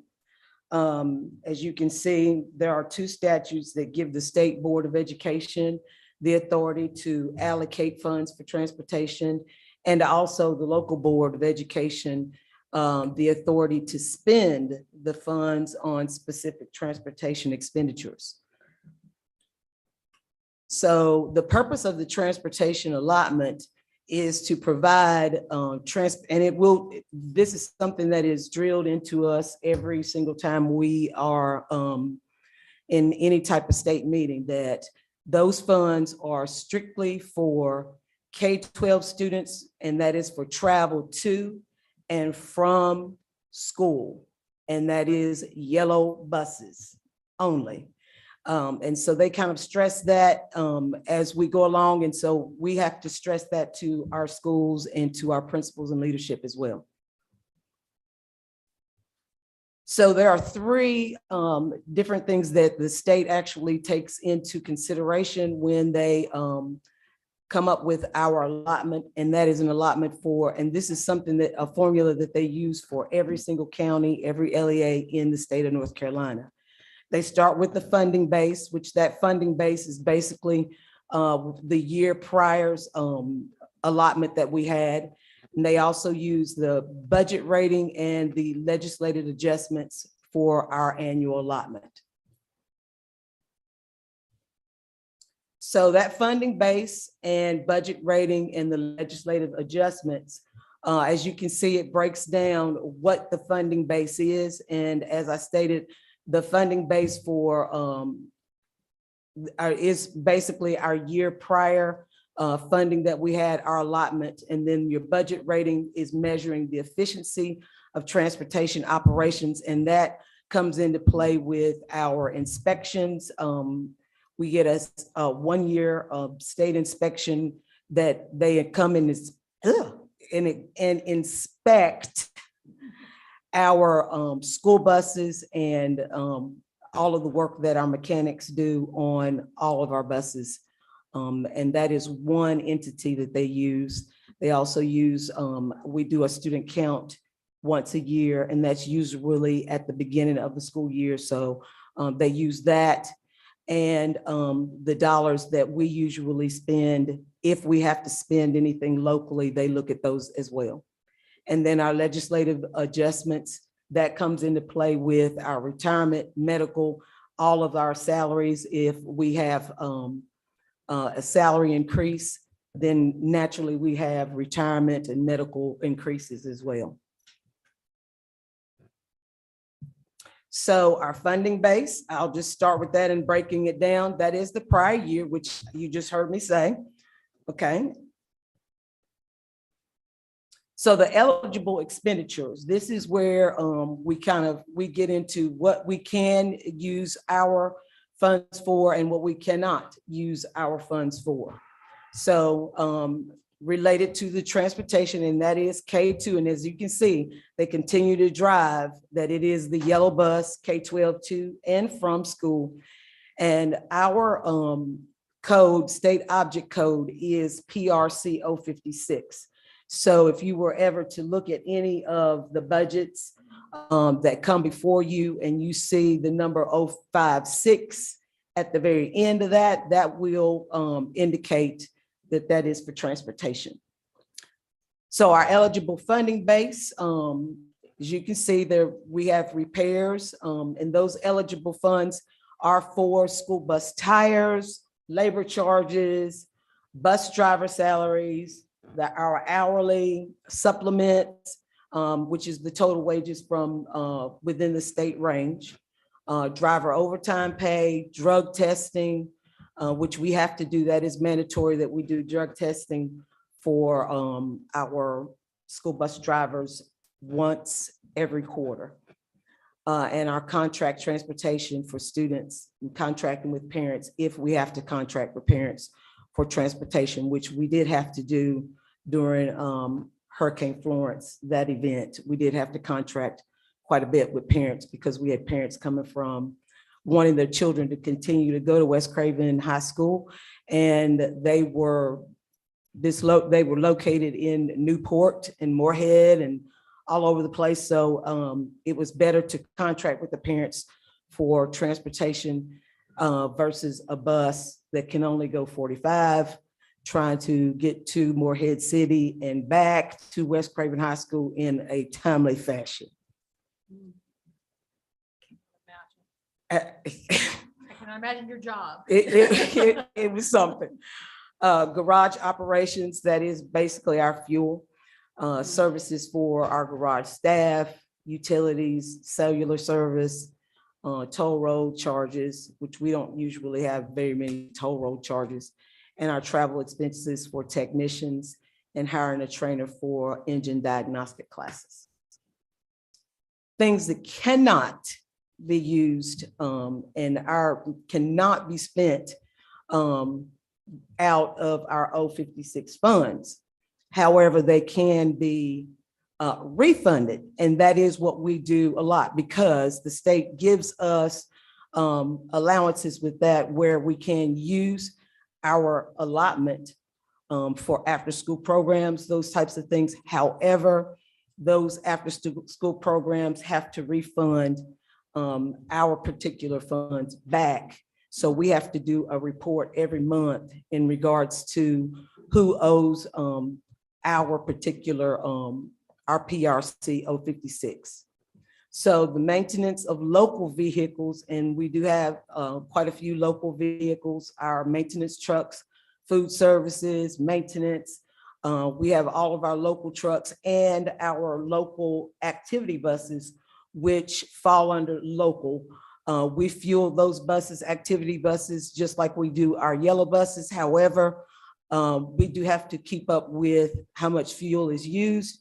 And we send a bill to the county every month for refunds for that fuel that's used in the activity buses. Purchasing activity buses, garage facilities, that is light bills, explosion proofing the garage, which I've never experienced explosion proofing, but I guess that was done at some time or another. And replacing our underground fuel tanks, which we have had to do here in the last couple of years. Also, my salary as transportation director cannot be paid out of those state funds. Salary of activity buses and busing costs for summer reading camps. And that's when we get into RTA, retesting, if anything goes beyond the school year, what we have designated as the school year. So when we get into retesting, and that retesting requires that students come back to school and they need transportation, then we have to look to other funds to supplement that particular program and transportation. And I did hear that when Mrs. Tosin was up and she was discussing, you all were discussing transportation for some of the upcoming camps in the summer. That is something that each program has to consider is transportation, because they would have to pay for those for that transportation out of their specific funds instead of transportation. So that becomes, and it's a nice size dollar amount because we have to charge $2 a mile. So for each bus, that can add up really, really quickly. When you have even 30 buses on the road, it can run anywhere from $40,000 to $50,000 for 4 or 5 weeks, which is a lot of money. Drug testing beyond necessary for our school bus drivers, and we do have some LEAs that request drug testing from their employees. We cannot pay for that. And bus driver perfect attendance bonuses, which we did discuss earlier in the school year. All of those things would have to come out of a local fund or another fund.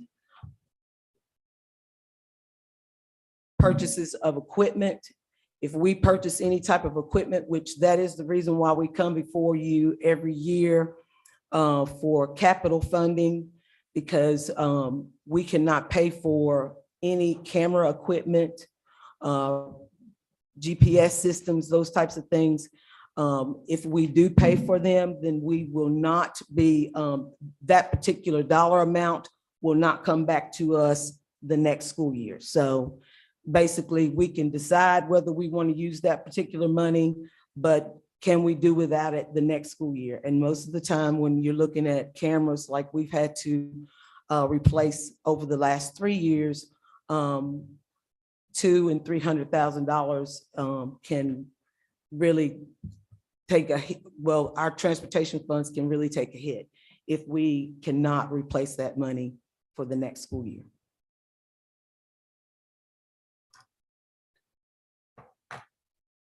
Okay, our budget rating. Our state director of transportation is going before the legislator and the legislative board, and they are going to ask basically that this allotment policy be in place for next year. So as of 2021, 2022, we have been held harmless, basically. So he is going to continue to ask for the next school year, because we did start off our school year where in a lot of places there was not, the students weren't going back full time. And so all of the data that they use the year prior's data, and all of that data will be incomplete and probably not as accurate as it could be. So to actually use that particular formula, they are at a point to where they would like to ask the LEAs, they would like to ask permission for the LEAs to be held harmless again for the 22-23 school year. So deriving that budget rating, the input data, basically what I've stated to you here, numbers of students transported last year. Our TD 24 is a contract transportation documentation that we have to turn into the state. Number of buses, these are all reports that have to go to the state. And this is a once a year report. Our TD 10 bus inventory, and then our total eligible expenditures for the last year. Our TD 1 is another big report that we have to turn into the state once a year. And then our cost per student, buses per 100 students transported, and our buses, we have 155 buses in our fleet. So things beyond the control of transportation that impact the efficiency is the distance of students to the school, and our pupil density, and our ECP transportation, because a lot of times our EC students are going to a different program that may be in a different school district. So that can cause the distance to be somewhat of an outlier. So they don't usually put those things in the equation for our rating. So just giving you some statistics on years prior, 2017, our student count was right at 7,532. That means 7,532 students was our count. And our efficiency rating was right at 100%. Then we had Hurricane Florence. Our efficiency rating was 100% because once again, that is based upon the year prior. And our student count went down to 7,002 students. Then spring COVID, We started meal deliveries, school supplies, those types of things, but we had already done our student count in October before COVID hit in March of that specific year. So our numbers were up from the year prior to 2018-19 at 7,210 students. Then 2021 was our unofficial. We did not have an official count, but we did count students that were being transported the best we could, because we had students coming on Monday and Wednesday, or one day a week and 2 days a week. So it was very difficult to grasp how many students were using our transportation system, but we did come up with an unofficial number of 5,002 students. And then this year, 21-22, our COVID plan and transitioning back to our regular schedule. Our report, which we did in October again, was 5,726. So that number is coming up, and we predict that it will come up as time goes on. North Carolina, the Department of Public Instruction. And as you can see, these are our previous years of our fund basing and what we've received since 2017. And we've never received any less than what we have had as far as our base for the next school year. So the system tries very hard. They try not to penalize us for any of those things, such as our low student count, ADM, because they know that, once again, these are things that we've had to use the funds. So they always look at the base and where we are at that particular school year. So in 1920, as you can see, in 20 and 21, the fund basing was the same. It did not go up. It will probably go up again this coming school year, because we did raise our school bus driver salaries. So we are having to pay more for retirement, hospitalization, salaries, those types of things, which is what usually absorbs most of our budget throughout the school year. It's 75% of our budget is the salaries. And our fuel increase, I'll just skip down to our fuel increase, which is something that I know is a big concern, because the fuel has gone up quite a bit. But thank the Lord, you all as a board voted last year to allow us to contract with one of our local gas companies. And we contracted for 2 years at a set price of $2.30 a gallon, which at the time last year was, it seemed high, because I think we were somewhere around $1.67 a gallon. And so $2.30 sounded kind of, iffy, but we felt like it would be better to secure our fuel and use the excess money that we had left over at the end of the school year to support our upcoming school years.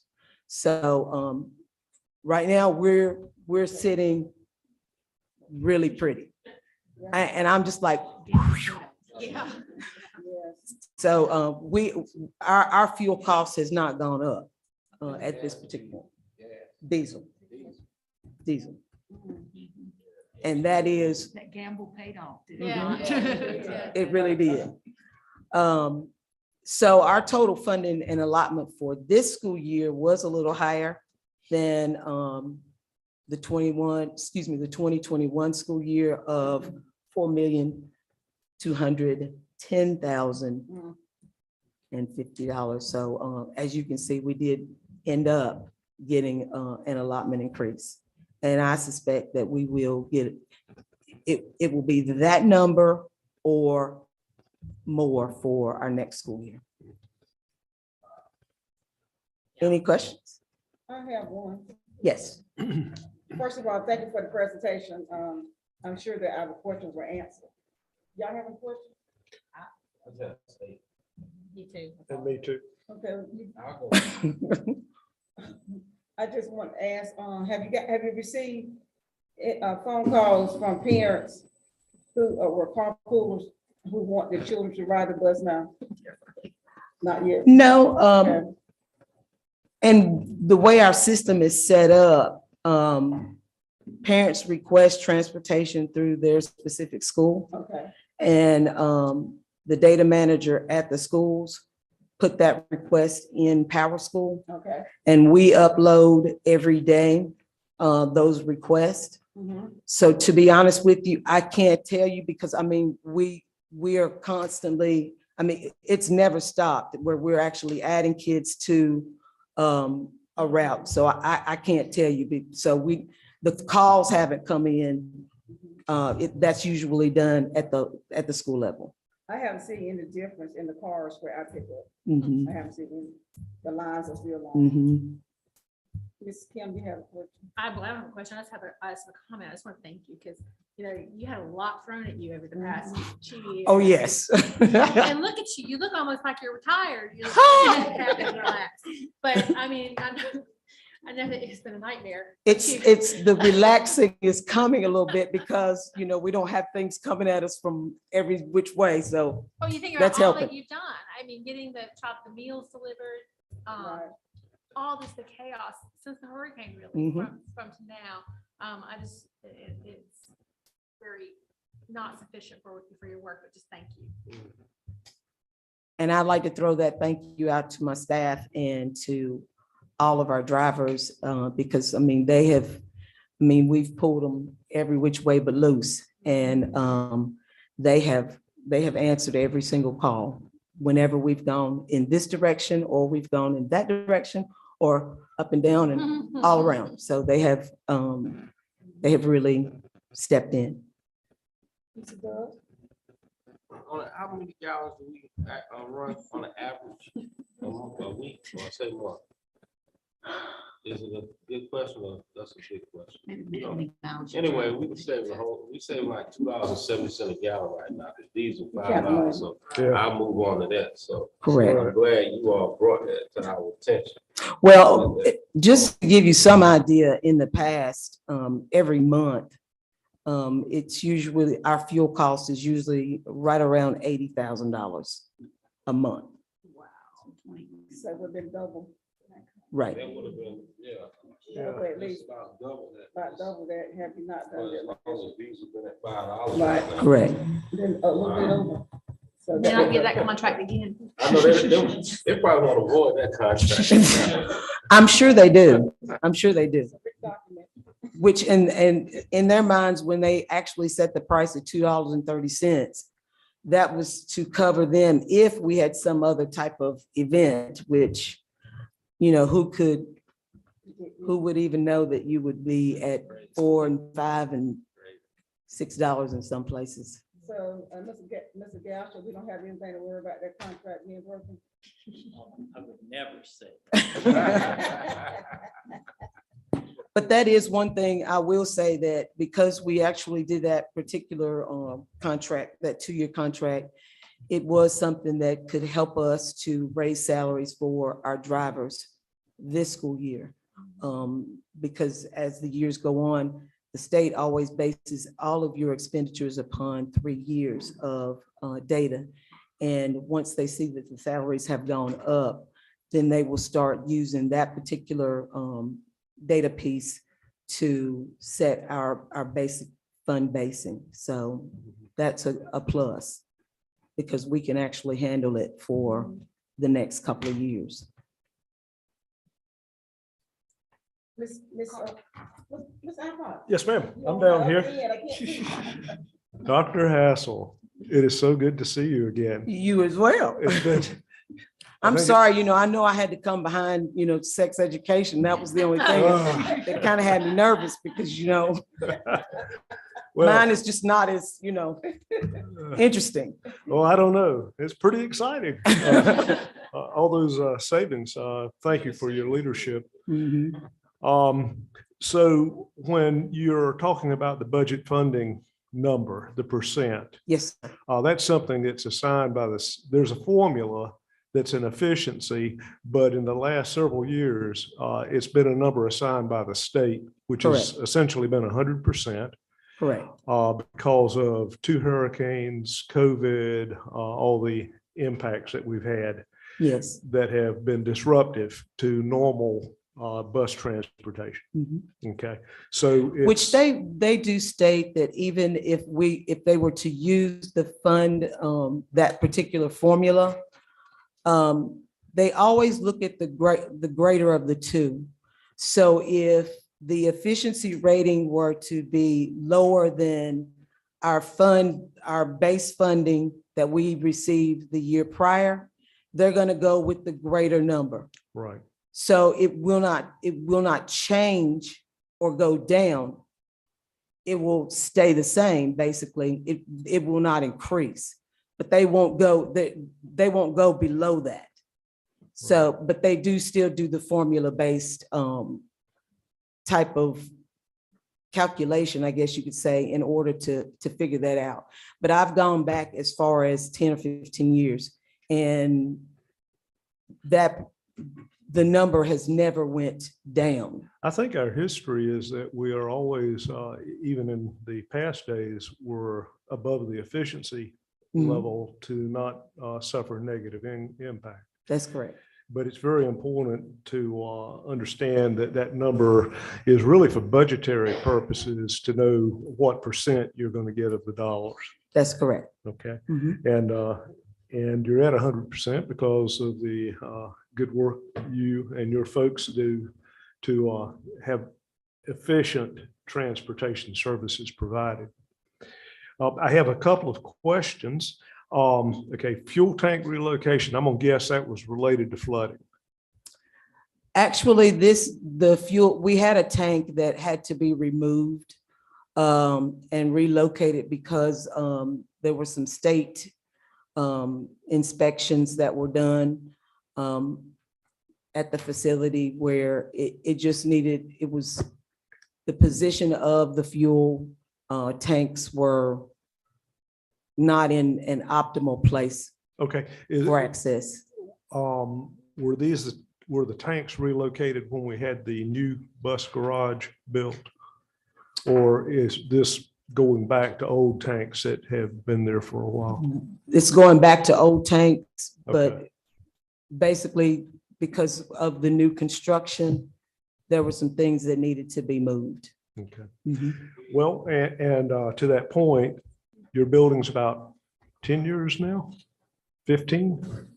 I'm sorry, Mr. iPod. I remember when I don't know the history of that, but well, I remember that the old building, you couldn't get a bus into the garage without the doors being open. Right. A third of the bus was hanging out because buses got longer and winter, that was terrible working conditions for sure. Yes, I do have pictures of Right.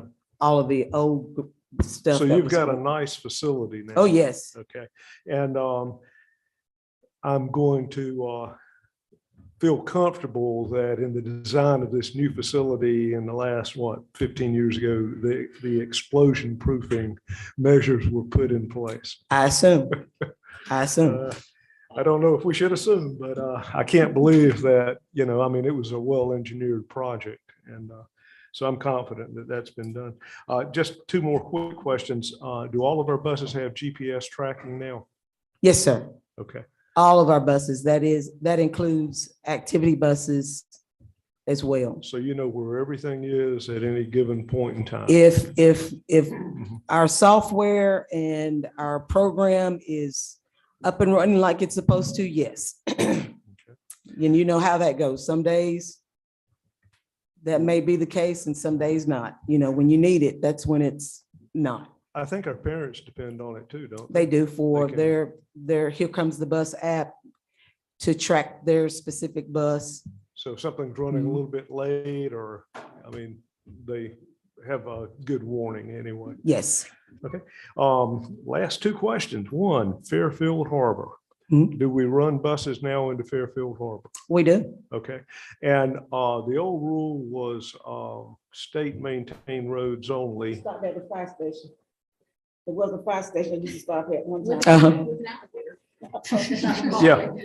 So, but they actually go into Fairfield Harbor now, right?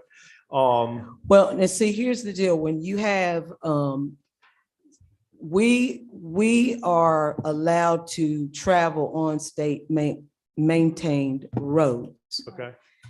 Anything such as apartment buildings, which we debate this every single year, but apartment buildings, say for instance, just like we're Fox Chase Village, any of the mobile home parks, we have to get permission to drive on their property to pick up and drop off students. And if we do not have permission, then we cannot Okay.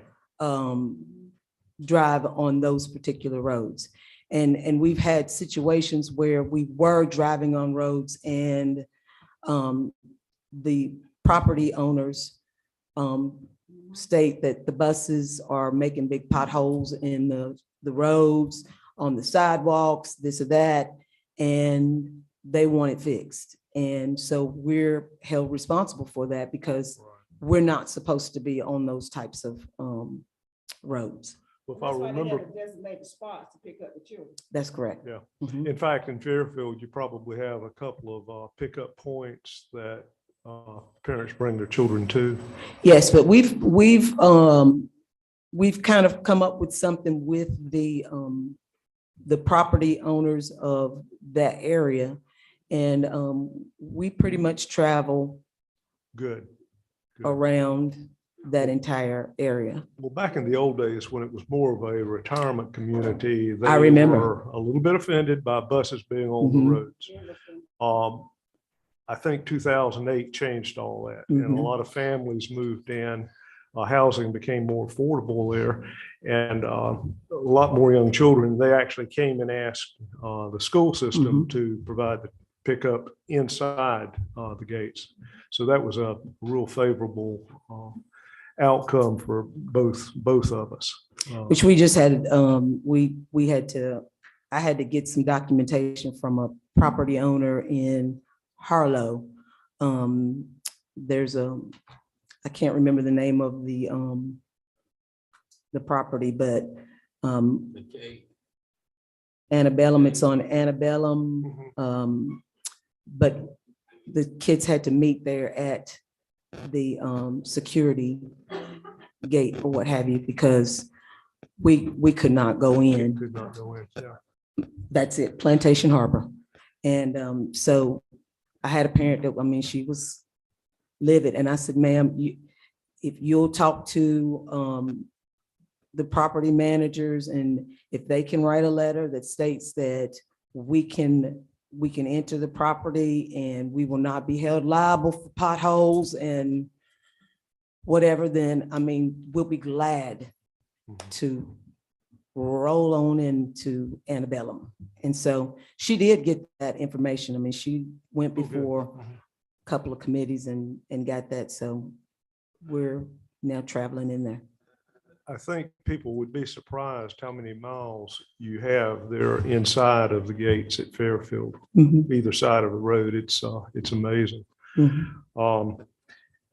Which adds to pickup time, time on bus and things like that, of course, but it's the service you provide. I have been waiting with this list of questions for a little while, since it's been a while since I've seen you. The last question is, do you still sing? Do I sing? Do you still sing? I do. Sometimes. Want to lead us in a hymn right now? No, not right now. I think everybody's ready for us just to call, I can blow a whistle and everybody can say, all right, we can go on, because everybody's like, at this point, so. Thank you. All right, next on the agenda is the master replacement, school bus replacement contract. And we have to get approval from the board in order to move forward with the replacement. We have 5 buses coming up for replacement this upcoming school year. 5, which is a low number because we have been anywhere from, in the last 5 years, anywhere from 12 to 14 to 8. And so this coming year will be just 5. Could you just briefly summarize that process for people who might be here for the first time and not understand how that cycle works? Okay, the state finances, they do not put that particular money in our 056 dollar amount allotment. But the state does replace our school buses. And it's basically 3 things. If there's 250,000 miles on the vehicle, if it's 10 years old with 150,000 miles, they will replace that particular bus. So we have the bus for 10 years. And if the bus reaches that 250,000, excuse me, if the bus reaches the 250,000 miles before the 10 years, they will replace the school bus, which that very rarely happens, where a bus will reach the 250,000 miles before the 10 years is up. But we do have some buses that don't quite meet the 150,000 miles in 10 years. And they pretty much give us a list of those buses that may not meet that mark for the next school year. So we usually will put those specific buses on a longer route so that we can absorb the miles and replace the buses for the next school year. So some of those drivers that have long routes, they always say, well, why do I get the older buses? You know, I don't ever get the new bus.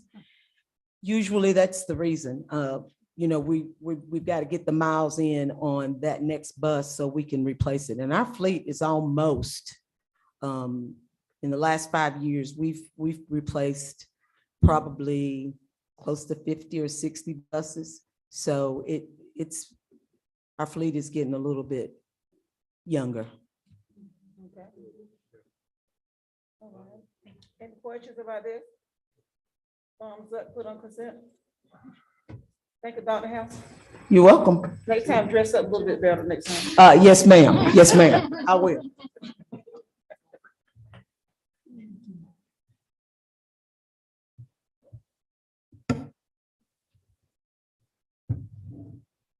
Good afternoon. You guys have had a long day.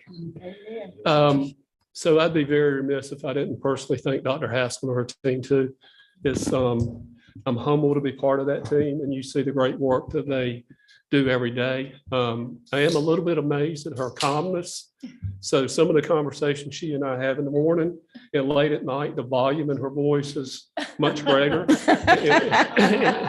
And some of the words I can't share because I'm too young and I don't know them. But anyway, she does a great job, and I really appreciate everything that she and her team do. I think this will be easy. This is another HVAC replacement. This is part of Tucker Creek work. This is replacing the unit at the gym.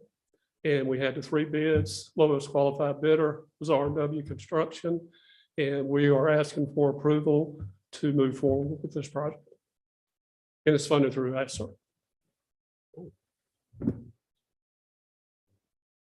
Any questions?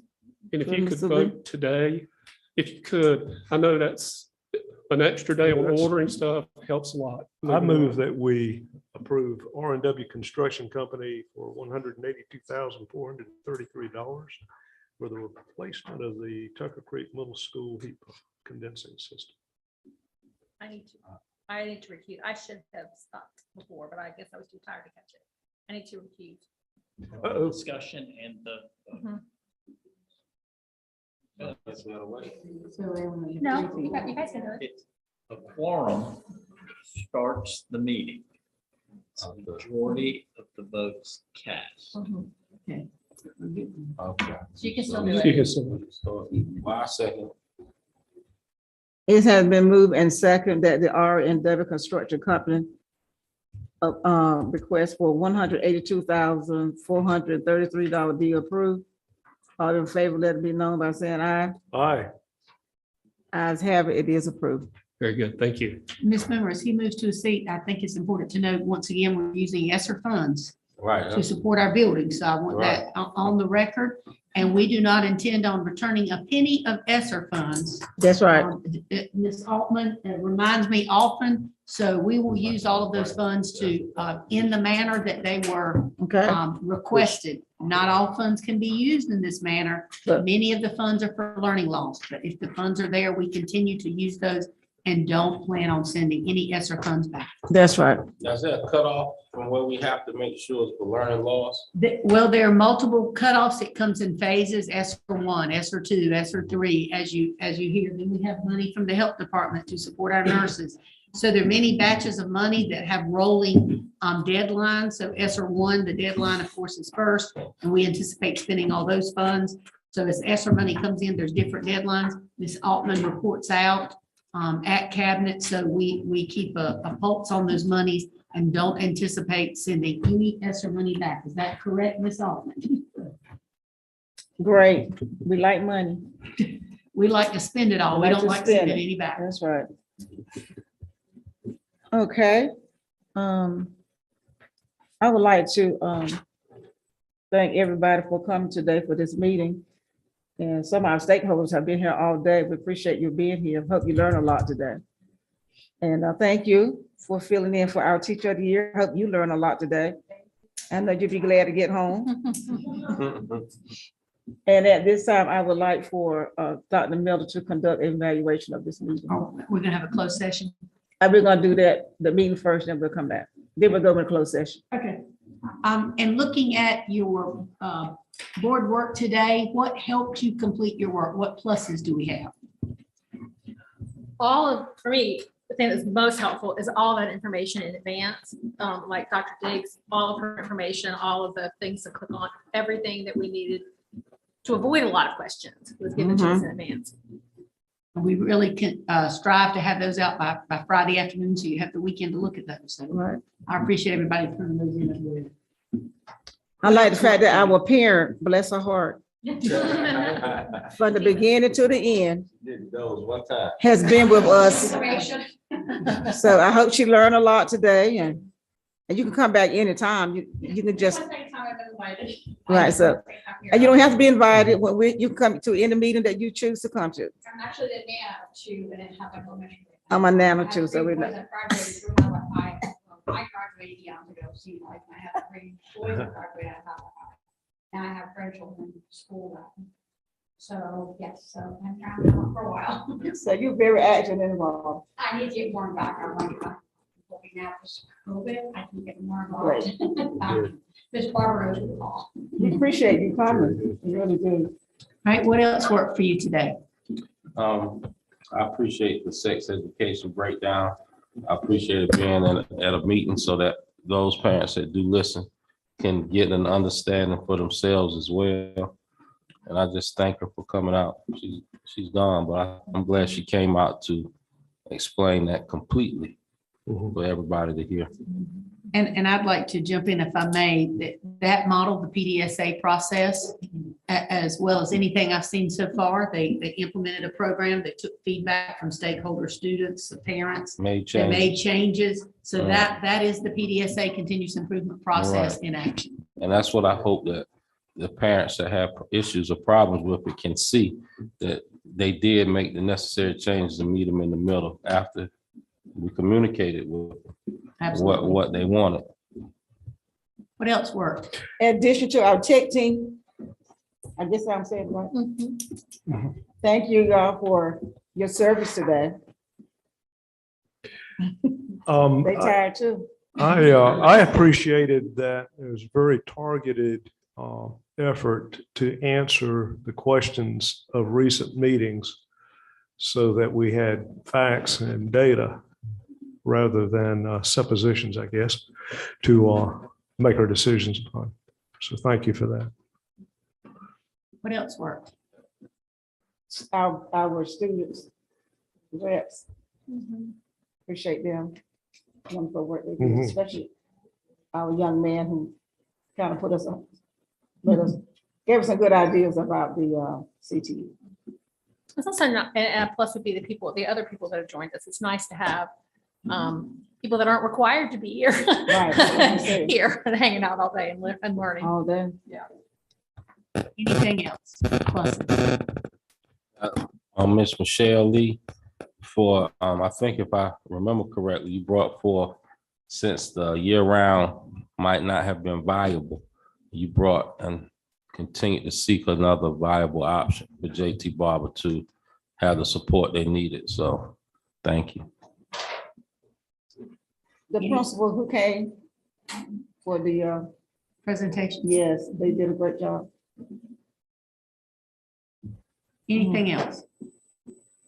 All right, in the effort to continuously improve, it would even be better if, what deltas do we have today?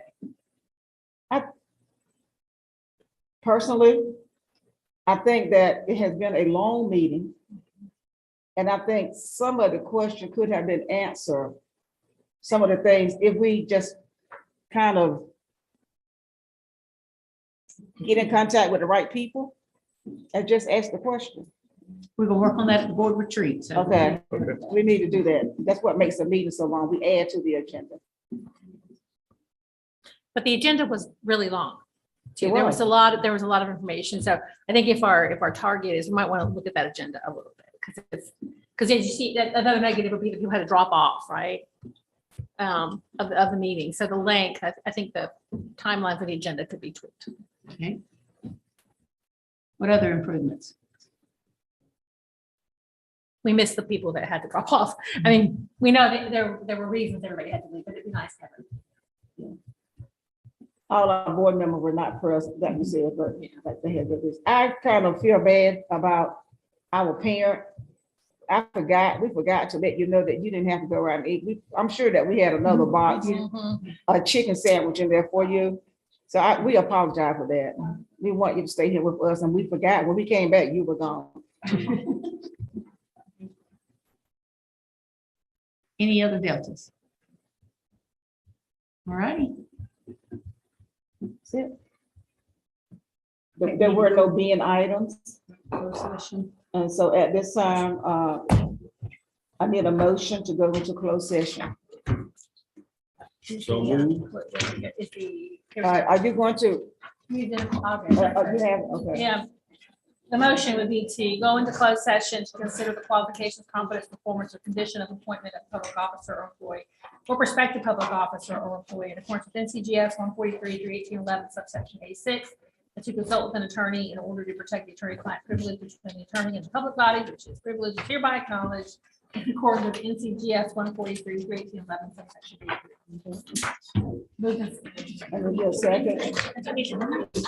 Second. All right, has been moving second. We're in closed session. Thank you, everybody, for coming. Oh, you were going to, but you weren't here. It was just a mission statement. But you, but that's not it. But you did a pledge. So you just, okay. To kind of switch off. Thank you for being here.